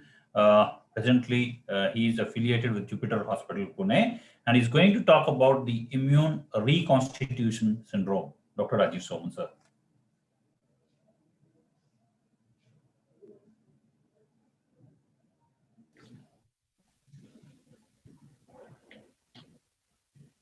Hello friends, it's indeed a great pleasure to talk to you today about the immune reconstitution inflammatory syndrome. It goes by another name called as a paradoxical response. And really it's at a very interesting interface between the infectious diseases and immunology. So this is something which develops during the course of treatment, and chiefly it affects lymph nodes and the CNS, including brain and meninges. But it can also affect other parts of the body. The most important organisms in the infection of which setting this occurs is mycobacteria. So you can have, due to TB, leprosy, as well as non-tuberculous mycobacteria. It's also described in the setting of chiefly cryptococcal meningitis. And also interestingly, although it's rare, with progressive multifocal leukoencephalopathy, which occurs due to the JC virus. So it's a complication which occurs during treatment of infections in patients who have HIV, but also occurs in patients who have solid organ transplants, and interestingly, it even occurs in patients without any apparent risk factors. So the bottom line here is that immune recovery, when it occurs, it still remains imperfect in a clinically significant way. And the hallmark of this condition is an exuberant inflammation. So it goes in two forms. One is the paradoxical form. So here we have an efficiently treated opportunistic infection which shows clinical worsening as the recovering immune response targets residual pathogen-derived antigens. It can also manifest itself as an unmasking form. So in this, a previously occult opportunistic infection manifests itself as the recurring immune response targets a latent pathogen. So let's take this first case. So this is a 47-year-old male patient. He had mediastinal lymphadenopathy, was found to be HIV positive, and on biopsy, the expert MTB showed an indeterminate RIF resistance. So there was a doubt whether RIF is susceptible or resistant. But the culture and the drug susceptibility test showed that it was a pan-susceptible tuberculosis involving the mediastinal lymph nodes. So HRZD was started, and ART for his HIV infection was initiated after 6 weeks. Now, 10 days after this, the patient developed high-grade fever, and the ultrasound abdomen showed a new lesion, as you can see in the liver, and there were no other abnormal findings. An aspiration of this particular liver lesion was done, which revealed pus, and that pus showed 3+ acid-fast bacilli. Histology showed abundant polymorphs in that histology. There was no growth of any bacterial pathogens, no amoebae seen, and actually at the end of 3 weeks, there was a growth of MTB bacilli also. So this really put us in a quandary, because there was an issue whether there was rifampicin resistance and other drugs were resistant, or it was only a paradoxical response or an immune reconstitution inflammatory syndrome in this particular patient. So what are the features which will help us to distinguish between IRIS or PR and drug resistance? So here we begin with patients who have infection with susceptible organisms such as susceptible MTB. the patient receives an appropriate weight-based daily treatment with good adherence to that treatment, there is an initial improvement, but that is followed by worsening of symptoms, signs, and lesions. Sometimes this occurs in a setting of an abrupt steroid withdrawal or another immunosuppressive agent which may be using for transplant in a transplant patient if that is withdrawn. Clinical features often start 1 to 2 weeks after steroid withdrawal. Predominantly, this affects, as I said earlier, lymph nodes and CNS, but rarely you can also have involvement in other parts of the body. The hallmark is, as I said, marked inflammation. Clinically, it may manifest as a lot of redness, softening, surrounding edema in the lymphadenopathy, and so on, and a mass effect if it's a cerebral lesion. However, if there are other sites of lesions, some of these lesions may actually show reduction, whereas there are other lesions which are actually showing an increase. In the setting of HIV, it happens in those patients generally where treatment is started with who have very low CD4 counts and have very high viral loads. In such patients, sometimes when ART is started too soon during the treatment of an opportunistic infection, this syndrome may occur. Often these kind of patients manifest a marked reduction in the viral load. So the viral load, which was many lakhs, comes down rapidly. And actually that is even more important than improvement in CD4, because improvement in CD4 really takes time. So when there is a marked reduction in the viral load, there is an alteration in the gene expression profile of the macrophages. If you do a histology or aspiration, it shows atypical polymorph infiltration. I'm calling this atypical because polymorph infiltration is not a common feature of tuberculous histology. Whereas when it is in the form of a paradoxical response or iris, it is polymorphs which become infiltrated. So the lesion actually shows suppuration. If you do the expert, again, you will find it to be negative or a very low load in spite of the lesion increasing in size. So this discordance between the lesion increasing in size, whereas the expert showing low load, is also suggestive of iris. And finally, if TB culture is done, it could be negative, or the growth is very slow, which even prevents you from doing a DST again. So what is the pathophysiology of this syndrome? So that is something which is very interesting, and we need to understand what is the interaction between the macrophages, the natural killer cells, and the CD4 or T lymphocytes. So the macrophages might ingest the acid-fast bacilli, but do not actually kill it. Okay, so it needs jolting into action by the CD4 lymphocytes. So the CD4 lymphocytes secrete gamma interferon, and as a result of this, the macrophage starts producing TNF alpha as well as superoxide and all the other toxic molecules, which actually leads to destruction of the contained mycobacteria. So this really tells you how important it is that the CD4 cell has a very important role in the helper and inducer function, which helps the macrophage to actually destroy the organisms which have been ingested in that. In the absence of a good functioning CD4, the macrophages may get laden with the acid-fast bacilli, but they may not destroy that. So this profound immunosuppression, as in an advanced HIV infection, leads really to a defect in the pathogen clearance, and therefore there is a high antigenic load. Now, once you put the patient on effective treatment, there is activation of the innate and specific T cells. And interestingly, there is the memory T cells which increase earlier rather than the naive T cells. And therefore, since the memory T cells are primed against those microbial antigens which are in abundant measure, there is going to be a lot of inflammation. Some patients also show functional impairment of what are called as Treg cells. And there are certain genotypes or HLA-DR types which are more prone to getting this sort of a syndrome. So iris with mycobacteria is quite common, and with MTB it may manifest as necrotizing adenitis and sometimes expansion of cerebral tuberculomas and so on. With MAC, also you can get mediastinitis, cerebritis and so on, and we already know about how upgrading reactions occur with lepromatous and other forms of leprosy.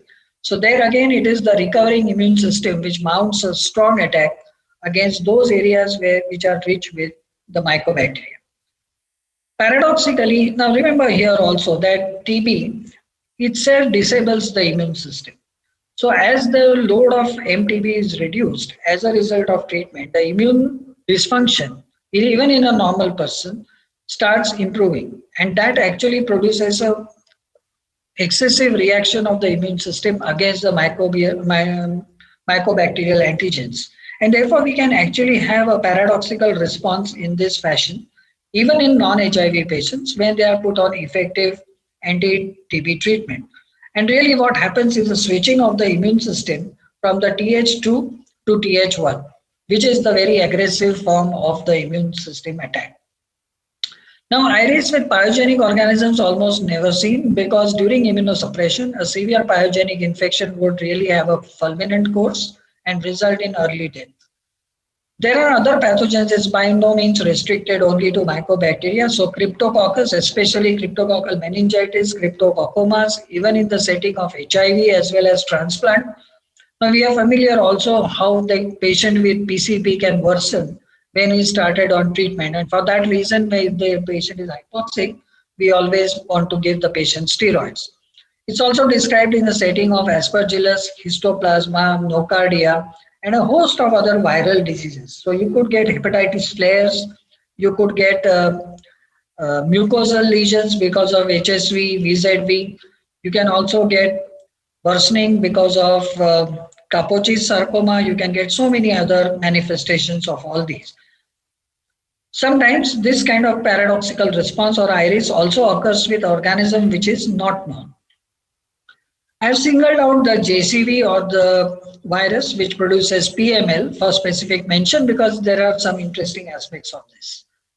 The PML iris, when it occurs, it really poses unique problems. This is the usual PML lesion which shows this scalloped, asymmetrical, sharply defined white matter changes. But when there is iris in this PML lesion, there is a breakdown of the blood-brain barrier. There is a marked swelling, as you can see here, and sometimes there can be a mass effect which produces rise in intracranial pressure. Now, interestingly, we have no drugs which are used to treat the JC virus, and therefore there is no specific treatment which we can use to reduce the JCV burden before ART is started. And therefore, it brings us to a very difficult situation. So ART on one hand is needed to be started, but it can function as a double-edged sword. And steroids in such profoundly immunosuppressed patients are also necessary to reduce the intracranial pressure and the swelling which accompanies this. So the optimum time to institute steroids, the dose, the duration are not well established. And some authorities think that it should also be used preemptively because the patients can have a high mortality as a result of PML iris. So how do we manage these patients with iris? So first of all, the diagnosis is difficult because it's a diagnosis of exclusion. So you could have worsening of the opportunistic infection due to several other causes. It can be due to treatment failure. It can be due to drug resistance, poor adherence to the treatment, or inadequate drug penetration or drug level in the site of lesion. Or it can be due to a new opportunistic infections. It can be due to adverse drug reactions or development of a tumor. So really speaking, we have to rule out all these things before we home on to the diagnosis of iris. If it's mild and if it manifests months after ART is started and CD4 is very low, we just cannot afford to stop the ART. So in these situations, we continue the ART, we continue the specific antimicrobial therapy. And if it is very mild, we just observe it or at least use paracetamol or NSAIDs. If it is more severe, then there are difficulties. So we still would suggest that we should continue specific antimicrobial therapy. We should also continue ART because of other problems. But we may have to resort to immunomodulation, which can be used with thalidomide. Sometimes we can use IVIG and use steroids, but sometimes that can be a double-edged sword. We don't know actually which particular therapeutic modality out of these to use because comparative data are lacking in this. And finally, if iris is severe, life-threatening, there is no response to steroids, And the pathogens are also not controllable, especially such as the JC virus. We may have to actually withdraw the ART because the ART is the one which has stimulated the immune system in the first place. Rarely in very severe CNS iris or paradoxical response, we may have to restart or increase the immunosuppression, especially in transplant recipients. And sometimes even therapies which may be as toxic as cyclophosphamide or even infliximab may have been resorted to in order to control this refractory sort of a CNS iris. There is also one study which has looked at using prophylactic steroids along with ART, but most of the patients in that particular study were really not those who are having CNS TB. And therefore, whether should we be using steroids in CNS TB when ART started? That question is unanswered. So I'll close with some thoughts. So iris and paradoxical response is a new, diverse and evolving syndrome. We must remember that although the immune system recovers, it still remains a caricature of its former self. It remains imperfect in some clinically significant way. However, as more patients receive ART or transplantation, new and more frequent iris are likely to be observed. On the other hand, if we use ART early, it will have an important effect on this because it will achieve immune preservation rather than allowing the immune system to deteriorate and then try to reconstitute. And it will also prevent all the subsequent events which lead to iris. We certainly need new recommendations for diagnosis, prevention, and treatment of this condition. In the meantime, we are left with individualizing therapy. At the end of it, we must remember, of course, that sometimes this iris becomes worse than the original disease. And that is something which we need to guard against. With this, I will stop. And if there are questions, I would like to take them.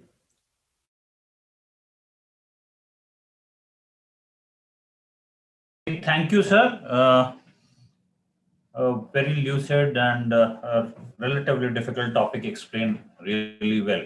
Now, I would like to thank all the speakers for great presentations. We have a question for Dr. Dipti Mala. Ma'am, can you unmute yourself?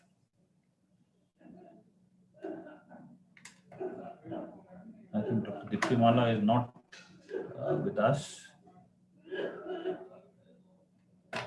Anyway, so I think I'll move over with the next session. Now we have a very interesting panel discussion. Actually, we had a 15-minute break, but I think in the interest of time, we are going to continue with the next session. This is a very interesting panel discussion on the COVID-19 thromboembolism and thromboprophylaxis. What have we all learned till now? And I now invite our moderator for this session, Dr. Rajesh Chawla, sir, to take over. Dr. Chawla, sir.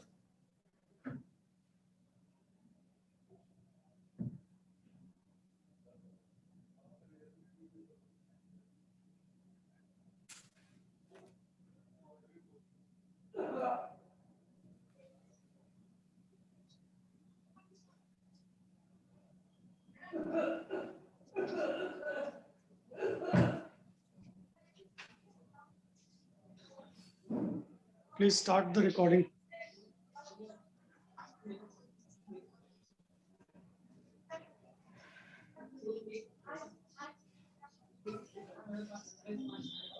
Hello, I welcome you all to this thromboembolism, thromboprophylaxis, and the lesson learned so far in COVID-19. I think we had a tough time, all of us, last 1 year. And I was just talking to the speaker. I just heard him saying that he has not taken even a single holiday last 1 year, and he's just taken 6 days leave now. So it has been a hectic for people who have been managing COVID-19 and people, intensivists, physicians, people expert in the intensive care. They have been sisters. They have been really very busy. So I think all of you are very well aware that one of the important component is the vascular component in COVID-19, that it does result in thrombosis. And this is not the run of the mill. It is little different. We have these patients, all of you must have got a D dimer done. You must not have done all your life. D dimer is raised, fibrinogen is raised, NFEs are raised, PT are normal. So there are different things.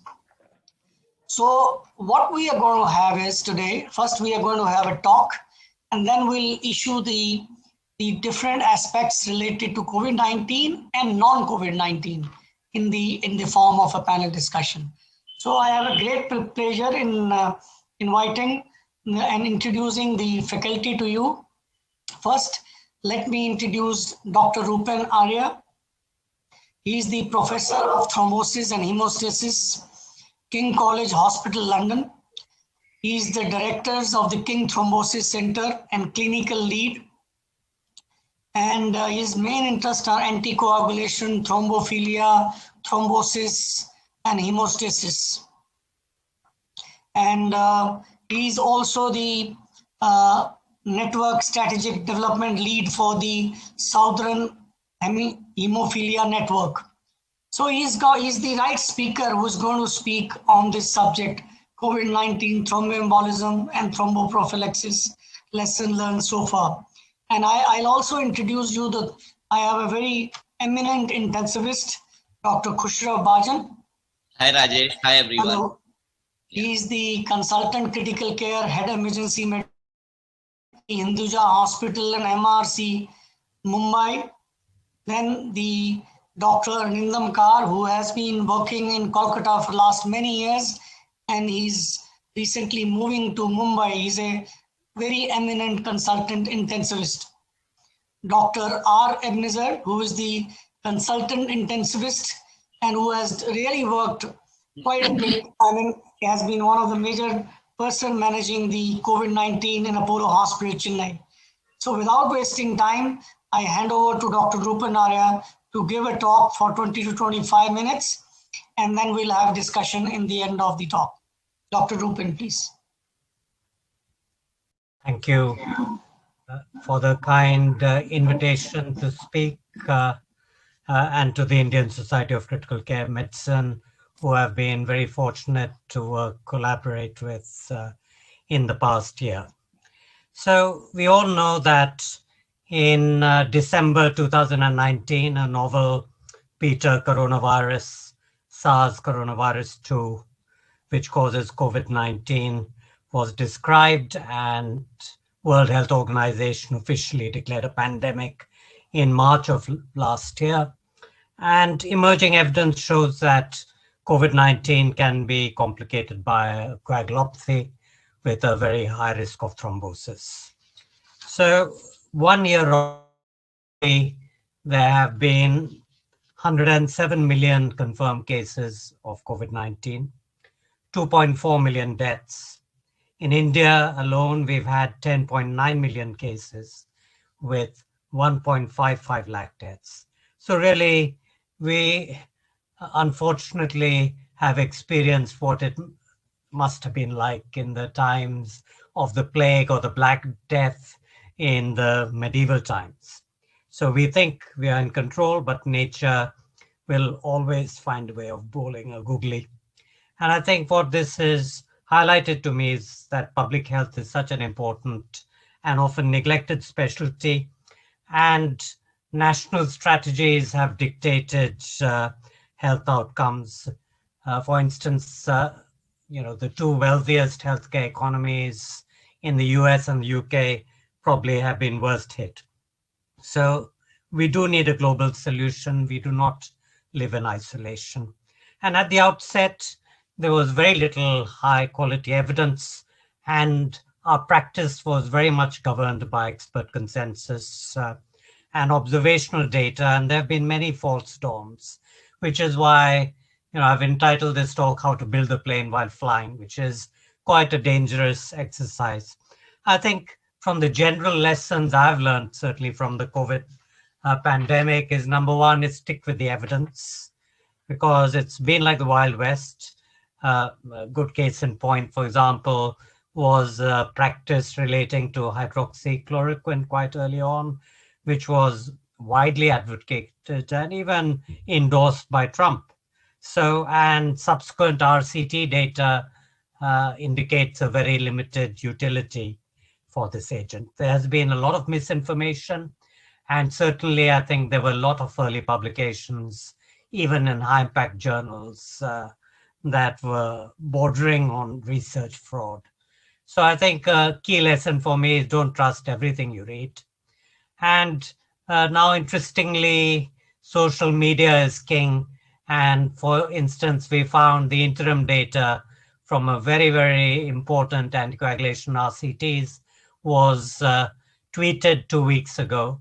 And the paper will probably not be with us for another couple of months. So do we accept what we've seen on a tweet, or do we wait for the paper? So clearly there are many, many conflicts that have arisen from this.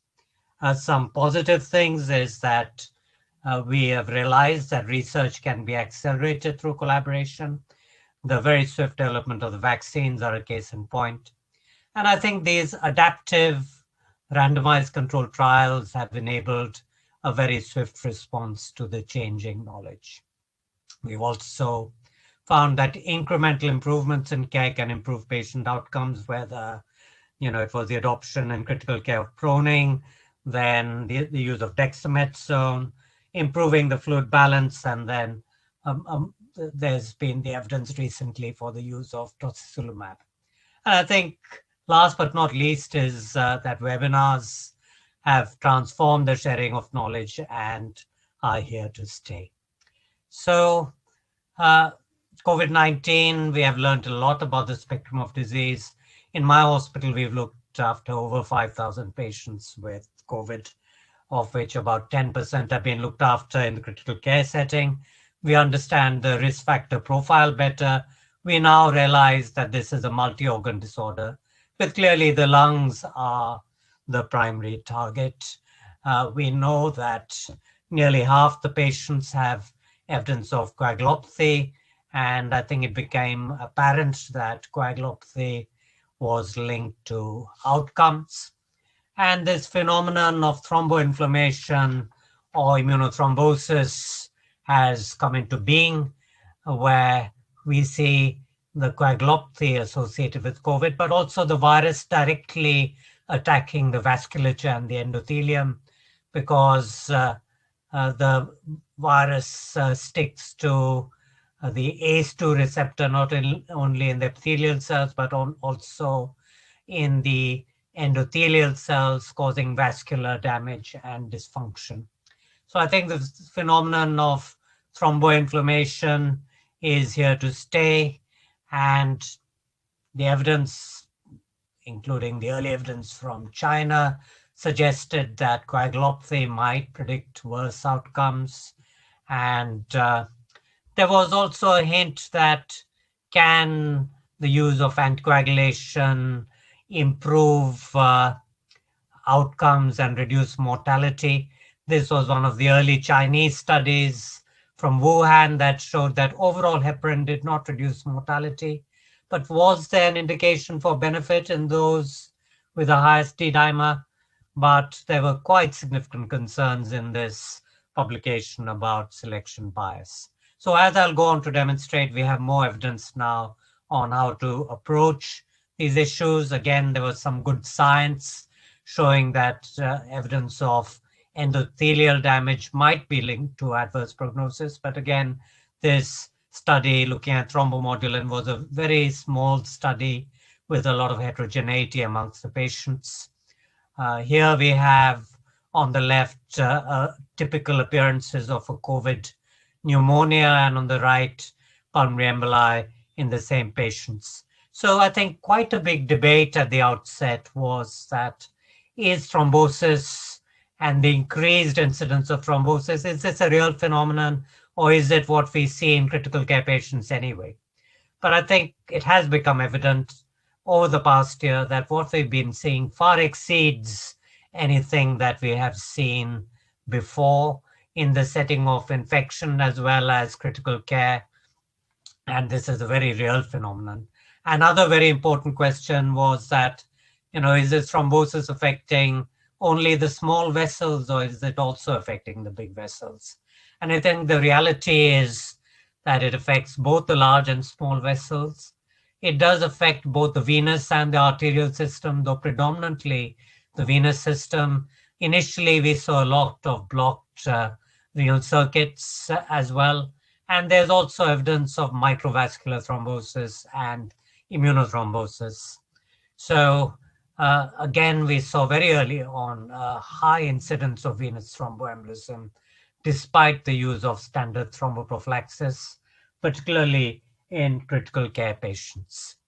So at King's, we've had several publications. This was about halfway through in the middle of last year, when we looked at data in nearly 1,500 patients with COVID-19, where we saw that about 16% of critical care patients had evidence of pulmonary embolism and 3.5% of ward patients. And this was despite the use of standard prophylaxis, and the pulmonary emboli were both in the larger and in the smaller vessels. So, and another big issue, I think, for practitioners looking after COVID patients is whether or not to give post-discharge thromboprophylaxis. So again, we published a study last September in nearly 1,900 patients where we did not show a significant increase in post-discharge venous thromboembolism. And this is in a patient cohort that we were not giving extended prophylaxis. And really, again, I think this is another learning. Sometimes old songs or old jokes or old evidence is still good evidence. And we have in the past not believed in the evidence for extended thromboprophylaxis, where the numbers needed to treat with DOACs to prevent a clot, I think, were about 1 in 176, and the number needed to harm was 1 in 60.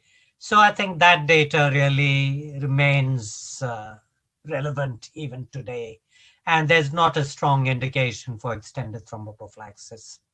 So I suppose the only area in which we've strayed slightly from the evidence base was because at King's we were seeing so many clots despite the use of standard prophylaxis that in critical care patients we have been using intermediate dose thromboprophylaxis. Instead of enoxaparin 40 once a day, we've been using 40 twice a day, with generally good outcomes. So there are many, many clinical trials in progress investigating heparin, including trials looking at heparin in a nebulized form, because there's some evidence that heparin has not only an anticoagulant effect, but also an anti-inflammatory effect and an antiviral effect. So I think in the last bit of my talk, I'm going to focus on the publication about 2 weeks ago on Twitter. So you can't really call it publication. Well, I suppose sharing of knowledge of the interim results of these 3 trials, REMAP-CAP and ACTIV-4, which show the extremely interesting results. In December, this group released interim results showing that therapeutic anticoagulation in critically ill COVID patients might cause harm. Now they released results suggesting that full dose blood thinners in the ward patients who are moderately ill might be of benefit. So these 3 RCTs, ATTACK and ACTIV-4, were mainly in North America, in about 120 centers. REMAP-CAP is all over the world. In about, I think the data they've released is from 290 centers, including centers in India, with a total of, I think, 2,900 patients, about 2/3 of which were moderately affected, 1/3 severely affected. So this data is very interesting, but I must hasten to add that the database is not closed. This evidence has not been peer reviewed and the paper has not been published or even written hitherto.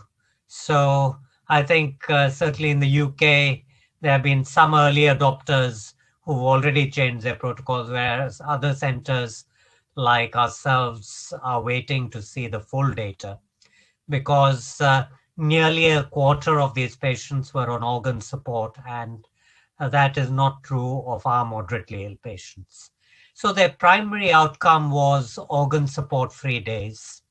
And here they showed that in severely ill patients, there was evidence of harm with a reduction in the odds ratio. And in moderately ill patients, there was evidence of benefit and superiority. And D-dimers did not make any difference to the outcomes. And so to summarize, therapeutic dose heparin is not beneficial in critically ill patients without evidence of VTE.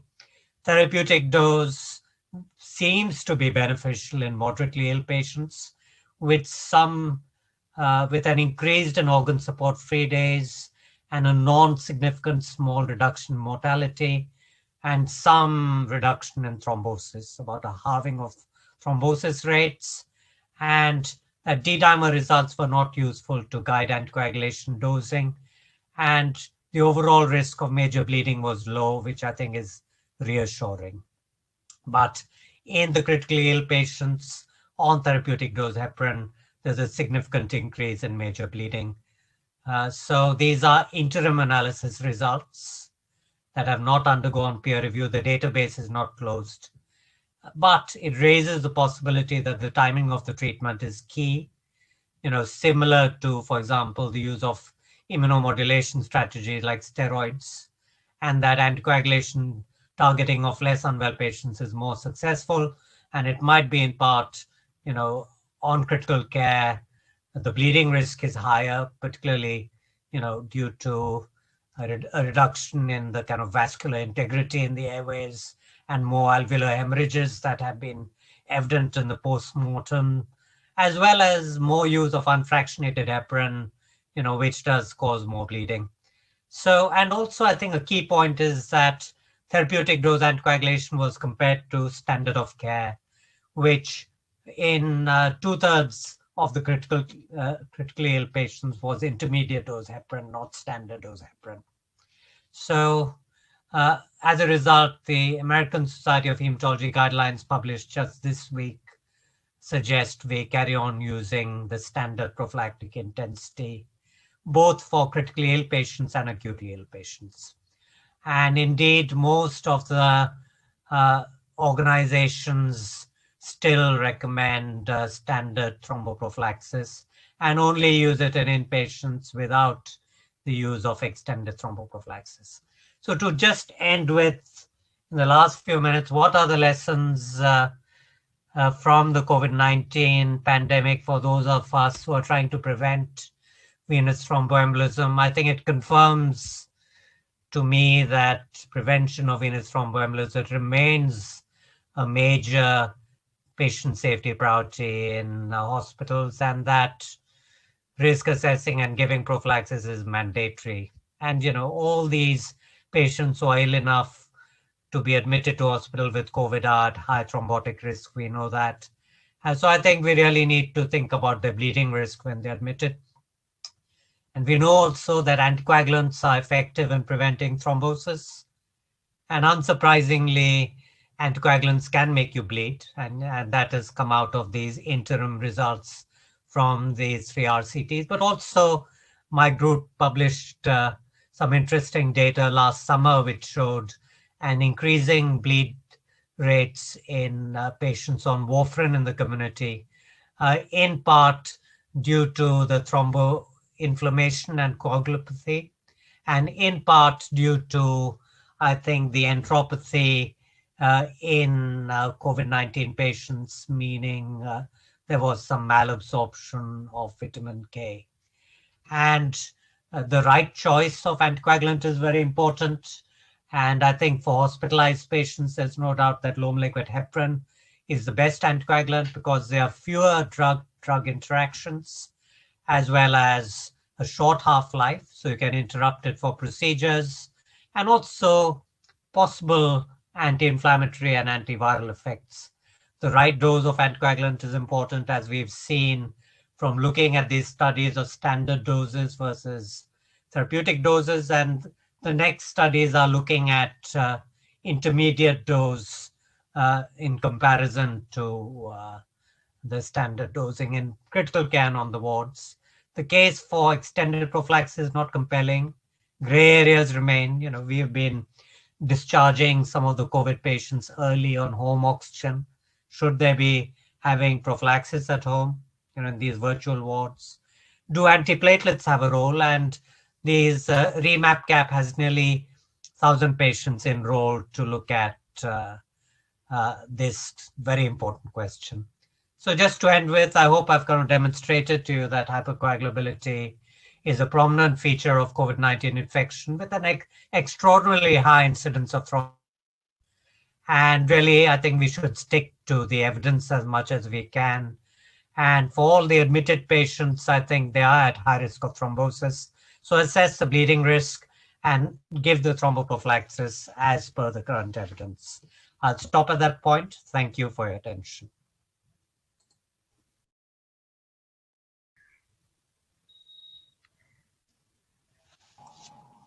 Thank you so much, Dr. Rupin. You've given a total understanding of the last 1 year, what we have been, the literature has been changing and our ideas have been changing and we've been changing our practices.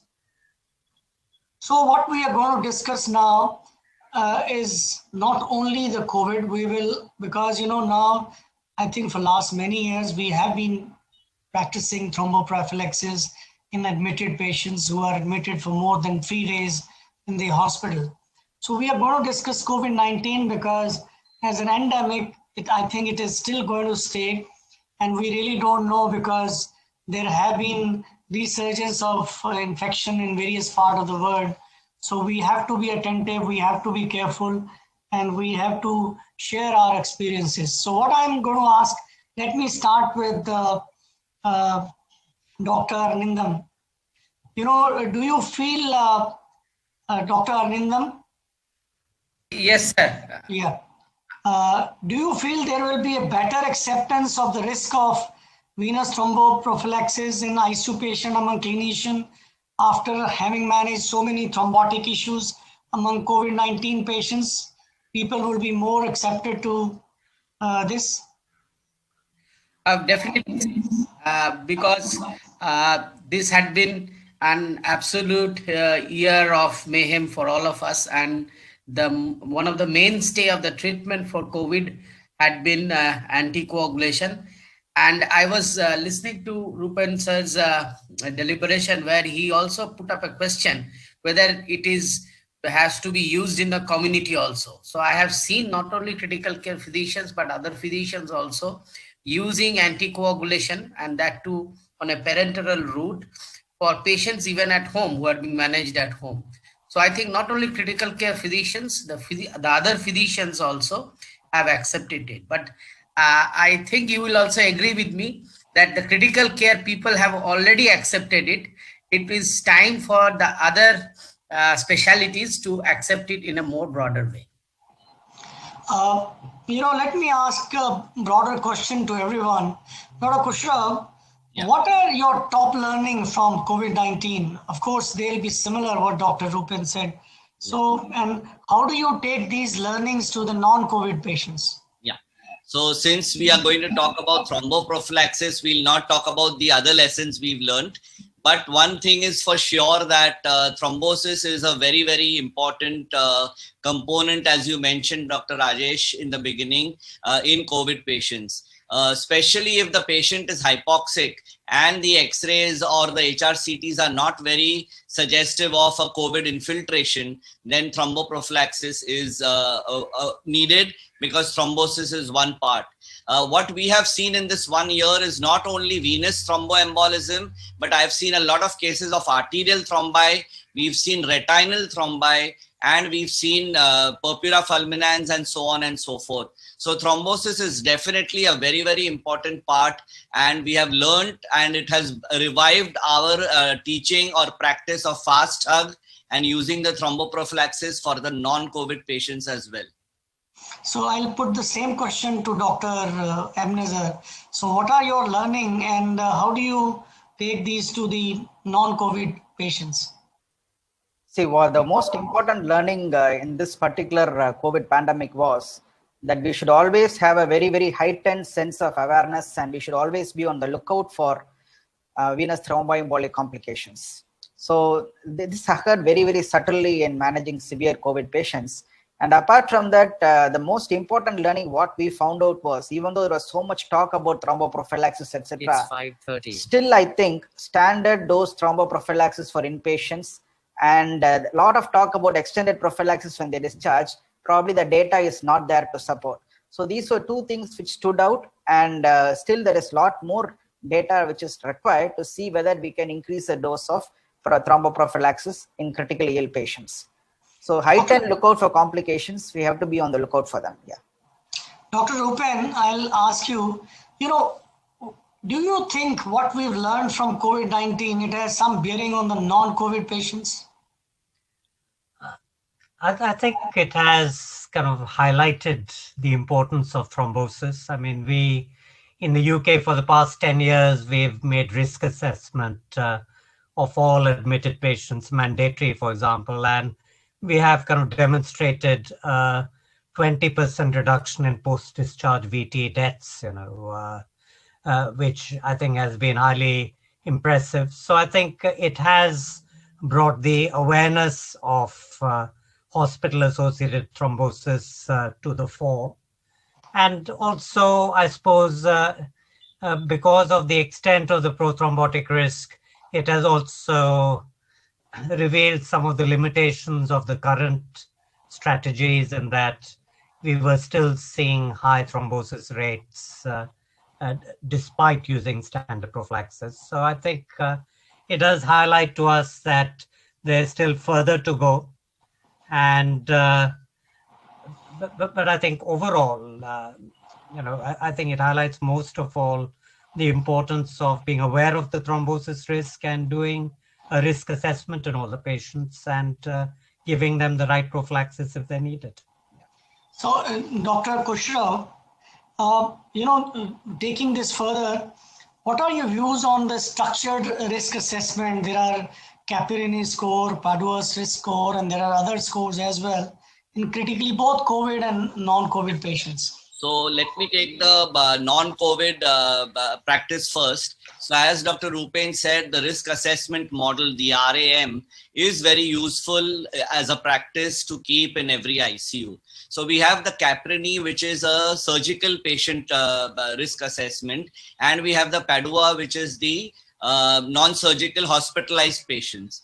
Both have a scoring system, and it looks at all the risk factors which we all know: obesity, bedridden, ICU care, patients who have been immobilized, obviously, and so on and so forth, elderly patients, malignancy.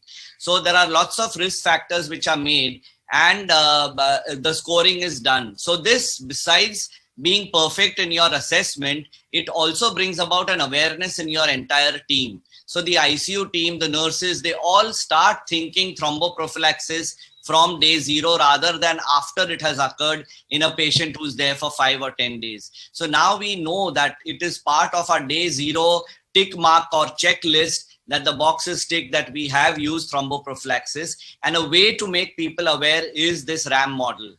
Coming to the COVID patients, I think this RAM model is not needed, because I would give 4 marks straight away, which makes them a high risk into the non-COVID scenario. So in the COVID scenario, any patient with COVID would probably get a very high score in any RAM model. So I would presume that they are all high risk without even doing a RAM model.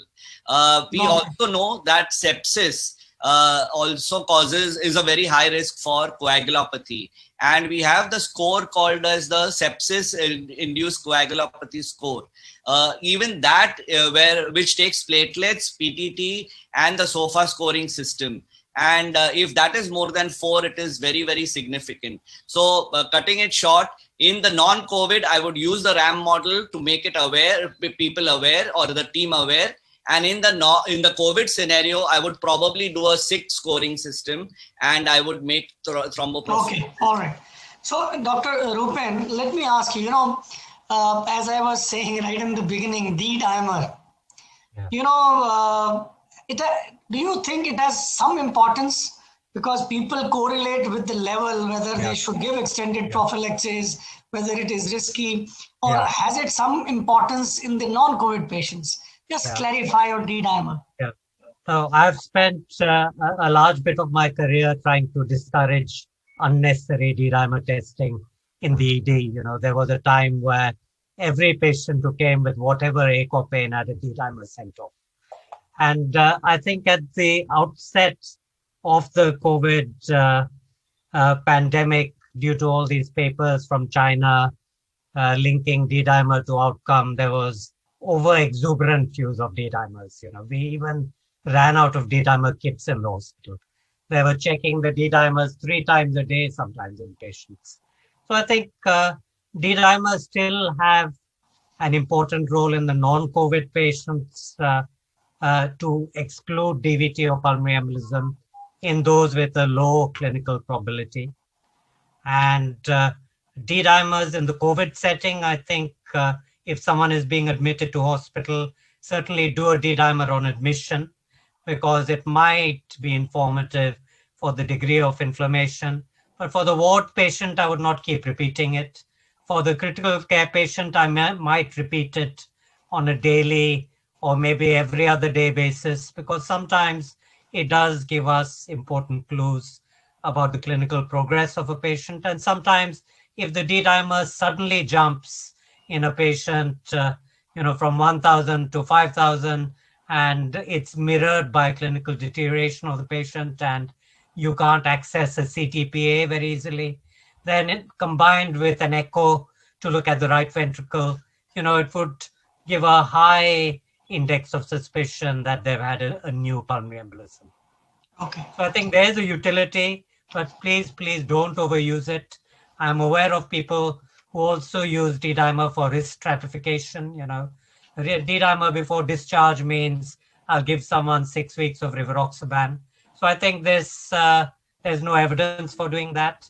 And this interim data that I presented shows that D-dimer wasn't particularly useful in deciding about the intensity of anticoagulation. Dr. Carr, COVID is associated with renal impairment. We know now this is very clear that all hospitalized patients with COVID-19 needs to be given thromboprophylaxis. There is no doubt about it. Right, sir. So now suppose a person is renally impaired. Are there any special precaution in COVID as well as non-COVID patients when you give the treatment in these patients? Sir, obviously, if the creatinine clearance, we calculate the creatinine clearance in EGFR, and if it is below 30, particularly the creatinine clearance, I think the normal LMWH should be used very cautiously, and obviously below 10, no question about it. Somewhere between 10 to 30, there are papers where some of the LMWH like dalteparin can be used, but otherwise I am very fond of unfractionated heparin, which has worked very well for years. So we can give that. Regarding the oral anticoagulation, most of the nephrologists do feel quite confident on the below creatinine clearance 30 using some of the oral anticoagulants. And I think we have seen a lot of patients on particularly dabigatran who have come, and they normally accept it pretty well, but obviously their risk of bleeding is always higher than normal patients. Fortunately, or I don't know whether incidentally, India didn't see a lot of patients on renal dysfunction the moment we came to know that the dehydrating these COVID patients was not a good idea. So rather than putting them a little on the very minimal positive balance, so I don't think we have, particularly I have treated almost 2,000 patients. So if we have maintained a balanced fluid support, right, we didn't see that much of renal dysfunction. Dr. Rupen, what is your idea about the renal impairment and use of? So I think Dr. Carr has made some very good points. And certainly in the first wave, we saw a lot of patients on renal replacement, at times nearly 1/3 to half of the critical care patients. And we are not seeing that this time around, I think, in part due to the early use of dexamethasone to reduce the current thromboinflammation, and in part, this issue about the fluid balance, because last time around we were drying the patients out, which was putting them into acute kidney injury. But I think a further point is we were last year seeing a lot of blocked renal circuits. And for those patients, we were using either unfractionated heparin or low molecular heparin with anti-10A monitoring. And I think the operational thing is that because of the inflammatory proteins like factor VIII and fibrinogen being so high, the APTT is falsely shortened. So people keep increasing the dose of infractionated heparin to 50, 60,000 units a day because the APTT is not budging. So really the only safe way of monitoring that group of patients is by doing an anti-10A level. But otherwise, if you use citrate for the renal replacement circuits, you see much less clotting in that scenario anyway, which would be our first recommendation. I have just 5 minutes left, so just be very, very quick and very specific. So Dr. Ebenezer, what is the role of oral anticoagulant in prophylaxis of thrombosis in critically ill patients? Do you think there is any role? See, the problem with using oral anticoagulants as a prophylactic during inpatient admission is due to drug-related interactions. And apart from that, we are using a lot of immunosuppressants also. So that is also there. And there are a lot of experimental therapies being used still, which we don't know whether it will interact with the oral anticoagulations. So in that aspect, I think we have to be very, very careful when you're using direct oral anticoagulants for inpatient therapy. So we have to be a little bit careful. I will stick to the routine standard thromboprophylaxis like low malt heparin. That should be the ideal thing to go about. Yeah. Dr. Kushra, so what is the role of mechanical thromboprophylaxis in critically ill patients? Just revise quickly. Yeah, so basically mechanical thromboprophylaxis has been proven beyond doubt that it is not better than medical management of drugs.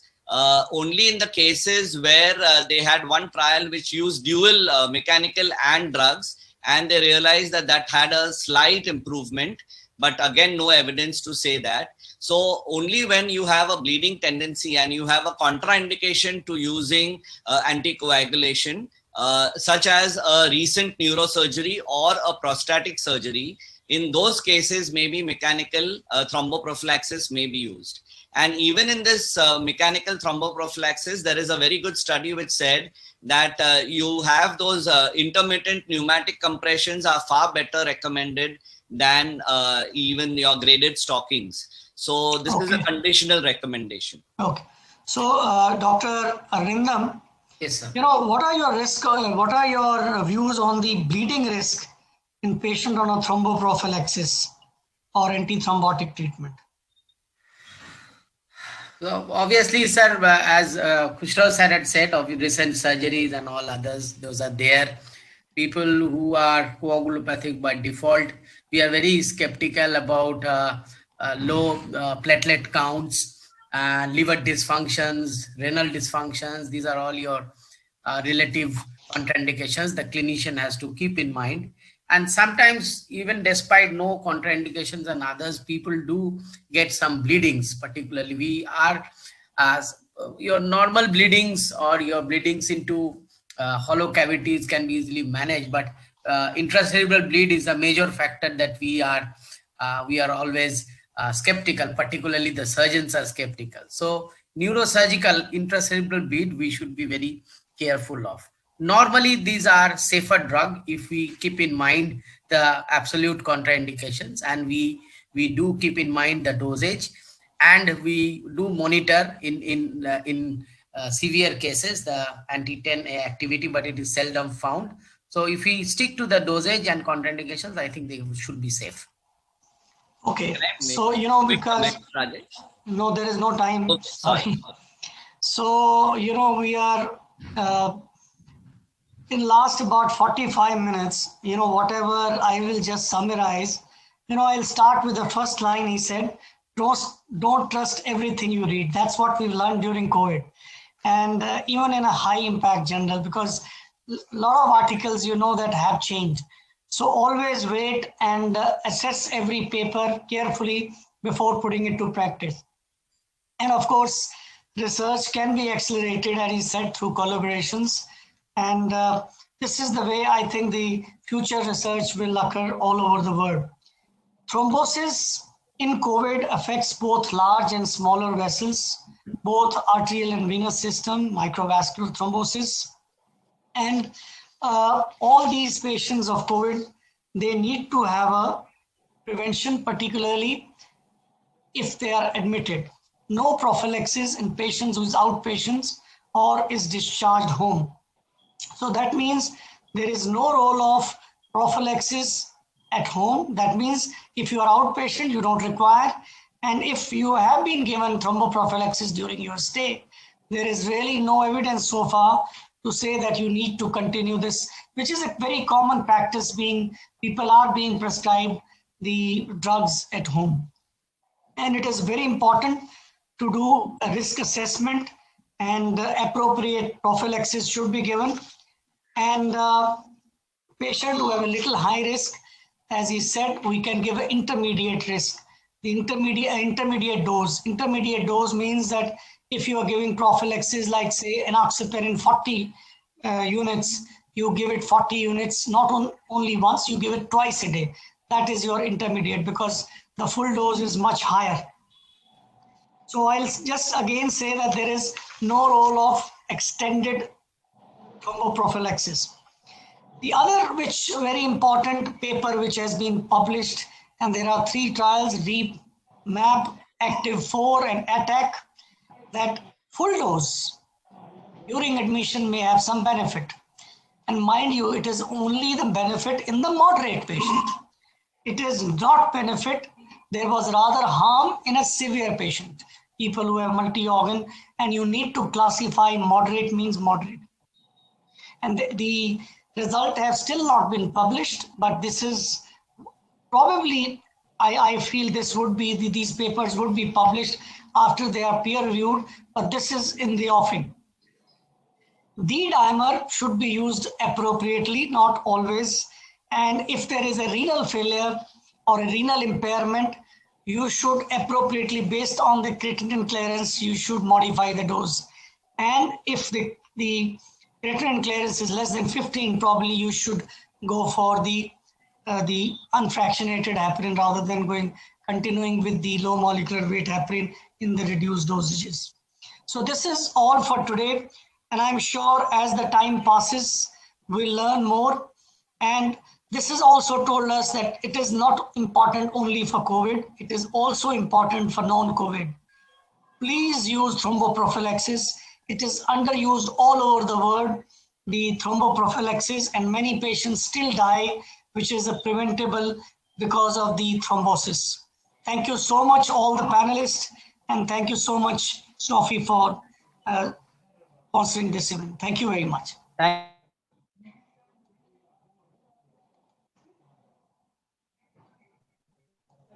Thank you, Chawla sir. Now coming to the last presentation in this session, but not the least, there is this new term that we are all listening to, mixopathy, whereby different pathies are being combined, and it is being now propagated by a lot of people. And even though we are not talking about pure medicine, but I think this is a topic which is very, very important. So next presentation would be by Advocate Mahendra Kumar Vajpayee. He is a very prominent Supreme Court lawyer and a regular speaker at most of our medico-legal seminars. And he's going to talk about the laws, the problems, the solutions to those problems, and bigger problems related to the use of mixopathy in India. Mr. Advocate Mahendra Kumar Vajpayee, sir.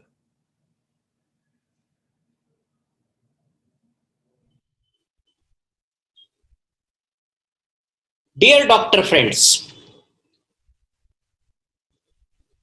today we are going to discuss a topic that is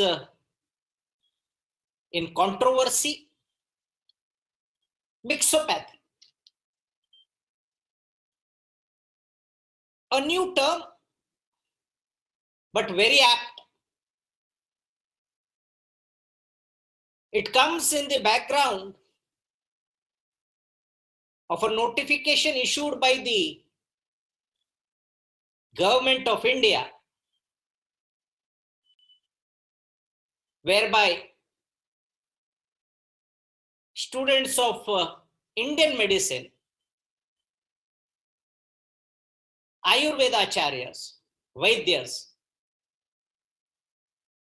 they were permitted to perform certain surgeries, around 50 of them. What is this mixopathy? What is the law around this mixopathy?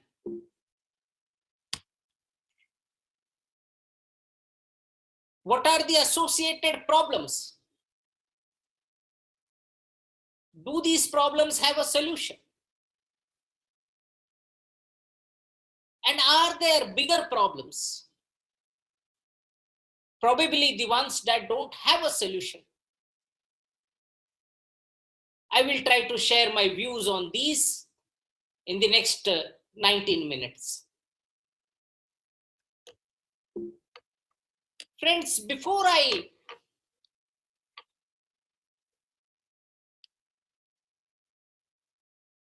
come on the topic of mixopathy, let us first understand the legal framework that exists in our country.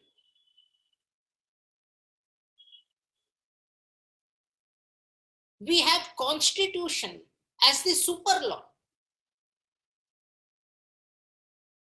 The lawmaking machinery is defined by Constitution, is described, is set down by the Constitution.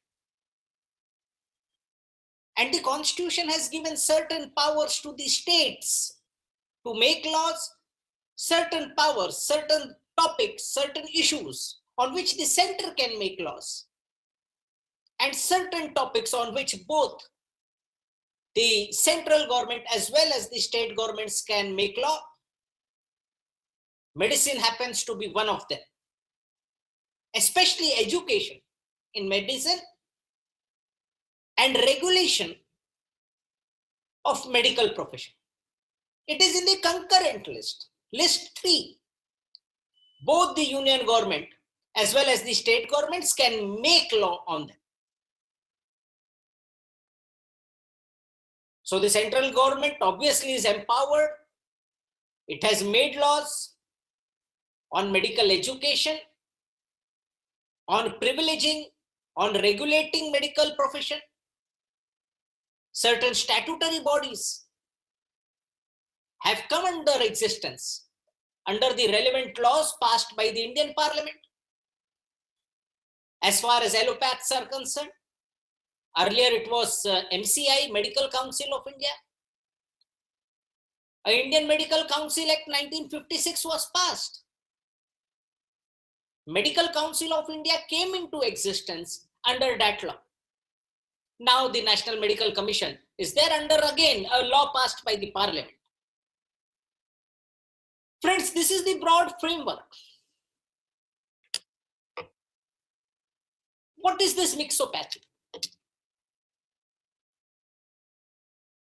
Friends, there have been consistent efforts by both the central government as well as the different state governments to introduce mixopathy, to give rights, to empower, to privilege practitioners of other pathies into allopathy. And these efforts at times have been very direct, at other times it has been very indirect.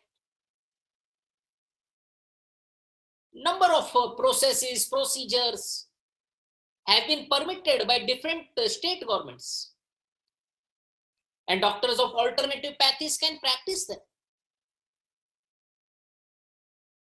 But the recent controversy happens to be something very different. The Indian Medicine Central Council brought in a regulation very precisely on 19th November 2020, some 3 months back. Postgraduate students in Indian medicines were to be trained to perform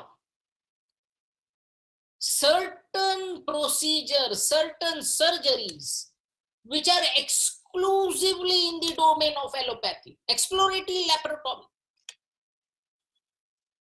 appendectomy, cholecystectomy. These are no simple procedures.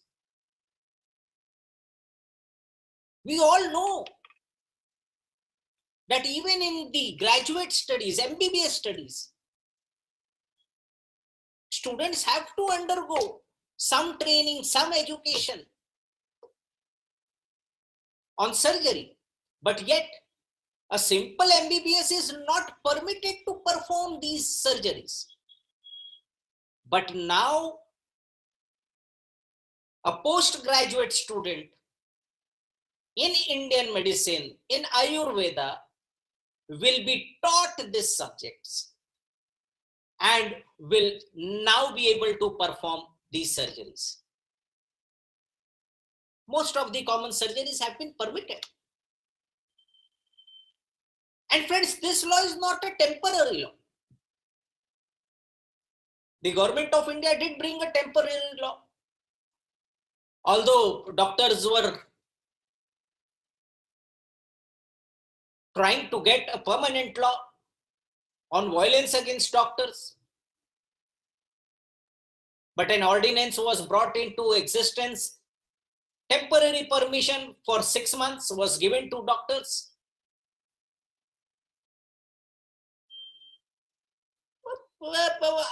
It was only to stop violence, to control the menace of violence.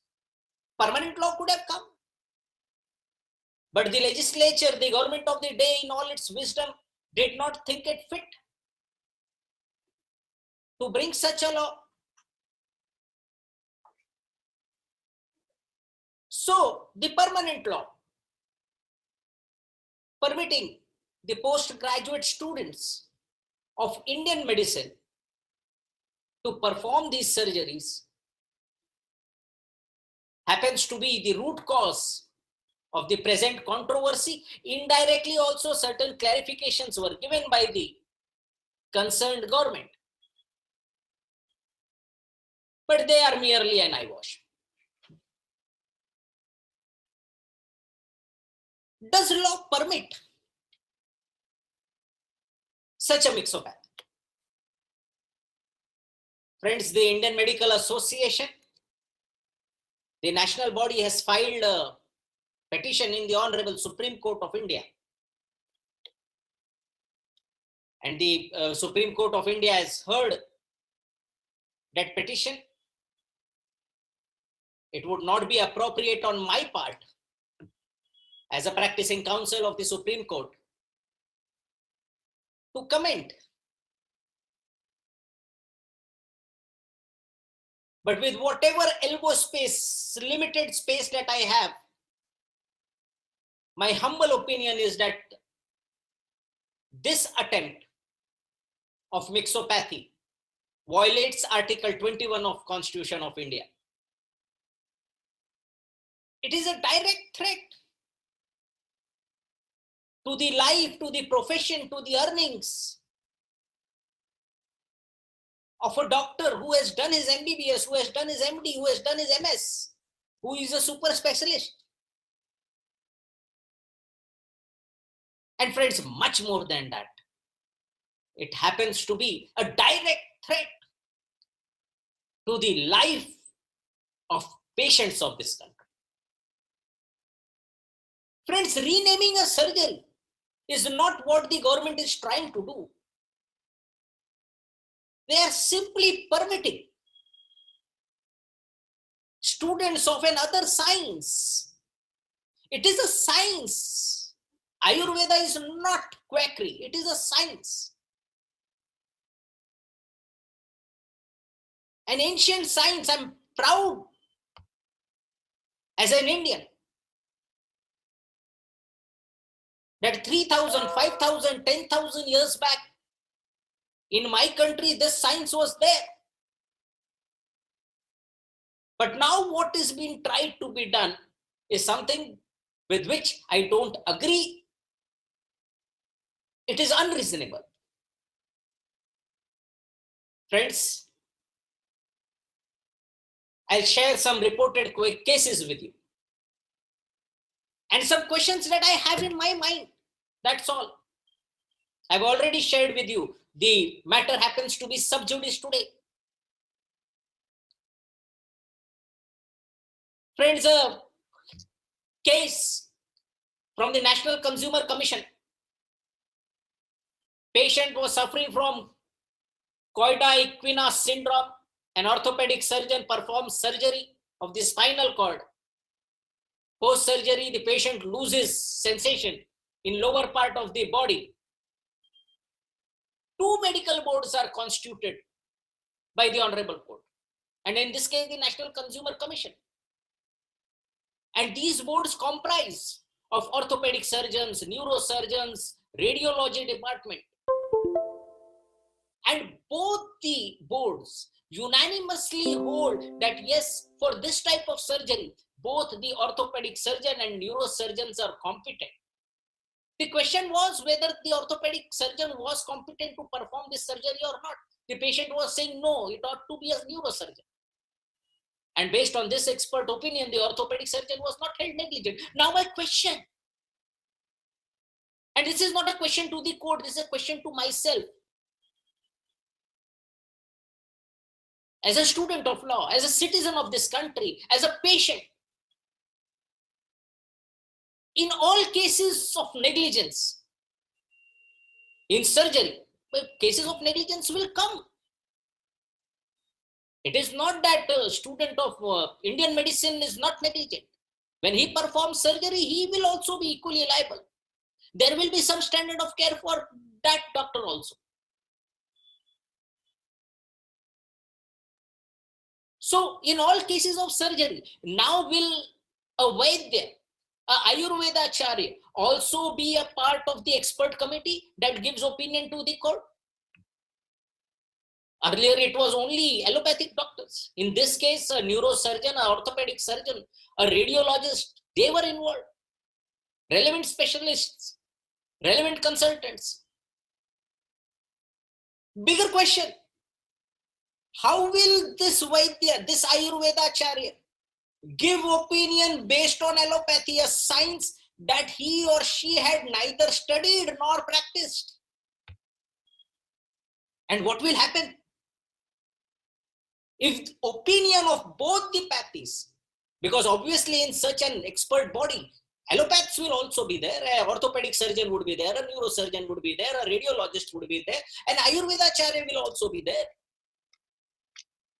What will happen if the opinion of both the pathies are contrary to each other, inconsistent with each other? Which one will prevail? How will the courts decide? Are we not playing with the lives of patients, of public? I don't have answers for these questions, friends. Another case from Chandigarh. A homeopath puts advertisement in local newspaper for treatment of hair loss.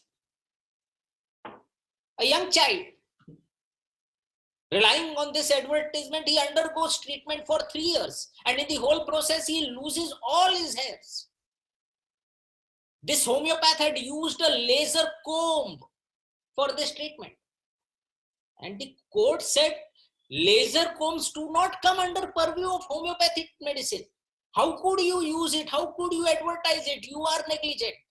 But now in these changed circumstances, Will all other pathies be permitted to use equipments and instruments which are used by allopaths or not? You are permitting them to do surgery. You are permitting them to do something which is not permitted by their science. I don't have an answer. I'm seeking answer for this. Another case, friends, from the Delhi State Consumer Commission.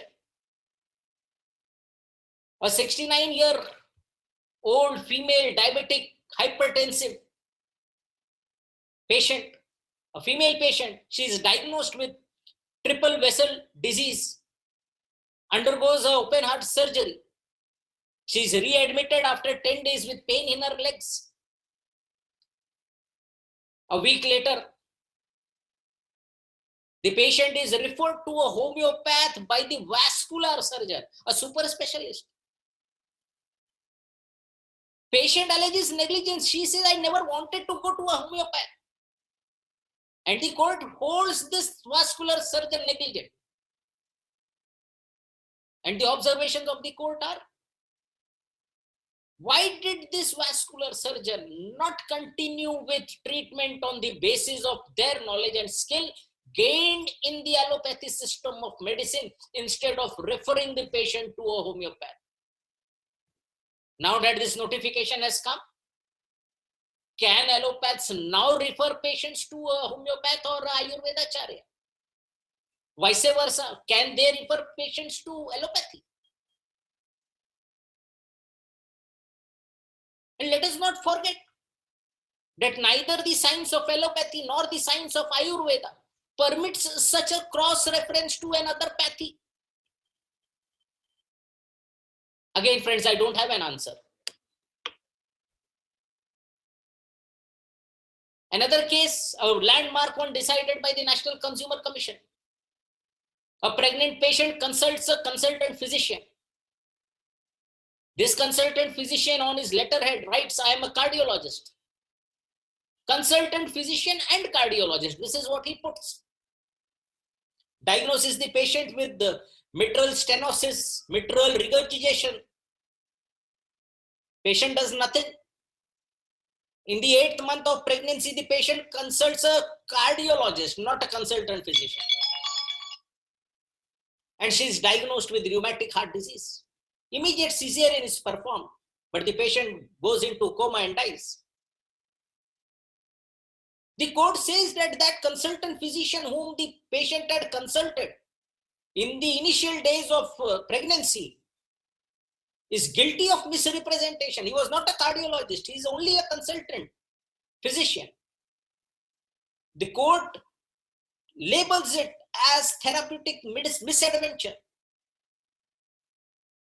Court further says it directs the MCI, it directs the health ministry, and I'm quoting, to initiate steps to strike down such practice of medical professionals who are posing as a specialist or misrepresenting as a super specialist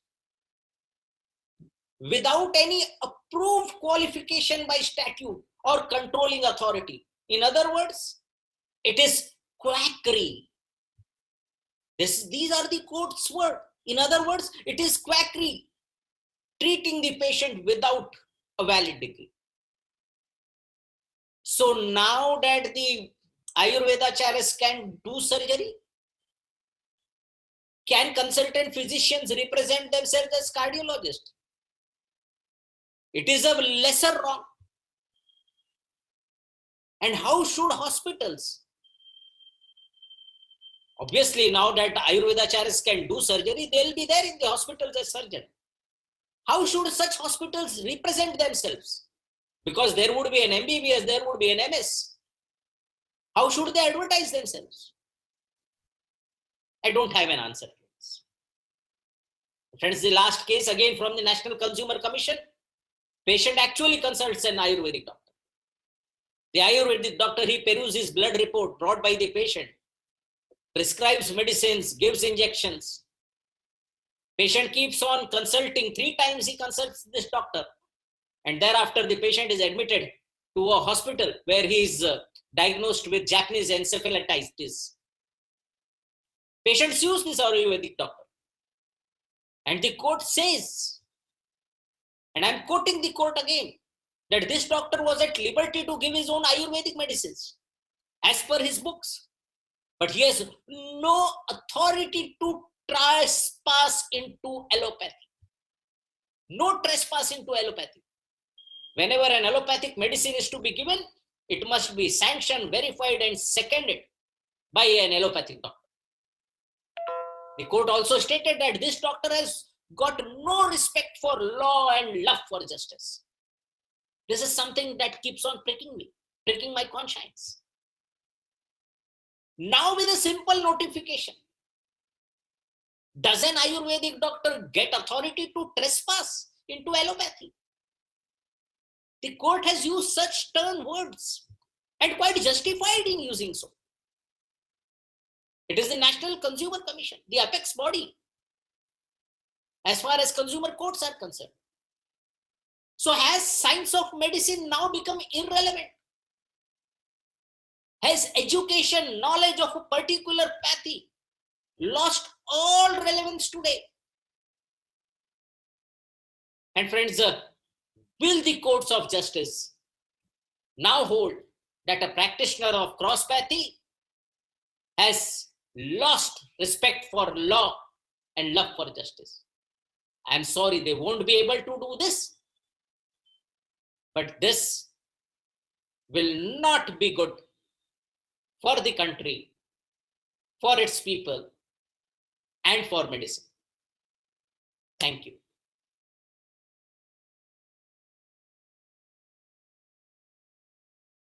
Thank you, Advocate Vajpayee, sir. Definitely a very important aspect we all should think and worry about. Now, as you'll realize that we are more or less over with the routine presentations. So we have a beautiful video that would be played. This is part of the best of e-Criticare, and this is on the recent advances in management of TBI by Dr. Matthew Joseph from CMC Vellore. After this particular video, this session stands concluded. You're most cordially invited to join all of us for the inauguration ceremony of Criticare 2021. Over to Dr. Joseph Matthew. Okay. Thank you, Harsh. I think I last did this talk in 2017, recent advances in the treatment of TBI. At that time, I looked at this register, it's a basically UK and slightly Europe-based register on randomized trials that were going on in head injury. All right. If you look at what happened to them, all the X's are ones that were proved of no benefit. The timing of surgery was never published, and the fluid resuscitation was plus minus. If you look at it now, I looked at it earlier this week, and there are only 5 trials going on, of which 3 are post-trauma, not acute trauma. All right. So why is there so little research going on such a common topic that needs so much attention? Okay. We generally rely on the Brain Trauma Foundation as a source of all evidence-based guidelines for treatment of head trauma. All right. They have evidence, they looked at evidence-based treatment options for these various things, monitoring, thresholds at which you should intervene, and they guided their guidelines by looking at the quality of the literature. All right. So high confidence means even if you do more research, it's very unlikely to change the recommendation. And then moderate and low, etc. And when they presented the things as levels of evidence, level 1 meant you had high quality evidence. Now, if you look at the Brain Trauma Foundation guidelines, there is one recommendation which reaches level 1. That is, don't use steroids. Nothing else we do in trauma has reached level 1 level of evidence. Now, why is that? There are 2 problems. One is the outsized influence of these 4 clinical features on the outcome from head trauma. All right. Now, this is where I really miss having an audience in front of me, because if I had an audience, I would say, okay, now which patient will have a worse outcome? And everybody would say 65 years old. Now, unfortunately, I don't have that kind of feedback, but it's obvious the elderly person would have a worse outcome. The person with the lower GCS, same age, lower GCS, worse outcome. Same age, same GCS, pupillary asymmetry, worse outcome. Everything the same, hypotension, the hypotension patient has worse outcome. Now, the problem is these 4 have such a huge effect on the outcome from a patient that you do this beautiful randomized trial, you get 100 patients in each arm. And one of these things is asymmetric. Your trial is useless. Your trial cannot be interpreted to mean anything. If you want to do enough randomization to make sure all these 4 are roughly equal in both sides, you need arms of about 600 to 650 patients in each arm of your trial, which is almost impossible to do. Now what people are doing, say the Boost 3 trial, what they're trying to do now is there are various prognostic models for head injury. Rather than use age or randomization, pure randomization, they're randomizing them into what is the likely outcome going to be. And with 40% chance of poor outcome, they make sure there are equal numbers of 40% poor outcome in each group.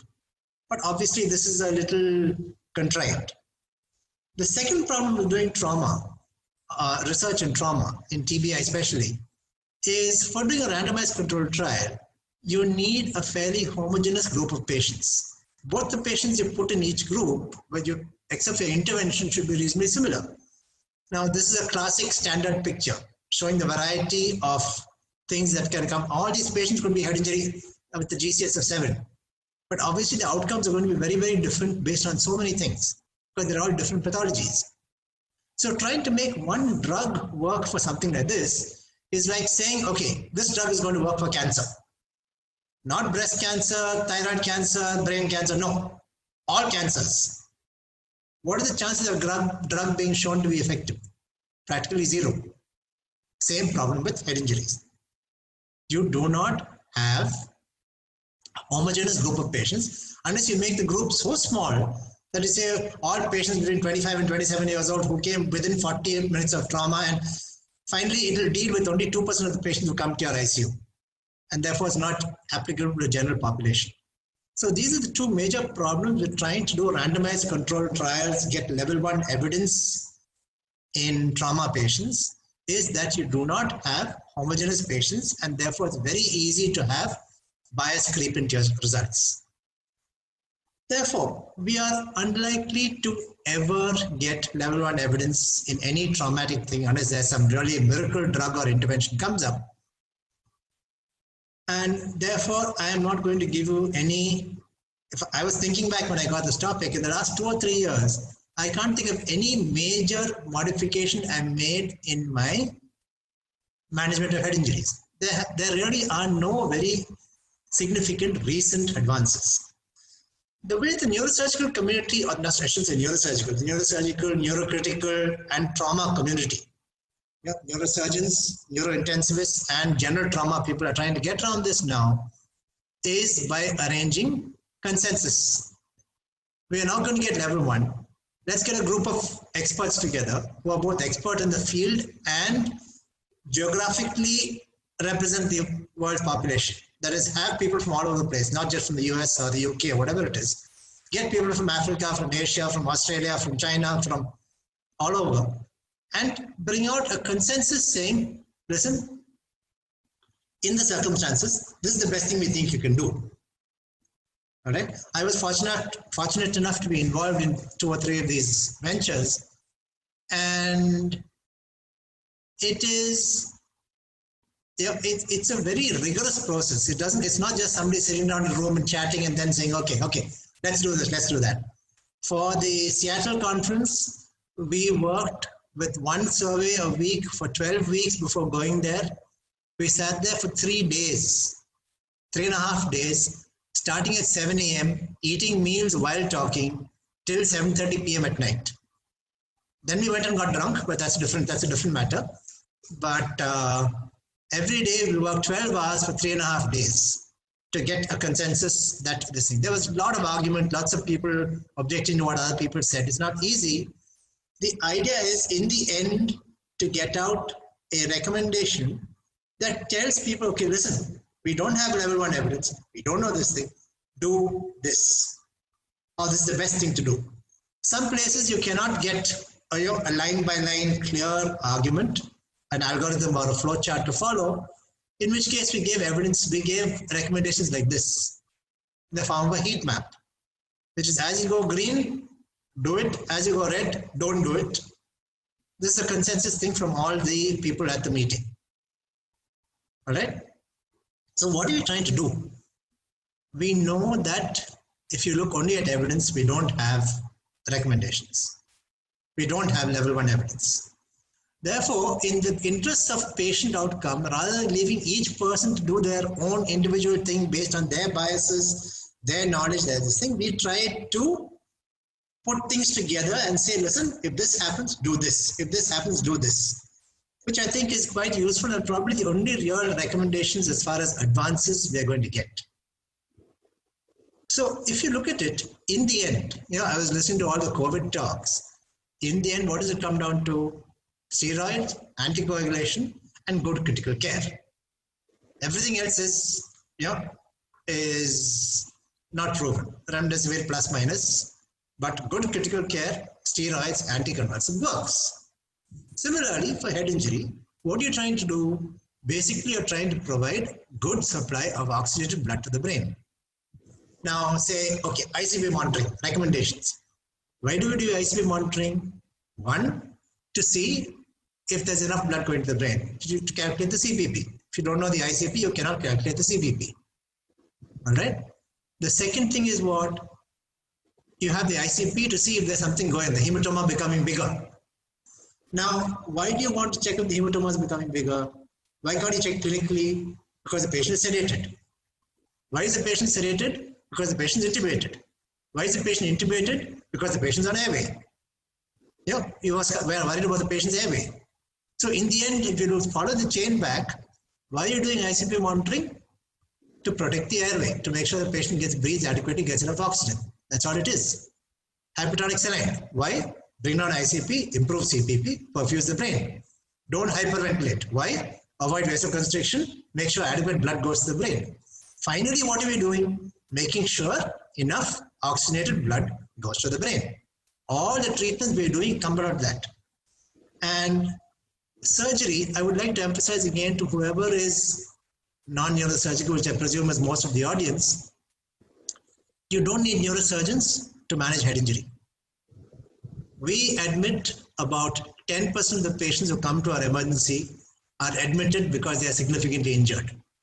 Of those significantly injured patients, we operate somewhere between 15 and 20%. Okay, which means if you have 100 head injuries, 3 probably require a neurosurgeon. 97 do not. Right? So please don't go away with the idea that head injury requires neurosurgery. Vanishingly small percentage only require. 3%, maybe 4% require. 96% of the patients you can manage without a neurosurgeon. Okay, just having a neurosurgeon somewhere in the background is more than enough. All right? So unfortunately, I have no recent advances for you. I just try to explain why we don't have any recent advances. And I'll stop here, part 1. How much time do I have, Harsh? There's no timer. Can't see a timer either, sir. So we have just another 50 seconds more. You mean I spoke for 14 minutes and 10 seconds? Yeah, it means we just spoke for 14 minutes, but just 12 minutes. So we're just running short of time. Okay, I'll do 2 minutes. I'm taking 2 minutes more to take my this thing. Okay, I'll just give an insight into, very briefly, insight into the mind of neurosurgery. We don't operate based on a CT scan. There's much more to it than that. This patient, 14 by 15, you'd give anti-edema measures and do nothing. Same patient, 7 by 15, one pupil not reacting. You do decompressive craniectomy. Why? Because of clinical condition. Size of hematomas doesn't matter. You look at the mass effect. You have this subdural hematoma, which is quite large, not doing any much, don't operate. You have this subdural hematoma, which is quite thin, but is causing severe midline shift, operate. So it depends on the mass effect. The cisterns. You have this patient with this temporal contusion, right temporal contusion, which has got normalish cisterns, don't operate. This patient, you can see the uncus bulging into the suprasellar cistern here, much more likely to operate. Where the hematoma is. If you have a tumor, okay, there's an extradural hematoma in the parietal area, not causing much mass effect, no surgery. An identical size hematoma in the temporal fossa, close to the brainstem, herniation dangerous, operate because of where it is. Location, the side. This patient, if he had to operate, right side, no problem. This patient, left side, dominant hemisphere, language dysfunction, try your best not to operate. Timing. This patient, I said we'd operate. Patient comes to you 36 hours after trauma with a scan, you would operate. Suppose the scan is done 5 days after trauma. Edema is most probably reducing by itself, not operate. Patient comes to you with an operable lesion, plus minus operable lesion, bad heart, on aspirin, on anticoagulation, don't operate. Same patient comes to you with good heart, no anticoagulation, you would operate. So I'll stop here. Basically what I'm saying is the decision to operate on a patient is multifactorial. It is not CT scan based, it is not measurement. So don't ever send a CT scan to a WhatsApp image of a CT scan to a neurosurgeon and say, should we operate this patient? Yeah, that is inadequate information. All right, thank you.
इधर करो